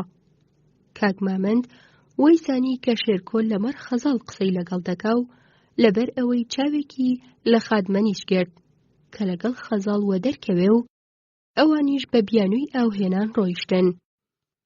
کاتێک کە هەرسێکیان پێکەوە مانەوە شێرکۆ سەری قسەی داگیرساند و گوتی: کاک مەمەند، ئەتۆ بۆ من لە جێگای بابی و بە هەویام بەقەت پیرۆت منیشت خۆش بوێ. ئەمن و پیرۆت کارێکمان کردووە کە دەمانەوێ بە تۆی بڵێین و پرست پێ بکەین. شێرکۆ ئەوەی گوت و هاڵ و هەواڵەکەی گیشە ئاور تێبەردان و کوژرانی مینە ئاغای هەموو بۆ گێڕاوە و کاک مەمەند لە قوڵای دڵەوە گوێی دابوویە و لە پاشان پرسیاری کرد: ئەی تفەنگتان لەکوێوە دەستکەوت؟ پیرۆت کە دەیزانی باوی بە کارەساتەکەی ڕوودکران و کوژرانی ڕئیسی ستادی سەقز دڵخۆشە بێ ئەوەی بترسێ هەمووی بۆ گێڕایەوە. کاک مەمەند کە ئەوەی بیست لە دڵەوە بە بەکاری و ئازایەتی کوڕەکەی دڵخۆش بوو، بەڵام وە سەرخۆی نەهێنا و ڕوویگریش کرد و گوتی: هەتی وەچڵ منە، بۆچی بەبێ پرسی من ئەو کارت کرد و ئەوە لە کەنگێوە وات لێ هاتووە کە پرسم پێ ناکەی؟ لە چەشنی قسەکانی ڕادیار بوو کە لە دڵەوە نایڵێ و لەبەر ئەوە شێرکۆ و پیرۆت هێندەی پێ تێک نەچوون. لە پاشان کاک مەمەند قەنەیەکی تێکرد و مژێکی لێدا و سەر لەنوێ دەستی بە قسەکردن کرد و گوتی: کورە هەرچی بادا باد، دەست و خۆش بێ، خۆ ئەو ڕئیس و ئاغاواتە حەشریان بە ئێمە کرد و هەدایان پێ نەدەداین، دەک لەبەر دەست و مرم. خەڵکەکەش پێیان وایە پیاوەکانی کۆمەڵە هاتوون ڕێگایان بە ماشێن گرتووە و ئەو سەگەیان تۆپاندووە. ئیتر نازانن پیرۆتە کوڵکنەکەی ئێمە پیاوی لێ هاتووە و بە خەنجەر کەوتۆتە زگ ئەو ڕئیس و مەئیسا. مەسەلێکە مەشهور کە پێشینیان وتویانە: جاشی کوڵکن گوێرەکەی ورگن و منداڵی لیکن ڕەسەنن. بەخوای پیرۆتە کوڵکنەکەی ئێمەش لەوانەیە. کاک مامەند کە ئەوەی گوت شێرکۆ و پیرۆت لە قاقای پێکەنینیاندا و ئەو بۆ خۆشی گەلێک پێکەنی و لەو پێکەنینەڕا دیار بوو کە کاک مامەند بە کوڕەکەی شانازی دەکا. تاوێک هەرسێک بێدەنگ بوون و لە پاشان شێرکۆ هەڵی دایە و گوتی: ڕاستت دەوێ کاک مامەند، ئیترمانی ئێمە لەو حەوڵ و حەوشە قەحتە و دەبێ ڕوو لە وڵاتێکی دیکە بکەین. هەرچەند کە جارێ لەمەڕ بە سەرهاتەکەی ڕوودکران و کوژرانی ڕائیسی ستاد کەس شک لە پیرۆت ناکا، بەڵام هەموو دەزانن ئاورتێبەردانی گیشە و کوشتنی مینە ئاغا کاری ئێمەیە. تەواوی خەڵکی کانێکی سەڵە دەزانن کە قاتڵی مرۆتی خوشکم مینە ئاغا بوو. ئەمن قینێویم لە دڵدا ڕاگرت بوو. جا ئێستا ئەوە هاتوین و پرست پێ دەکەین و دەمانەوێ سەری خۆمان هەڵگرین و بڕۆین و بزانین خوا چمان لێ دەکا. پیرۆتیش بۆ ئەوەی قسەی دڵی خۆی بۆ باوکی دەربڕێ بە دوای شێرکۆدا گوتی: بەخوای بابا، بشم کوژی ئیتر حازر نیم بێگەر بۆ ماڵە قەرەنی ئاغا بکەم و هەموو ڕۆژێ جنێوی بێفەزیعەتی ئاغا و کوێخا و گزیر ببیستم. ئیتر تفەنگم هەیە و شاش بەنۆکەری خۆم نازانم. دەمەوێ بەسەربەستی بژیم و لە حاز هیچ کەسێک سەردانەنەوێنم. کاک مامەند بە بیستنی ئەو قسانەی کوڕەکەی چاوی پڕبوو لە ئاو و گوتی: ئاخ چ بکەم، کۆڵێکم ماڵ و منداڵ بەڕیشەوە بووە، دەنا ئەمنیش ڕەگەڵتان دەکەوتم و ئەوی دەمی دەتاندی چ حەشرێک بەو ئاغاوەت و ڕەئیس و مەئیسە دەکەم. پیرۆت بە بیستنی ئەو قسانەی باوکی بزەیەکی هاتێ و گوتی: بابە ئیتر پیر بووی، لە ماڵێ دانیشە چت بەو کارانە داوە، ئێستا دەور دەوری ئێمەیە. کاک مامەند کە ئەوەی بیست زەردەخەنەیەکی هاتێ و گوتی: ڕۆڵە، شێر کە پیر بوو چەقەڵ گاڵتەی پێدەکا. ئێستا تۆ پێت وایە پیر بووم و هیچم لەدەست نایە. وەڵڵا ئێستاش بۆ ئەنگێوەی هەزاری وەکو تۆ دەستکم لە دوو ناکا و بۆ تەقڵە و ڕەمبازی سەدی وەکو تۆ لە گیرفانم دەنێم. نت بیستوە ڕۆڵە کە دەڵێن وشتر بژمرێ کەوڵی باری نۆکەرە.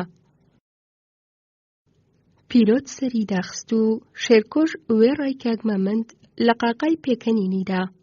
لە پاشان کاک مامەند گوتی: خوا ئاگادارتان بێ، بڕۆن، بەڵام لە بیرم مەکەن و جارجار سەرم لێ بدەن.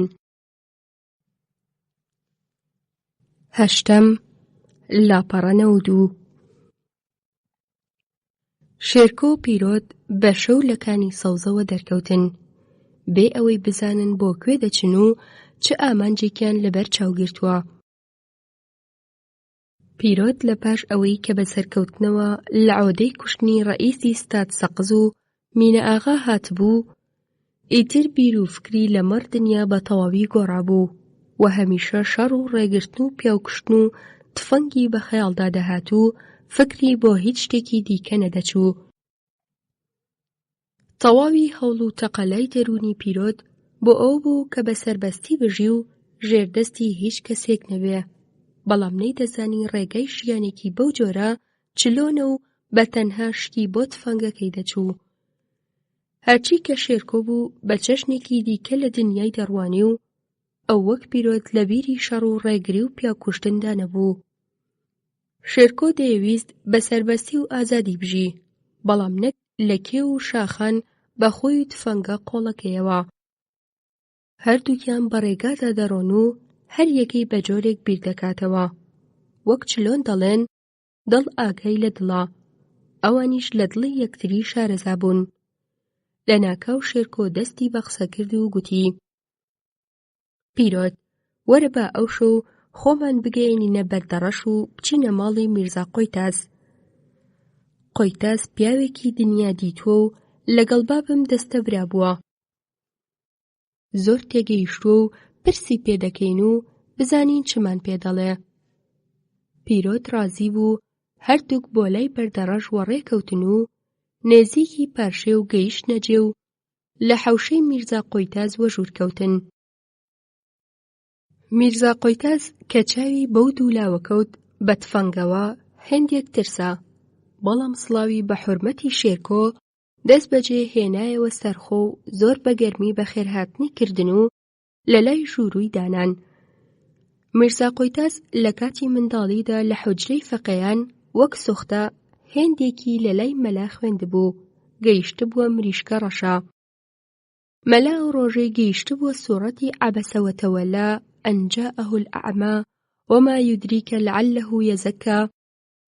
بە میرزا قۆیتاسی گوتبوو: قۆیتاز، عەبەسە یانی خوێندن بەسە، وەتەوەلا یانی بوویە مەلا، وما يدريکە یانی بوویە گوێرەکە. جا ئێستا بۆ مەلا مریشکە ڕەشە گەرەکە. زڕدایکی مریشکە ڕەشەی بە قۆیتاز نەدابوو، بۆ مام مەلای بەرێ و ئەویش دەستی لە خوێندن هەڵگرتبوو. بەڵام بەو نیسکە خوێندنەیش دەیتوانی سیایی گۆشت و قەرزدارەکانی بە دوکاندار بنووسێ. جا لەبەر ئەوە هەر لە منداڵیەوە خەڵکی دێ نێوی میرزا قۆیتاسیان لەسەردانا بوو. میرزا قۆیتاس لە پاش گەورەبوون بۆ بەرەو ژووربردنی بەشی زۆری هەڵبەستەکانی لەبەرکردبوو. شەوانە خەڵکی دێ لێی وەکۆ دەبوو و پڕ بەزاری بۆی دەخوێندنەوە. ئەو خەڵکە نەخوێندەوارە کە چاویان لە دەم و لەوسی میرزا قۆیتاس دەکرد و هیچ لە هەڵبەستەکانی فیردەوسی نەدەگەیشتن دەیانگوت: پیاوێکی کە کتێبێکی بەو زەلامی و ئەستوریە بخوێنێتەوە بێشک مەلای 12 حیلمە. میرزا قۆیتاس جارجارێک سەری لە سیاسەتیش دەخورا و لە ساڵەکانی دوای حکومەتی پەهلەویدا بووە پیاوی دیوان بۆ ئاغاکەی بەردەڕەش. ئاغاکە بۆ خۆی نەخوێندەوار بوو. هەر جارەی کاری دەکەوتە ئیدارەیەکی دەوڵەتی لە شاری، میرزا قۆیتاسی دەنارد. میرزا قۆیتاس لە دەست ئیدارەکانی دەوڵەتی، بە تایبەتی لە دەست ژاندارم و پۆلیس و ئیدارەی سەربازگیری هێندەی عەزاب و کوێرەوەری و چەرمەسەری و نالەباری دیتبوو کە ڕقی دنیای لێ هەڵگرتبوون. ئەو بە چاوی خۆی دیتبووی کە کاربەدەستانی دەوڵەت بە چ جۆرێک سوکایەتی بەنەتەوەکەی زمانەکەی وەداب و ڕێوشێنی وڵاتەکەی دەکەن. ئەگەر دەستی ڕۆشت بایە هەر ئەوێ دەمێ، ئەوانەی کە سوکایەتیان بەنەتەوەکەی دەکرد لە توپەت دەکرد وەیا بە قەولی خۆی گوتەنی بە جەهەنمی موشەرەر دەکردن. میرزا قۆیتاس نەتەوەکەی خۆی زۆر خۆش دەویست و هەر کاتێک شانامەی دەخوێندەوە بەدایە و تەشەخوسەوە بە خەڵکەکەی دەگوت: ئەو پاڵەوانانەی کە فیردەوسی باسییان دەکا هەمویان کورد بوون، بەڵام ڕووی زەمانە ڕەش بێ، ئێستا دەوران گۆڕاوە و مشک و شەمشەمە کوێرە سوارن، شێر و پڵنگ پیادە، لە جێی بازان قەل دەقیڕێنێ، لە جێی قورنگ کون دەخوێنێ. لە کاتی ڕەزاخاندا هەرچەند پێچ و پشتێن قەدەغە کرابوو و هەر کەسێکی بیبەست بە ژاندرمەکان لێیان دەکردەوە و ئاوریان تێبەردەدا و خاوەنەکەیان جەریمە دەکرد.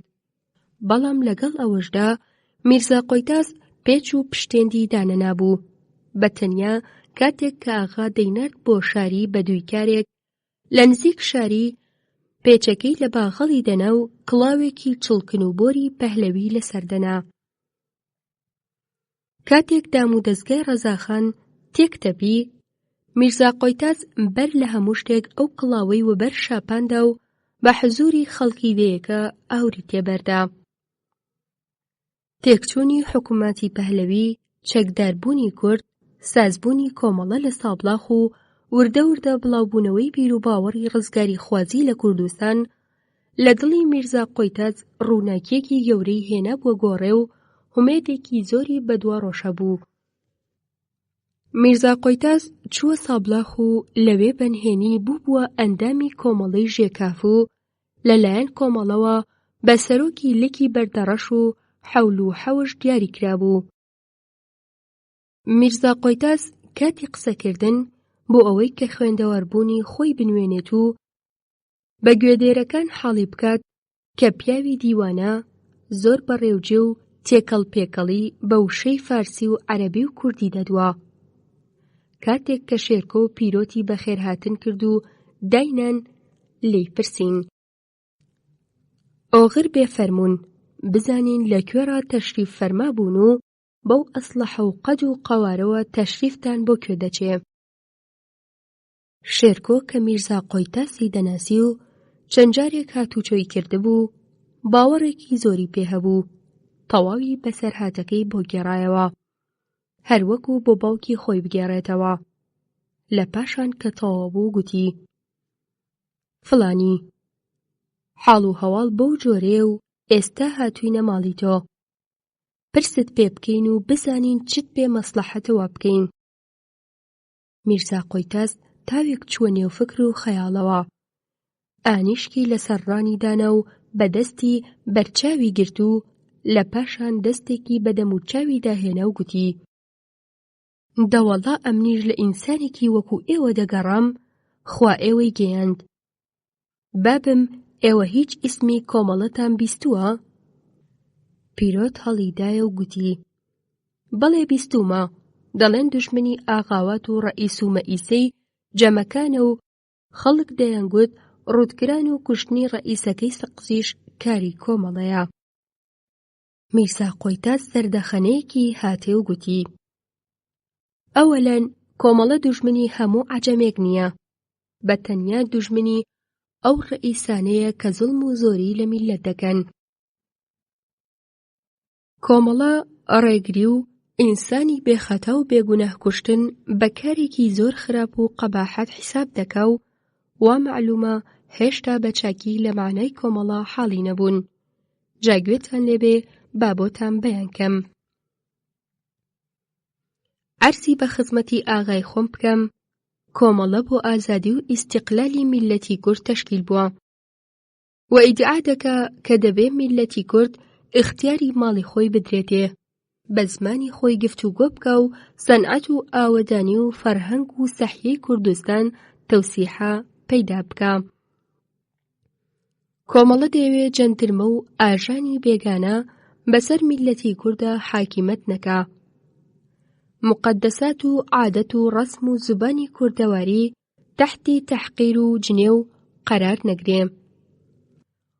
کۆمەڵە زۆری ئەحتاج بە جەوانی وەک ئێوە هەیە و ئێوەش کە چارە بڕا و دەربەدەر بوون، لە کۆمەڵە زیاتر پشت و پەناهێکی دیکەتان نییە، وەرن داخلی کۆمەڵە بن. ئەمما ئەوەی بزانن کە هەر کەسێکی داخلی کۆمەڵە بێ دەبێ بۆ فیداکردنی گیانی خۆی لە ڕێگای ویدا ئامادە بێ. شێرکۆ کە زۆر بەوردی سەرنجی دابووە وێژراوەکانی میرزا قۆیتاس هەڵیدایە و گوتی: بەڕاستی ئێمەش نێوی کۆمەڵەمان بیست بوو، زۆرم حەز دەکرد لە مەڕووی پتر بزانم. زۆر چاک بوو کە تۆ حاڵیت کردم، بەڵام ئاخر ئێمە چلۆن خۆمان بە پیاوەکانی کۆمەڵە بناسێنین، چلۆنیان بدۆزینەوە. میرزا قۆیتاس خەریک بوو وەڵامی شێرکۆ بداتەوە، کەچی پیرۆت بڕی داوە و گوتی: کاکە بەخۆی ئەمن بەوەی ڕازی نیم، ئێستا دەوران گۆڕاوە، بە وڵات بۆتە پشێونی و هەر کەس بەشی زۆری کوردان چەکیان وەدەستکەوتووە. یەکێک خەریکە تۆڵە لە دوژمنی خۆی دەکاتەوە، ئەوی تریش ئەوان لەسەر ڕێگا لە بنبەرد و لە نێو قوڵگەدا خۆی مات کردو و دەوێ باروبنەی دەوڵەمەندان ڕوت بکاتەوە. ئێمە چیمان لەوانە کەمترە، تفەنگمان هەیە هەمانە، لە ڕێگا بڕین و پیاوکوشتن سەرڕاستین. میرزا قۆیتاس هیچ دەزانی ئەو کاتەی کە ڕەئیسەکەمان کوشتووە لەگەڵ کاک شێرکۆ مینە ئاغامان هەڵاواسی چەند لەرزەتم برد، هیچ لەوە خۆشتر هەیە کە لەگەڵ دوژمنت دەست بەیە خەبی و بەسەریدا زاڵبی و بیفەوتێنی؟ نانا برالە، وەرن بەسەربەستی و ئازادی بژین و سەر بۆ هیچ کەس دانەنەوێنین. میرزا قۆیتاس کە چاوی بڕی بووە چاوی پیرۆت و بە وردی گوێی لەولاوە خوێنگەرمە ڕاگرت بوو، بە مەنتقی پەتی خۆی دەستی بە قسە کرد و پرسی: لە ئاغاوەت چەند نەفەریان دوژمنی تۆیە؟ پیرۆت کە لە ئامانجی میرزا نەگەیشت وەڵامی داوە: 2 کەس، یەکیان ئەوە لە جەهەنم لینگە فرتەیەتی، ئەوی تریش ماوە. میرزا قۆیتاس: ئەی ئەو هەموو ئاغایە کە خوێنی سەدەها هەزار ڕەعیەت هەڵدەمژن، دژمنی تۆنین، ئەتۆ حازرنی بۆ ئینتیقام ئەستاندنەوە لەوان کۆمەک بە خەڵکی بکەی؟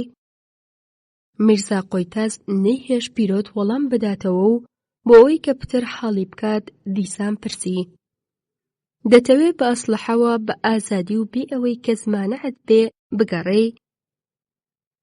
پیرۆت بە بیستنی ئەو پرسیارە وەی زانی کە میرزا قۆیتاز لەگەڵ ئەو هاوبیرە و لە وەڵامدا گوتی: ئەی من دەڵێم چی؟ خۆ بە حەجەمی قسان ناکەم. میرزا قۆیتاز دیسان پیرۆتی وەبەر پلاری پرسیاردا و گوتی: ئایا دەتەوێت هەمیشە لیباسی کوردی لەبەر بکەی؟ ئایا دەتەوێت خاتمە بە خودسەری و چەپاولی ئەربابان بدەی؟ ئایا دەتەوێت بە ئازادی لە ئاوەدانیەکەی خۆت دانیشی؟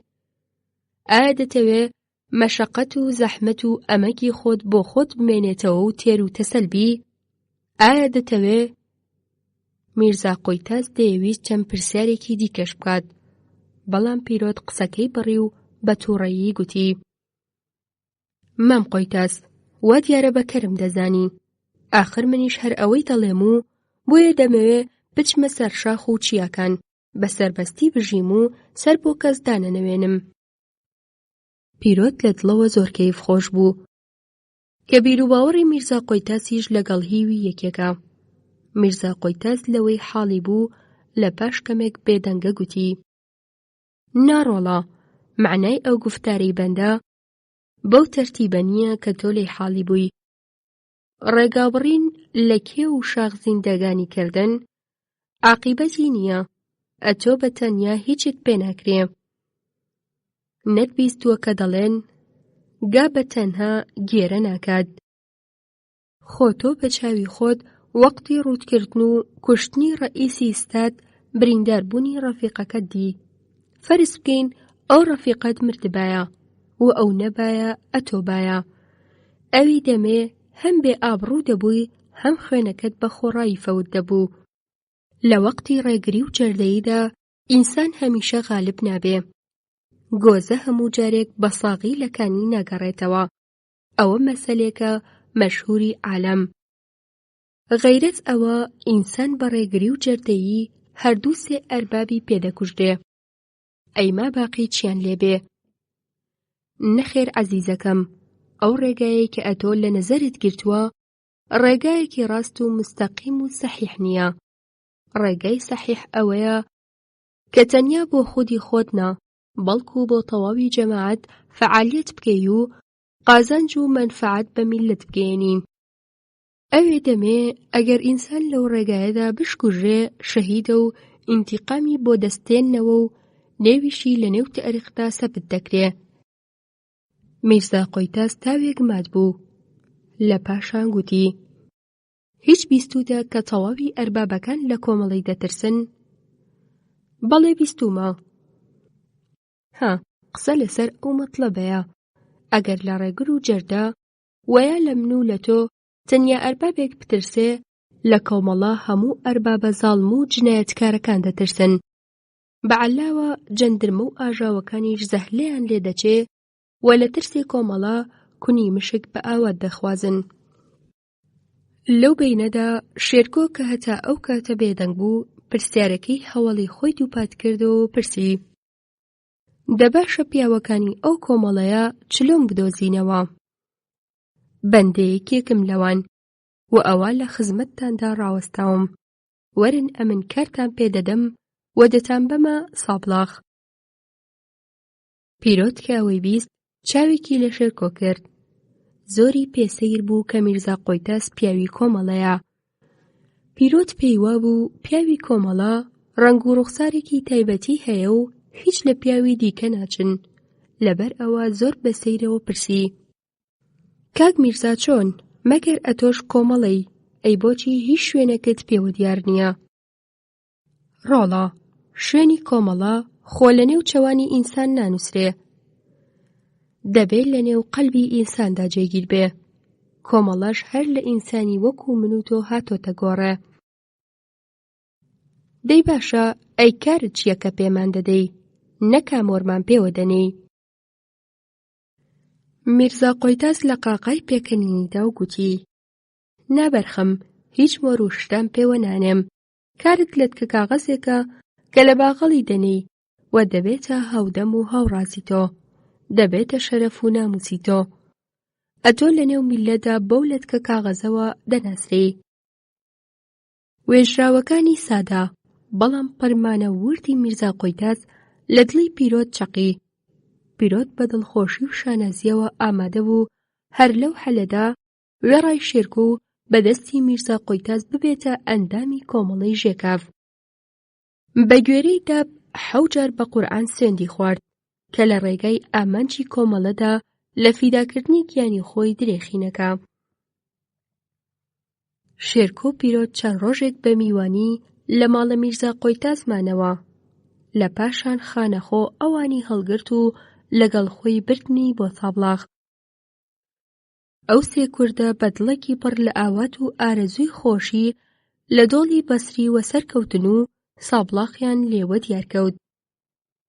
میرزا قۆیتاس بۆ ئەو دوو لاوە هەم بەڵەدچی بوو هەم ڕدێن سپی، لەبەر ئەوە شێرکۆ و پیرۆت هەر چاویان لە دەمی وی بوو کە شتێ بڵێ و ئەوانیش بیکەن. میرزا قۆیتاس لە بیری هاوڕێکانی گەیشت و گوتی: عەرز بە حوزوری موبارەک بکەم، ئەوە گەیشتینە مەهاباد.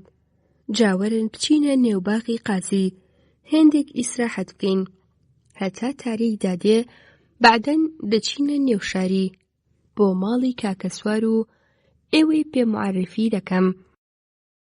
کاکە سوار مەردێکی حیسابیە و عوزوێکی فەعال و مەشهوری کۆمەڵەیە و بە وەسیلەیەوی لەگەڵ کۆمیتەی مەرکەزی مناسیبات بەرقەرار دەکەین. لای ئێوارێ میرزا قۆیتاس بە لای گەڕاواندا شێرکۆ و پیرۆتی بردە نێو شاری و چوونە ماڵی کاکە سوار کە لە گەڕەکی خڕێ هەڵکەوت بوو. کاکە سوار لە ماڵێ نەبوو. خێزانی میوانەکانی بردە ژوورەوە و ڕایگەیاند کە ئێستا مێردەکەشی دێتەوە. میوانەکان هێشتا نەپرژابوونە سەر ئەوەی کە ئیسیکانێک چاپخۆنەوە کە کاکە سوار وە ژوورکەوت و زۆر بە گەرمی میرزا قۆیتاس و هاوڕێکانی بەخێرهاتن هێنا. میرزا قۆیتاس بۆ ئەوەی کاکە سوار حاڵی بکە کە هاوڕێکانیشی ئەندامانی کۆمەڵەن و دەتوانێ ڕەپ و ڕوو قسەیان لەگەڵ بکات، گوتی: برادەر، ئەو دوو جوانە کە یەکێکیان ئیسمی شەریفی شێرکۆیە و ئەوی تر ئیسمی مبارەکی پیرۆتە بوونەتە عوزووی کۆمەڵە و دەتوانی بە ئاشکرایی سوحبەتیان لەگەڵ بکەی و نێوی نهێنی شێرکۆ ئازەرە و نێوی پیرۆتیش برایە. کاکە سوار بەوەی زۆر دڵخۆش بوو و بە زەردەخەنەوە گوتی: جا میرزا قۆیتاس، ئەتۆ کەسێکی هاوبیر و هاوڕێ نەبێ بۆ ماڵی ئێمەی ناهێنی. ئەم من هەر بەوەی چاوم پێیان کەوت دەست بەجێ زانیم هاوڵ و هاوڕێ و هاوبیری ئێمەنن و هەستی نیشتیمان پەروەری بۆ ئێرەی هێناون. زۆر زۆر بەخێر بێن. میرزا قۆیتاس سەری قسانی دامەزراند و گوتی: ئەو دوو جوانە چارەیان لێ قەتح بوو و هاتبوونە خانەی بەندەی حەقیر مەسلەحەت و تەدبیرم پێ بکەن. ئەمنیش دەسمی من گرت داخلی کۆمەڵەیان بکەم و بیان هێنمە ئێرە. میرزا قۆیتاس تەواو بە سەرهاتەکانی پیرۆت و شێرکۆی بۆ کاکە سوار گێڕاوە و گوتی: ئەوانە ئیتر ناتوانن لە دێیەکانی خۆیان زیندەگانی بکەن و حتمەن ئێستا جەندرمە و ئاغاکان وەک چاوێشەدار لەوان دەگەڕێن کە بیان گرن و تەنبیان بکەن. بە ناشکری نەبێ لە ئەترافی سەقز هەنووز جەندرمەکان دەستیان دەڕوا و لە تەواوی ئوموراتی کورداندا دەخەڵت دەکەن. ئومێدەوەرم ئێوە لێرە بتوانن ئەوانە محافەزە بکەن و بدونی شەک و شوبهە هەردووکیان دەستوراتی ئێوە بە چاکی ئەنجام دەدەن. ناهێڵن مامە قۆیتاسیان ڕووسیە بێت. کاتێک کە کۆمەڵە لە هەموو لایەکەوە دەستی بە تێکۆشینی نهێنی کردبوو، پێداویستێکی زۆری بەلاوانی کۆڵ لەدەر و تێکۆشەر و بەکار هەبوو. ئەندامانی دەستەی سەرکردەیی کۆمەڵە تاقتاق بۆ مەڵبەندەکانی جیاوازی کوردستان وەڕێ دەکەوتن کە لیگی کۆمەڵە دابمەزرێنن و پتر خەڵک بۆ لای خۆیان ڕابکێشن. لە بەشی زۆری کوردستان هێشتا ژاندارم و ئاژانەکان و لە چەند جێگایەک بەشە هۆردووەکان و هەروەها خاوەن موڵکە زۆردار و نیشتیمان فرۆشەکان دەستیان دەڕۆیشت و بە تەواوی هێزی خۆیانەوە لە ڕێگای سازبوونی کۆمەڵەدا کۆسپ و بەرهەڵستیان پێکدەهێنا. هەر لادێیەکی لە حەد زوڵم و زۆری لە تامدەرچووی خاوەن موڵک وستەی لێوە هاتبایە بەبێ قسە نێوی کۆمەڵەیان لەسەر دادەنا و دەیانگرت. تەنانەت ئاغایەک لە مەحاڵی شاروێران گوێی کرمانجێکی بڕی بوو لەسەر ئەوەی کە بەلادێیەکانی دیکەی گوتبوو وەرن بچین تێکەڵاوی کۆمەڵە بین. گۆڤاری نیشتیمان کە بڵاوکراوەی بیر و باوەڕی کۆمەڵە بوو تازە دەرچوو بوو. بڵاوکردنەوەی ئەوەش بە تەواوی مەڵبەندەکانی کوردستاندا ئەرکێکی زۆر گوران و چەوت و نالەبار بوو لە سەرشانی ئەندامانی دەستەی سەرکردەیی. دانیشتوانی کوردستان بە تایبەتی لادێیەکان بە باوەشێکی ئاواڵاوە بەرەو پێری نوێنەرانی کۆمەڵە دەهاتن و لە دڵەوە ئەندامیەتی ویان قبوڵ دەکرد و ئەوەندەی بۆیان هەڵکەوتبایە بە نێوی حەقی ئەندامەتی یارمەتی دراویان دەدا بە سندووقی کۆمەڵە. دەرکەوتنی هەوڵین ژمارەی گۆڤاری نیشتیمان وەک تۆپ لە سەواوی کوردستان دەنگی داوە و هەر کەسێکی کە چە سەوادێکی ببایە چ خاوەن موڵک و تاجر و کە سەبەبێ چ مەلا و فەقێ و میرزا و هیدی کە لە هەموو لایەکەوە هەوڵی دەدا ژمارەیەکی نیشتیمان وەدەست بهێنێ و بیخوێنێتەوە. نیشتیمان دەستە و دەست دەگەڕا. ئەو هەڵبەستانەی کە لەوێدا چاپ دەکران بە تایبەتی دەمەتەقەی باییز و باپیر کە بە شێوەیەکی پەتی و خۆماڵی دەردی دەرونی وەدی دەدا و ئاغاوت و سەرۆک عەشیرەتە نیشتمان فرۆشەکانی وەبەر پلاری ڕەخنە و لۆمەت دەگرت تەنانەت لەلایەن نەخوێندەوارەکانی شەوە لەبەردەکران و لە هەموو جێگایەک باسی باییز و باپیر بوو. کۆمیتێ سەرکردەیی کۆمەڵە لە بەرامبەر داخواز و هەستی دانیشتوانی کوردستاندا نەدەپەرژە سەر ئەوەی کە گۆڤاری نیشتیمان بە هەموو جێگایەک بگەیەنێت.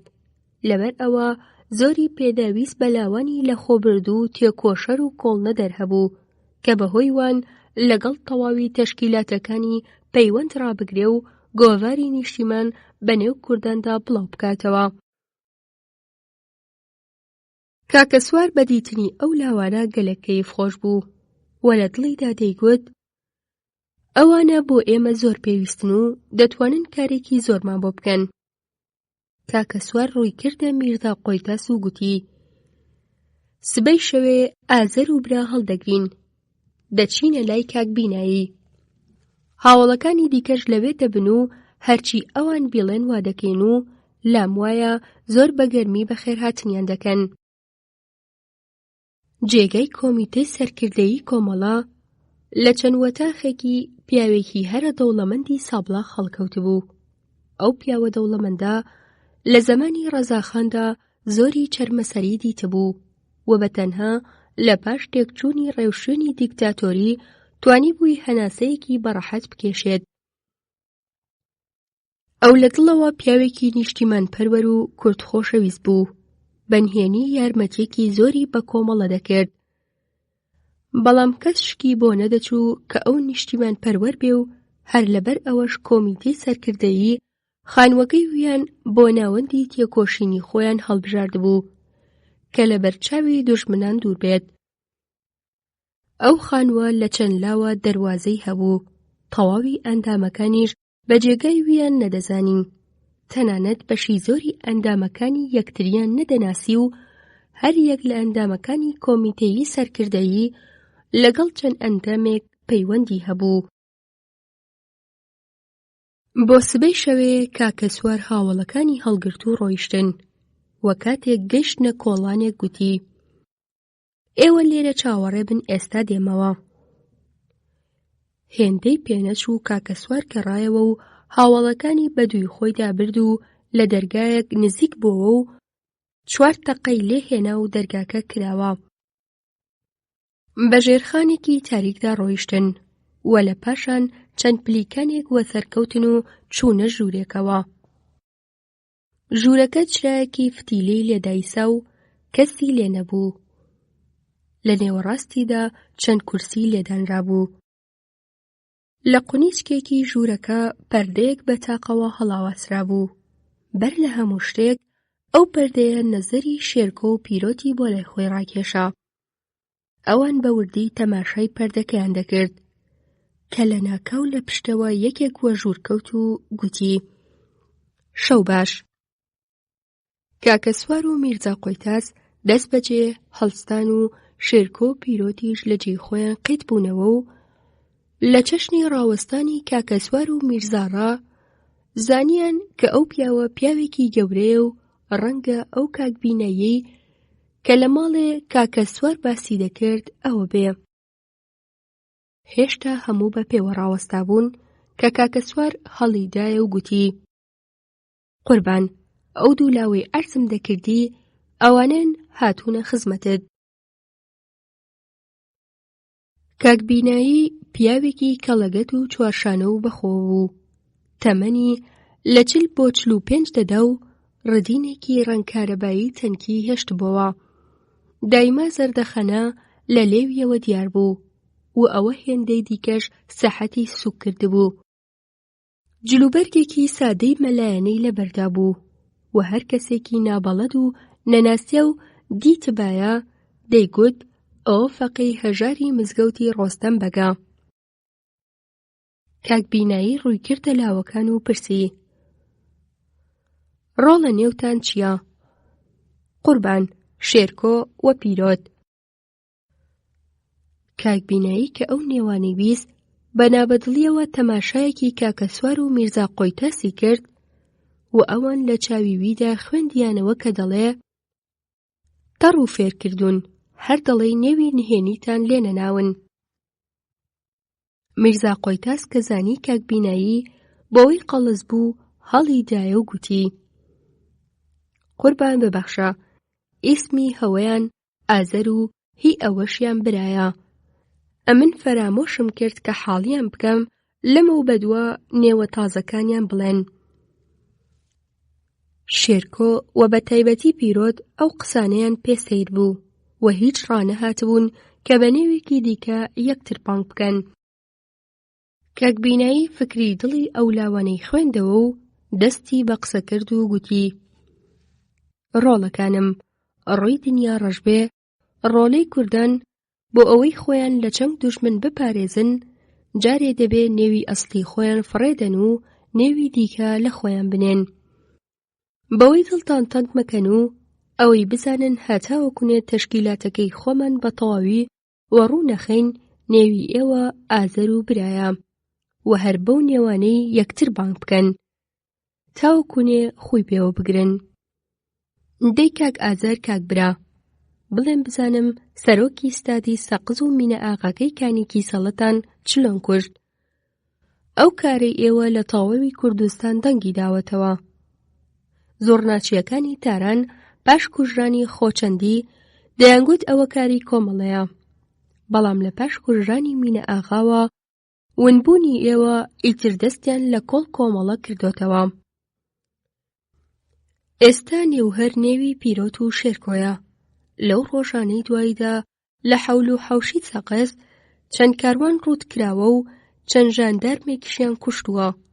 تەواوی ئەوانەشیان بە ئەستۆی ئێوەدا بڕیوە. برام، ئێستا ئێوە بوونەتە قارەمانی ڕۆژ و لە هەموو لایەکەوە لێتان دەگەڕێن. شێرکۆ و پیرۆت کە ئەوەیان بیست پەشۆکان و تەماشایەکی یەکتریان کرد و لە دڵەوە دەیانگوت: ئەوە چ زوو پەیزانی. شێرکۆ خەریک بوو وەڵامی پرسیارەکەی کاکبینایی بداتەوە کە میرزا قۆیتاس هەڵی دایە و گوتی: قوربان، کاک برا بە هیچ وەجهێک حازر نەدەبوو لەگەڵمان کەوێ و هەر دەیویست بچێ ڕاهزەنی و غارەت و چەپاول بکە. ئەمما بەندە حاڵیم کرد کە ئەو کارانە فایدەی نییە. کاکبینایی هەڵسا سەرپێ و بەدەستی پەردەکەی کە بەسەر تاقەکەوە هەڵاوەسرا بوو لابرد. چلۆن مامۆستا دەرس بە قوتابیان دەڵێ هەر بەو چەشنە ڕوویکردە شێرکۆ و پیرۆت و زۆر بەژماردە و لەسەرخۆ و ئەسپایی گوتی ئەو نەخشەی کە دەیبینن بێرەدا هەڵاوەسراوە نەخشەی کوردستانە، یانی نیشتیمانی کوردە کە ئێستا بە 4 لەت بەش کراوە و لەژێر حکومەتی بێگانەدایە. چەرخی بیستەم کە چەرخی ڕزگاری و سربەخۆیی وەدەستهێنانی گەلانی جیهانە، ئەرکێکی زۆر گەورەی لە بەرامبەر نەسڵی ئەو ڕۆکەی نەتەوەی کورددا داناوە. ئەو ڕۆکە نەتەوەی کورد لە هەموو نەتەوەکانی دنیا لێ قەوماوتر و پاشکەوتر و بەشخوراوترە، بەڵام وێڕای ئەوە هەست و بیری ڕزگاری خوازی و سربەستی وەدەستهێنان زۆر بەتوندی لە نێو نەتەوەکەی ئێمەدا ڕەگ ئاژوو بووە. هەر کوردێکی بتوێنی دڵی پڕە لە قین و غەزەب لە بەرامبەر داگیرکەراندا، خۆبەکاری و ئازایەتی و نەترسی و لەیاقەت و مشوریش نیعمەتێکی خودایە کە لە ڕێگی کورداندا سەرچاوە دەگرێ و لە شیری دایکمانەوە هەڵدەوەرێ. جا کۆمەڵی ئێمە بۆیە ساز بووە کە هەست و بیری ڕزگاری خوازی لەگەڵ خاسیەتەکانی تایبەتی کوردان کە باسم کردن تێکەڵاو بکات و بە تاقە ڕێگایەکدا بەرەو پێشی بەرێ بۆ ڕزگاریکردنی کورد و کوردستان لە چەنگ داگیرکەران، جا ئەوەش هەر بە قسە و خۆ هەڵکێشان و بە خۆدا فشێن نابێت. زۆر کەس پێیان وایە کە هەر بە گوتنی ئەم من کوردم و تفەنگم هەیە و کوردایەتی دەکەم دەبێتە تێکۆشەر و شۆڕژگێڕی ئازادی و سربەخۆیی. تێکۆشەر و شۆڕژگێڕی ئازادیگەل سەربەرزی و ئیفتیخارێکی زۆر گەورەی ئینسانە و بۆ گەیشتن بەو سەربەرزیە دەبێ قوتابخانەی تێکۆشەری و شۆڕژگێڕی ببینی و بتوانی لە بۆتەی بەرجەوەند و تاقیکرانەوە بێدەرێ. شۆڕژگێڕ بەو کەسەی دەڵێن کە تەواوی ژیانی خۆی خستوێتە پێناوی خزمەتکردن بە بەختەوەری و سەعادەتی گەلەکەی. بەو کەسەی دەڵێن کە لە هیچ هەوراز و نشێوێکی ژیانی هەڵ نەنگوتێ بە هەڵە نەچێ خۆی لە خەڵک بە جیاواز دانەنێ، بە خەڵک پشت ئەستور بێ، دواڕۆژ بە چاکی و باشی و ڕووناکی هەست بکە، دۆست و دژمن لێکجیا بکاتەوە، کاتی پێویست بەرەو پێش بڕوا و ئەگەر پاشەکشەش پێویست بوو دەست و پێی لێون نەبێ و ڕۆحیە و گیان لەبەری بێهێز نەکە و هومێدی نەبڕێ و هێزی نوێ بۆ بەرەو پێشچوون کۆکاتەوە. بە کوردی شۆڕژگێڕ دەبێ بەرنامە و ئامال و هەڵوێستێکی ئاشکرا و ڕووناکی هەبێت. بۆ دابینکردنی تەواوی ئەو پێداویستیانەی شۆڕژگێڕ دەبێت لە قوتابخانەی شۆڕژگێڕیدا بمەزرێت کە ئەوەش بریتیە لە حیزبی پێشکەوتوو. کۆمەڵی ئێمە لەو ڕێگایەدا تێدەکۆشێ. ئێستا کە ئێوەش هاتوون و تێکەڵاوبوون دەبێ بەر لە هەموو شتێک لە دڵەوە ببنە شۆڕژگێڕی ئەو ڕێگایە و دەبێ وردە وردە لە مێژوو هەڵکەوتوایەتی نەتەوە و نیشتیمانەکەتان و ڕێگای بەرەو پێشچوونی شۆڕشەکەی شارەزابن. لەو دەمەدا لاوێکی خوێن شیرین و سەحەت سووک و چاوکاڵ و سمێڵ ڕەش وەژوورکەوت، چاوەکانی وەک ئەستێرە دەدرەوشاوە. زەردەخەنەیەکی پڕ لە باس و خەبەری خۆش بەسەر لێویەوە بوو. زەردەخەنەکەی هێندە جوان و جۆر بوو کە هەر دەتگوت تەواوی ئەعزای بەدەنی پێدەکەنێ و مزگێنی لەسەر کەوتنێکی گەورە دەدا. کاکبینایی لە پێشدا و ئەوانی تریش بە دوایویدا لەبەری هەستان. کاکبینایی ڕووی تێکرد و گوتی: کاکێ من خێرە شکر، وا بەدەم پێکەنینەوە هاتووی دەڵێ قسە و باسێکی خۆشت بێیە، دەبۆمان بگێڕەوە بزانین. ئەو لاوە هۆنەری تازە پێگەیشت و بەڵام مەشهور و بەناوبانگی کوردستان محەممەد ئەمینی شەیخۆل ئیسلامی بوو کە لە پاش ئەوەی بوو بە ئەندامی کۆمەڵە نێوی هێمنیان پێدا بوو. کاکبینایی بەڕێزی و خۆشەویستێکی تایبەتی دەرحەق بە هێمن هەبوو، سەربەرزی و شانازی پێوە دەکرد و ڕای سپارد کە هەموو شارە جوانەکانی پڕمانە و باش و جوانی هێمن لەبەرکەن و بیکەنە پڕۆگرامی تێکۆشینی خۆیان. هێمن هەر لە پلەی یەکەمی تێکۆشینی خۆیدا وەک شاعیرێکی نەتەوایەتی و کۆمەڵایەتی بیرروباوەڕی خەڵکی بۆ لای خۆی ڕاکێشا بوو، چونکە هەڵبەستەکانی لە ڕاستەقینەدا بووبوونە ئاوێنەی دڵی کۆمەڵانی گەل و دەربڕی بیر و ئاواتیان. هێمن هەر لە ژووری یەکەمی تێکۆشینی هونەری خۆیەوە بۆ خاوێنکردنەوە و پەرەپێدانی زمانی زگماکیی کوردی قۆڵی هەڵماڵی. هەڵبەستەکانی بە زمانێکی ساکار دەهۆندەوە و بە زمانی گەل دەدووە. جا کاکبینایی پێی ئەسپاردبوو کە بۆ گەلێک وشەی فارسی و عەرەبی کە لە ڕێڕەوی خەباتی سیاسیدا بەکاردەهێنرێن وشەی کوردی پەتی بدۆزنەوە و لە کاری بێنین. هێمن بە سەرۆکی کۆمسیۆنێک کە بۆ ئەو کارە دیاریکرابوو دانرابوو. هێمن لە وەڵامی کاکبیناییدا گوتی: قوربان، وەڵی قسەیەکی هێندە خۆشم پێیە کە ئەگەر بۆت بگێڕمەوە ڕەنگە باوەڕم پێ نەکەی. ئەوە 2 ڕۆژ بوو ژمارەیەک لە برادەرانی خوێندەوار و هۆنەرمەند و پسپۆڕ و زمانناسم وەکۆ کردبوو کە بزانین لە زمانی کوردیدا لە جیاتی وشەی سەرباز و نیزامی و عەسکەر و موجاهید و فیدایی چه وشەیەک لە کاربێنین. زۆرمان قسە و باز لەسەر کرد. کێشە و هەرایەکی گەورە پەیدا بوو، بەڵام نەتیجەوە گیر نەکەوت. هەموو ماندوو شەکەت بووین و داوای چامان کرد. پیرە پیاوێکی دنیا دیت و چای بۆ هێناین و بە پێکەنینەوە گوتی: بانە خوێندەواریش بم، خۆ کافر نابێ بڵێم کێشەی مامۆستاکان لەسەر چییە. لە وەڵامدا پێمان گوت کە بە پێچەوانەوە ڕەنگە بتوانی یارمەتیشمان بدەی. جا بڵێ بزانین لە باتی سەرباز لە کوردیدا چت پێشک دێ. پیرە دیسان پێکەنی و گوتی: بێ بەڵا بن، بۆ هێندە خۆتان ماندوو دەکەن، مەگەر نەتان بیستووە لە ڕابردوودا لە نێو کوردەواری بە پیاوی لە خۆبردوویان دەگوت پێشمەرگە. جا ئەوە هاتوومەتە خزمەتت ئەو خەبەرت پێ بدەم، چونکە دەزانم خەبەری وات زۆر پێخۆشە.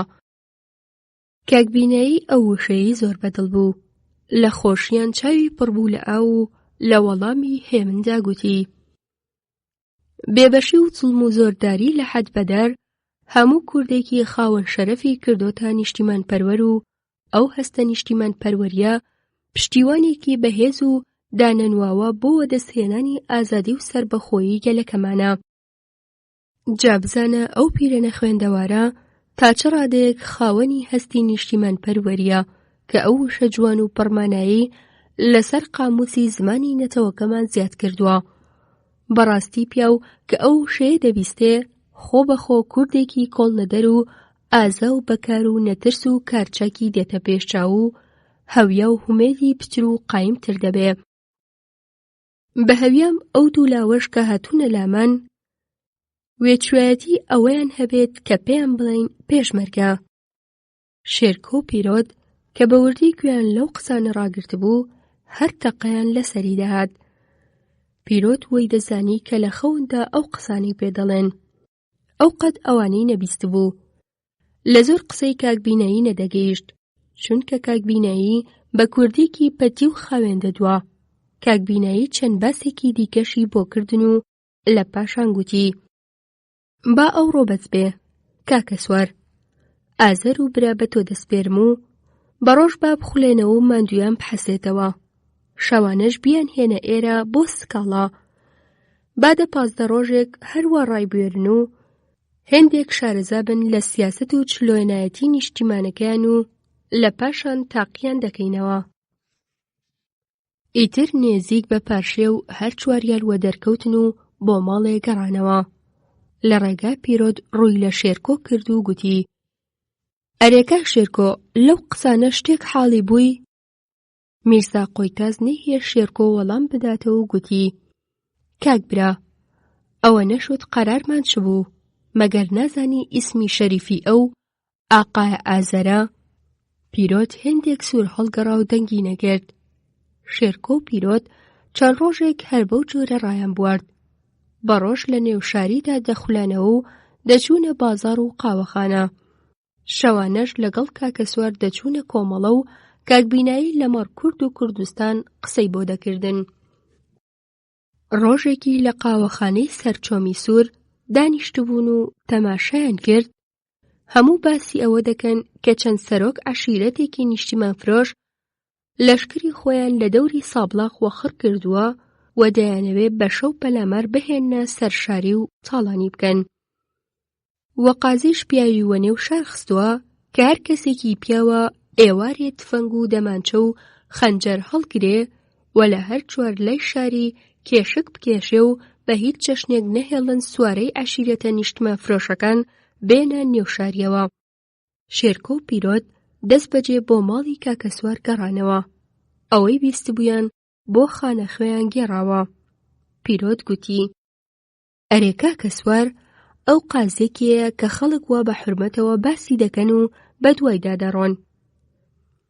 کاک برا، قازی سابڵاخیە و لە بنەماڵەیەکی زۆر ماقوڵ و نێو بەدەرە و خزمەتگوزاری کوردەواریە و چەند سەد ساڵە خزمەتی ئەو نەتەوەیە دەکەن و لەم ڕێگایەدا فیداکاریەکی زۆریان کردووە و قوربانیان داوە. لەو پەشێوێنی و گیروگرفتەی ئێستادا خەڵکی سابڵاغ قازیان بە گەورەی خۆیان هەڵبژاردووە. باوەڕ و ئیمانیان پێی هەیە و لە قسەی دەرناچن.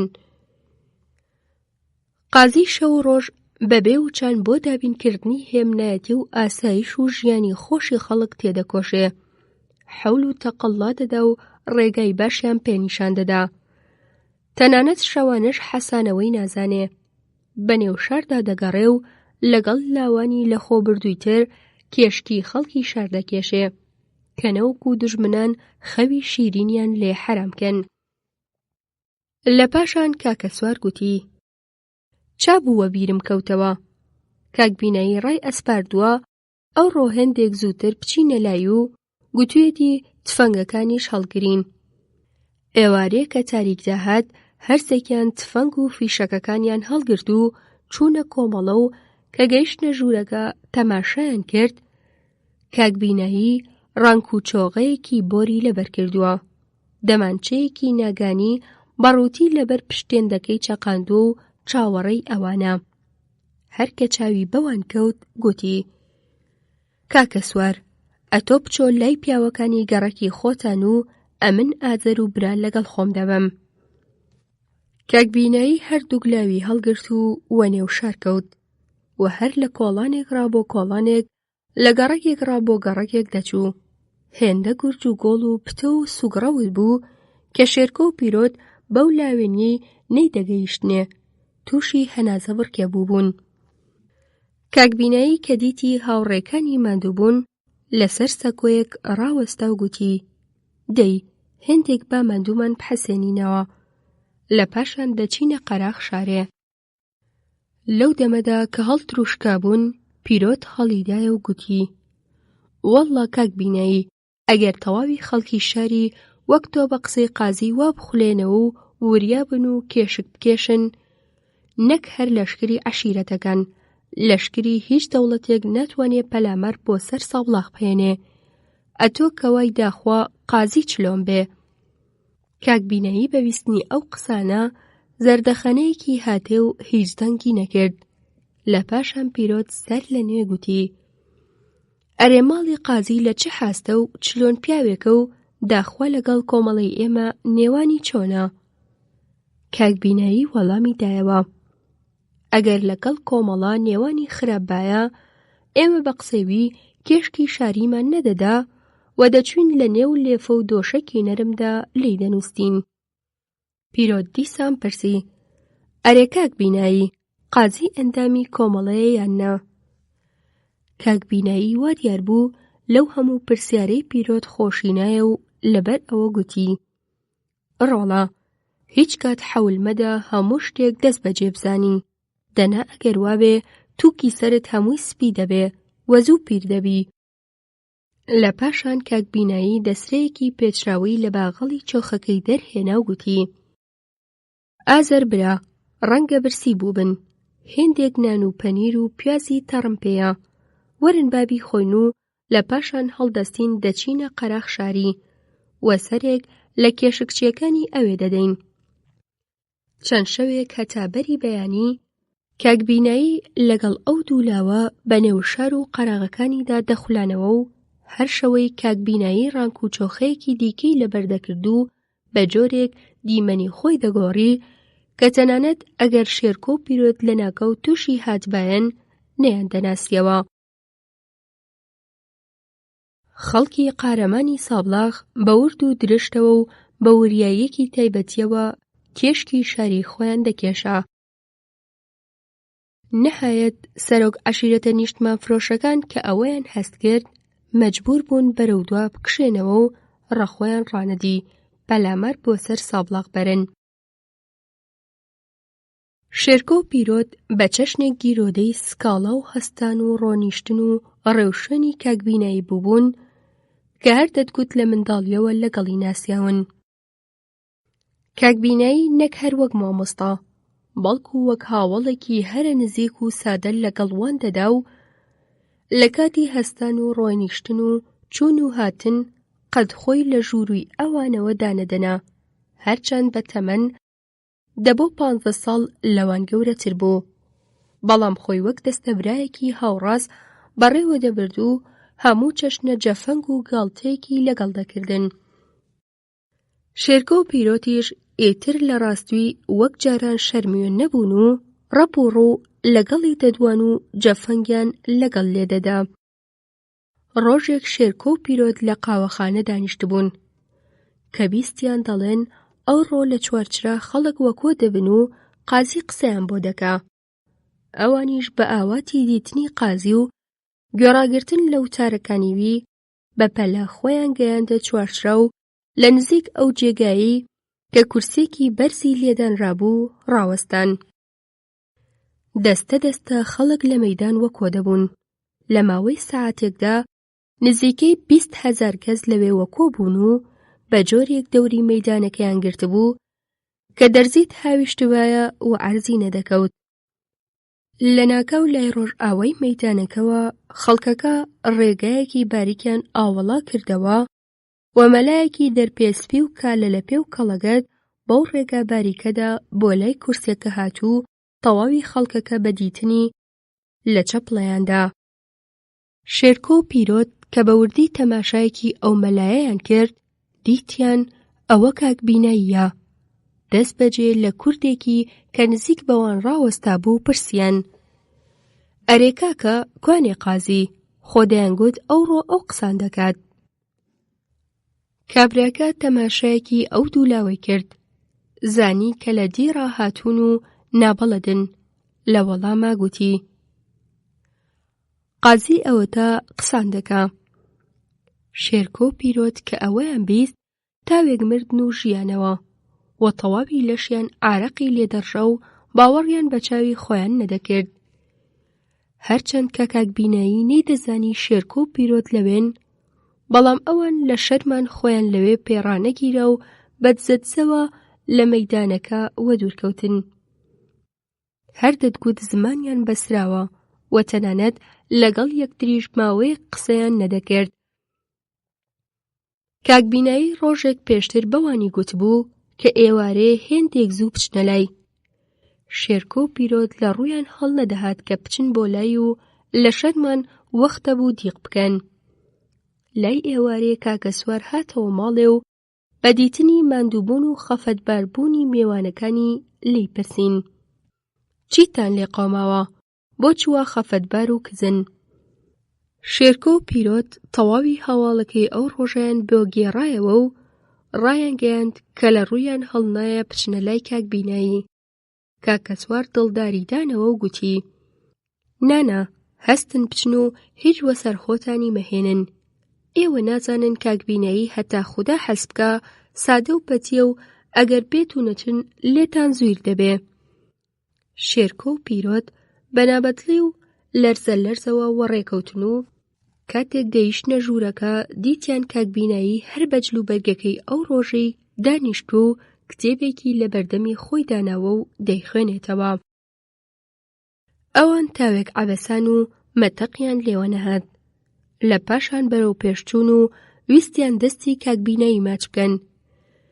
کاکبینایی کە ئەوانی دی لەبەریان هەستا و نەیهێش دەستی ماچ بکەن و دەست بەجێ تێگەیشت کە ئەو لاوانە ئەویان ناسیوەتەوە و لەبەر ئەوە بۆ ئەوەی شەرمێنیان وەلابەرێ بە پێکەنینەوە گوتی: دەی قازێلێن ڕووتەکەتان چاوپێکەوت؟ هەرچەند کاکبینایی بەوانی گوتبوو دانیشن، ئەوان دانەنیشتبوون و دەستە و نەجەر ڕاوەستا بوون و سەریان داخستبوو. لە پاشان پیرۆت خۆی پێڕانەگیرا و گوتی: قوربان جەنابی قاجی، لێمان ببوورە، تا ئێستا نەمان ناسیوی. کاکبینایی تاوێک نێوچەوانی گرش کرد و گوتی: ئەوە لە کەنگیەوە ئەمن بۆ ئێوە بوومەتە جەنابی قاجی. کاک برا، مەگەر تۆ نێوی منت لەبیر چۆتەوە، ئەمن بۆ تۆ جەنابی قاجی نیم، کاکبیناییم. کاکە، قەت ئەوەت لەبیر نەچێ؟ دەنا تووشی کێشە دەوی و بە بچووکترین بەسەرچوونێک هەل بە دوژمن دەدەی لە کارە نهێنیەکانمان شارەزا بێت. بۆ ئێمە ئەو ڕۆوریایی، ئەویش وریاییەکی بە تێگەیشتووی لە هەموو شتێک پێویسترا. کاکبینایی تاوێک بێدەنگ بوو و لە پاشان بە پێکەنینەوە گوتی: پێتان وابوو قازی شاخی هەیە و لە پیاوان ناچێ؟ نانا براکانم، ئەمنیش هەروەکو ئێوەم و هیچ شتێکم لە ئێوە زیاتر نییە و ئەگەر لەمە بەولاوەش هەروەک دەستەبرا و هاوڕاز و هاوڵ تەماشام نەکەن، دڵم لێتان دێشێ.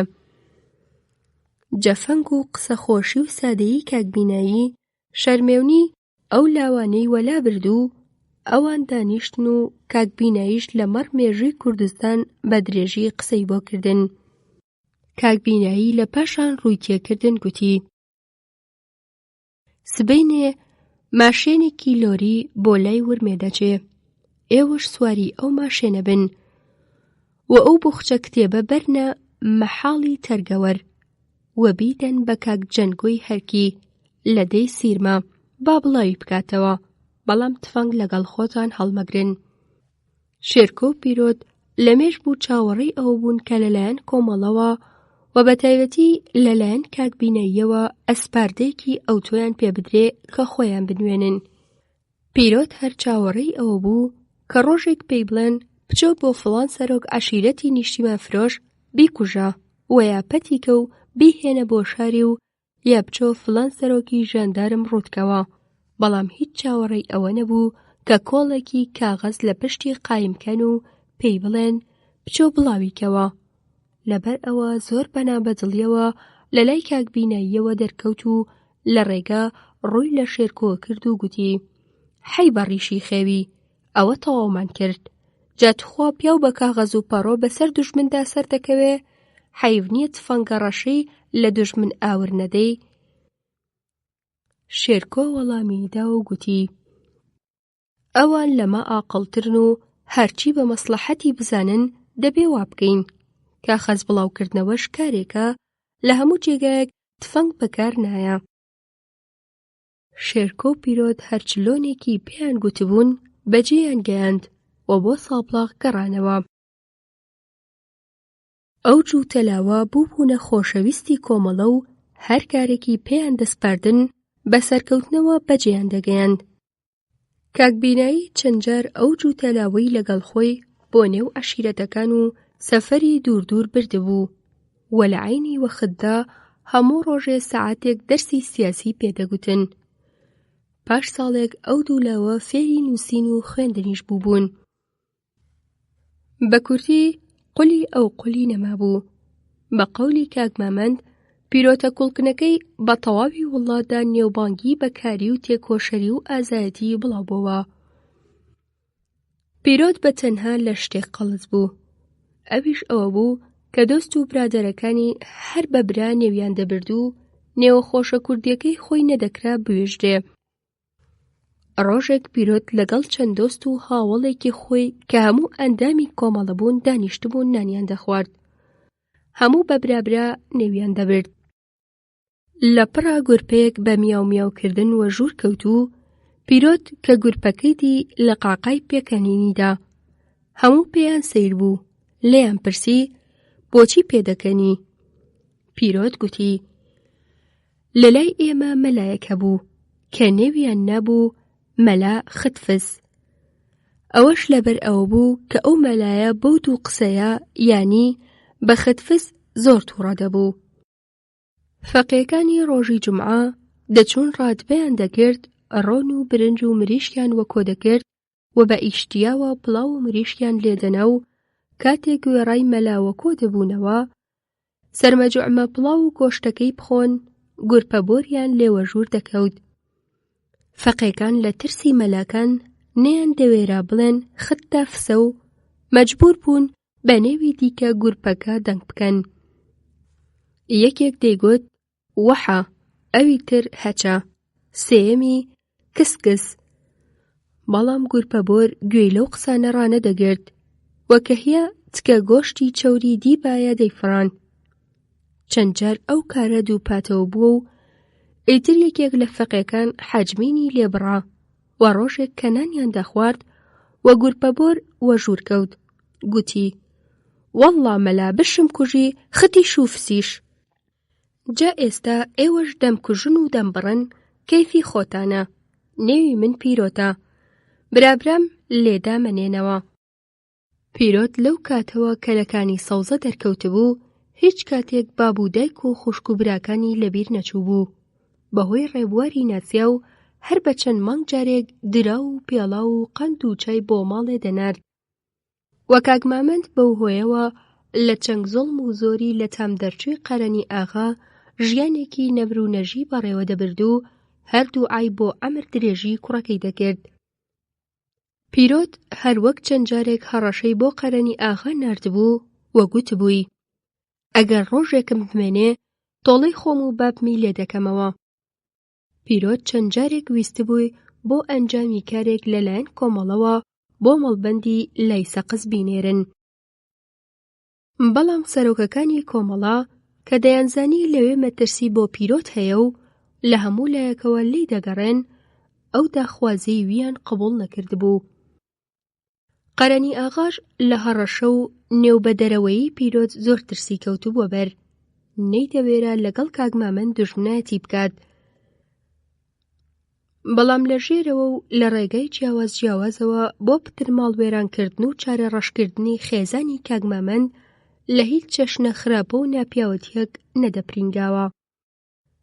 لە هاوینی ساڵی 1945دا لەلایەن کۆمەڵەوە پیرۆت وێڕای دوو کەس لە سەرۆکەکانی کۆمەڵە بۆ مەڵبەندی لای ماکۆ و خۆی و سەلماس ناردرابوون بۆ کاروباری سیاسی و لەو سەفەرەدا چەند مانگێکیان پێچوو. لەو ماوەیدا پیرۆت نەیتوانی یارمەتیەک بۆ باوکی بنێرێ. نەهاتنی یارمەتی لەلایەن پیرۆتە و خراپکاری بانقەستی قەرەنی ئاغا لەگەڵ حاصڵەکەی کە کاک مامەند بە ڕەنجی شانی هێنا بوویە بەرهەم، چلۆنایەتی ئەو ماڵەی لە زستانە سەختەکەی ساڵی 1945 تووشی چەوتی و نالەباری و بەرزێتێکی زۆر پیس کردبوو. دەیەم لاپەڕە 128 لە هەڕەتی زستانە سەختەکەی ساڵی 1945دا لەلایەن پێشەوە ئەمر درا کە هێزی پێشمەرگە بۆ ڕزگاری مەڵبەندی سەقز و دیواندەرا لە چەند هۆردووی داگیرکەرانی ئێرانی وەڕێکەوێت.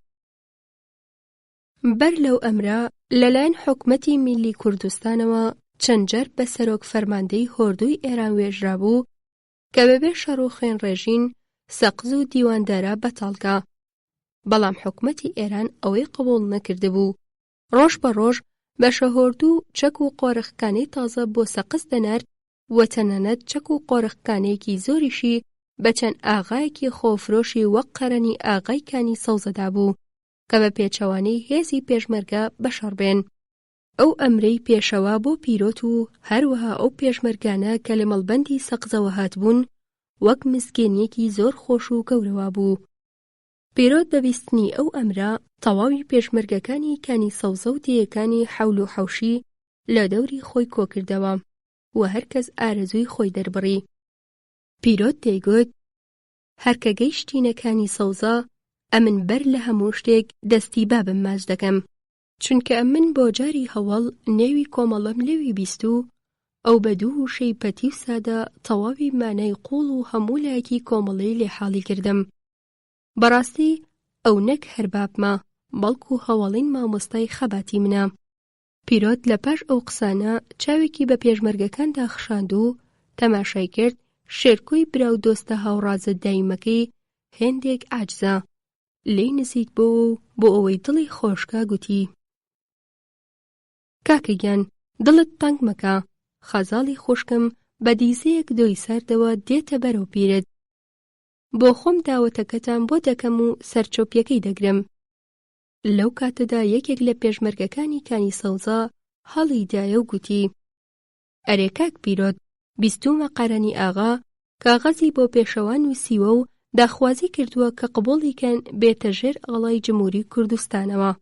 ئەوە ڕاستە؟ پیرۆت بەدەم پێکەنینەوە وەڵامی داوە و گوتی: ئەو حەرامزادەیە وەک فۆتەی حەمامە، هەر ڕۆژەی بەبەر کەسێکەوە و وەک نسێک بەروپاشی بۆ نییە. نانە، شتی وانییە. وەکی زانراوە ئێستا قەرەنی ئاغا هێندەی دیکەش خۆی لە دەوڵەتی تاران نزیک کردوێتەوە، لە مەڵبەندی ساغز بۆتە قول لە چۆماخی هەتیوی ڕەزاخان. جیالەوە نەتبیستوە کە دەڵێن کەر بە حەج نابێ بە حاجی، قەرەنی ئاغای چی و دیموکراتیکی، ئەگەر لە قورئانیش جل لەبەرکە نابێ کەس باوەڕی پێ بکە. بەشێکی هێزی پێشمەرگەی کوردستان کە دەستەی پیرۆتیش لە ڕیزی ویدا بوو بۆ لای سەقز وەڕێکەوتن و لە بۆکانی تێپەڕبوون. قەرەنی ئاغا وێڕای سەرۆکی ژاندارم و کوڕەکانی و نۆکەرەکانی لەو قەتپاڵەی کە کاک مامەند لە ئەشکەوتەکەیدا شەوێ مابۆوە نێزیک بوونەوە. لە پڕ کەروێشکێک دەرپەڕی و کوڕەگەورەکەی قەرەنی ئاغا کە ڕستەی گۆڵەشینی بەدەستەوە بوو ڕستەکەی بەردا و بۆ خۆشی بە تەقلەکوت وە دوای کەروێشک و تاجیەکە کەوت و یەک بەخۆی دەیقیژان دەیگوت: دەی کۆڵەشین، بابم بە قوربانت بێ، دەری نەکەی، دەی بابم لەبەرت مرێ. قەرەنی ئاغا کە لە پێشەوە دەهات و ئەو قسانەی دەبیست هەر سەری ڕادەوەشاند. ئەو کەروێشکیان لە کێشوو لە نێو دارستانەکەدا ون بوو. هێندێکی پێنەچوو یەکێک لە نۆکەرەکان شوێنێکی تازەی دیەوە. وێڕای کوڕەکەی ئاغا و دوای کەوتن کەمێک ڕۆین و نۆکەرەکە لە دوورەوە دی کەروێشکەکە لە بن بەفردا لە ژێر ئەشکەوتەکەدا خۆی ماداوە و بە ئاستەم چاو سمێڵی بەدەرەوەیە. بۆ ئەوەی کەروێشکەکە لەلان دەرنەپەڕێ پێشاوبڕی داوە و یەک بەخۆی نەڕاندی: هۆی تەماڵە، نۆکەری قەرەنی ئاغام پێ دەڵێن. هێشتا هەموو سوارەکان کەروێشکەکەیان دەورە نەدابوو، چاوەڕێ بوون کە قەرەنی ئاغا کیسەکەی دەرێنێ و حەقی تەماڵ بدە و لە پاشان تاجەکەی تێبەردەن. قەرەنی ئاغا بەنابەدڵیەوە و زۆر لەسەرخۆ کیسەکەی لە باغەڵی دەرهێنا و لە جیاتی 50 تمەن ئەسکیناسێکی 5 تمەنی بەدەستەوە گرت و خەریک بوو بیدات بە نۆکەرەکەی کە دیتی لە لای ئەشکەوتەکەوە خشەیەک هات وە کەروێشکەکە دەرپەڕی. کاک مامەند کە شەوێ هەتا ڕۆژ لە ئەشکەوتەکەدا مابۆوە زمانی بەسرا بوو، هەردوو لاقی سڕ بوو. هەر ئەوەندە هێشتا پەردەی گوێچکەی نەترابوو بە ئاستەم و دوو بەلا هێزی بیستنی مابوو. کاتێک کە نۆکەرەکەی قەرەنی ئاغا لە حەز ئەشکەوتەکە نەڕاندی دەنگی وی وەک دەنگێکی دوور کە لە چاڵاوێکی زۆر قوڵ بێتە دەرێ بەگوێی کاک مامەند گەیشت. بەڵام بێ ئەوەی کە بزانێ ئەوە دەنگی چییە و چ دەڵێ، کاک مامەند لەو کاتەشدا هەویای ژیانی لەدەست نەدابوو. بە بیستنی ئەو دەنگە بەزگەخشە سەری لە ئەشکەوتەکە هێنا دەرێ. قەرەنی ئاغا کە دیتی کەروێشکە کە هەڵات 5 تمەنەکەی ناوە گیرفانی و لە داغا هێندە دەهری بوو کە کەفی هەڵدەخڕاند و قیژاندی و گوتی: کوڕە ئەو خشەیە چی بوو؟ قەرەنی ئاغا بۆ خۆشی ڕکێفێکی لە سپەکەیدا و لە ئەشکەوتەکە نێزێک بۆوە. دیتی ئەوە کەلاکی کاک مامەندە و بە ئاستەم پشوویدێ.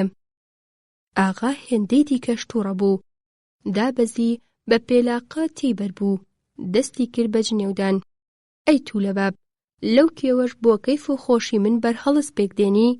ئاخر ئەگەر تۆ ئەو سەرە گڵاوی خۆت لە ئەشکەوتەکە نەهێنا بایە دەرێ کەروێشکەکە هەڵنەدەهات.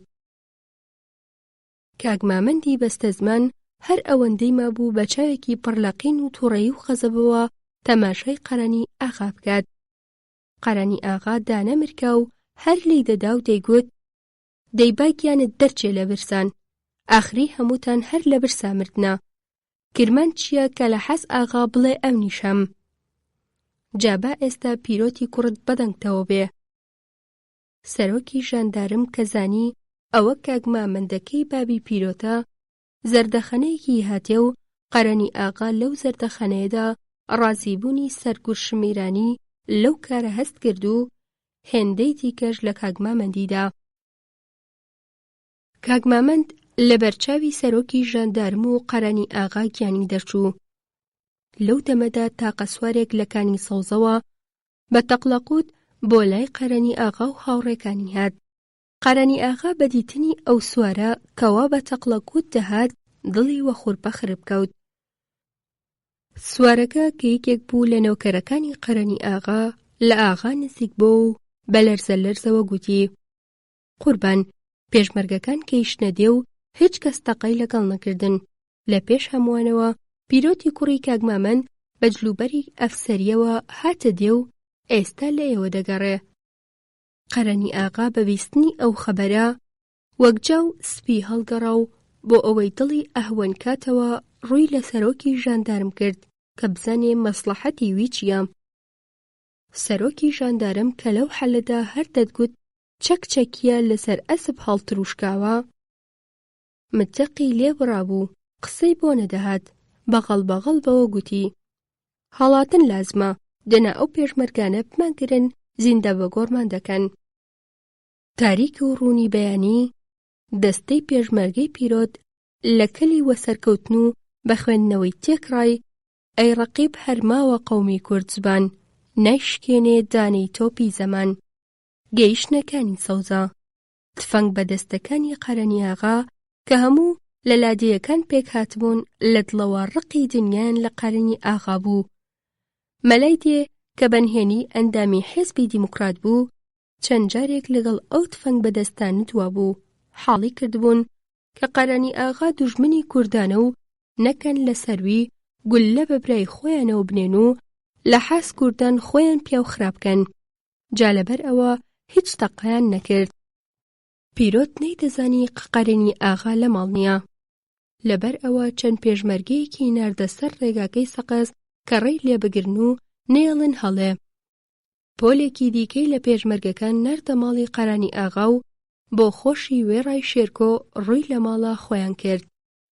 پیرۆت هەرکە گەیشتە حەوشەکەی خۆیان گوێی لە دەنگی شیوەن و گریانی خوشک و براکانی بوو کە دەیانگوت دایگیان لە برسا دەمرین، ئاخۆ بابمان نەهاتەوە.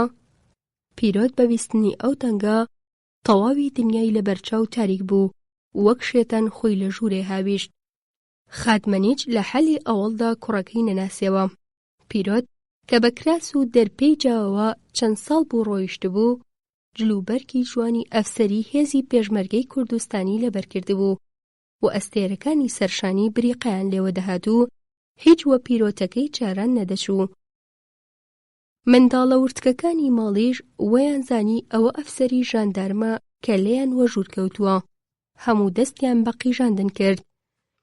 ئەو بەستە زمانانە چ بکەن، حەقیان بوو.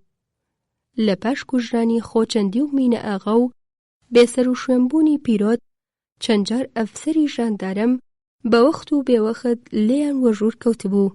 کاک مامەندیان وەبەر پێلاقە و جنێودا بوو، پێیان گوتبوو لە عەرزی بێ و لە ئاسمان دەبێ کوڕەکەتمان بۆ پەیدا بکەی. لەوانەی کە لە ماڵێ بوون بەتەنیا خەزاڵ کاکی ناسیەوە و دەست بەجێ دەستە و ملانی بوو. خاتمەنیچ کە هاتەوە سەرخۆی سەری کوڕەکەی لە باوەش گرت و تێر بۆنی پێوە کرد و دەگریا. لە پاشان گوتی بە سەدەقەت بم وەمزانی ئەفسەری جەندرمەی. پیرۆت بەبیستنی ئەو قسەی دایکی وای زانی ژاندرمەکان کاک مامەندیان گرتووە و بردویانە بۆ سەقز. بەپەلە پرسی ئەی کوا بابم؟ ڕۆڵە پیاوەکە لە دوێنێ سبەینەوە بۆ کۆکردنی ئاورد و چوو بۆ دارستان و هێشتا نەهاتۆتەوە و منداڵەکانیش هەر بەتەمان زوو بێتەوە، پاروەنانێکیان بۆ بهێنێ. هەموو لە برسان هاواریانە. پیرۆت ئیتر لە ماڵێ زۆر بەند نەبوو. بۆ لای ماڵی قەرەنی ئاغا ڕۆشت. پێشمەرگەکانی کە بۆ ئەوێ ناردرابوون خەبەریان بە پیرۆتدا کە قەرەنی ئاغا لەگەڵ سەرۆکی ژاندارم لای پارشێوێ بۆ ڕاوچووە. پیرۆت هەر لە منداڵیەوە زانی کە بابی لە چ حەزدا دەروە کۆ دەکا. دەست بەجێ لەگەڵ چەند پێشمەرگەیەک بۆ لای دارستان وەڕێکەوتن. لە پاش گەڕانێکی زۆر بە دارستان و قەتباڵی کێوەوە لە ئەشکەوتەکە نزیک بوونەوە. لە ناکەو پیرۆت چاوی بە گیانی بێڕۆح و سەرمابردوو ڕەقهەڵاتووی بابی کەوت. دابەزی لە ئامێزی گرت و هاواری کرد: بابە، بابە گیان، بابە. بەڵام کاک مامەند هیچ دەنگی لێوە نەهاتوو. لە چاوی مردوویدا پیرۆت ئەو قسانەی خوێندەوە: لە پێناوی وەدەستهێنانیناندا بە پیاوەتی مردم، بەڵام سرم بۆ ناپیاوان دانەنواند. ڕۆڵە ئەتۆش مرد بە و بە پیاوەتیەوە بژی. پیرۆت و هاوڵەکانی جەنازەی کاک مامەندیان هێناوە دێ و زۆر بە حورمەت لە قەبرستانەکەی پشت ماڵان ناشتیان. 2 ڕۆژ پاش ئەو بەسەر هاتە، نۆکەرەکانی کە لەگەڵ قەرەنی ئاغا چووبوون بۆ کانی سەوزە گەڕانەوە. وەڕایان گەیاند کە قەرەنی ئاغا و سەرۆکی ژاندارم و ئەفسەرەکانی تر لە کانیسەیدا جلوبەرکی ژنانیان لەبەر کرد و بۆ لای تاران هەڵاتن. 1958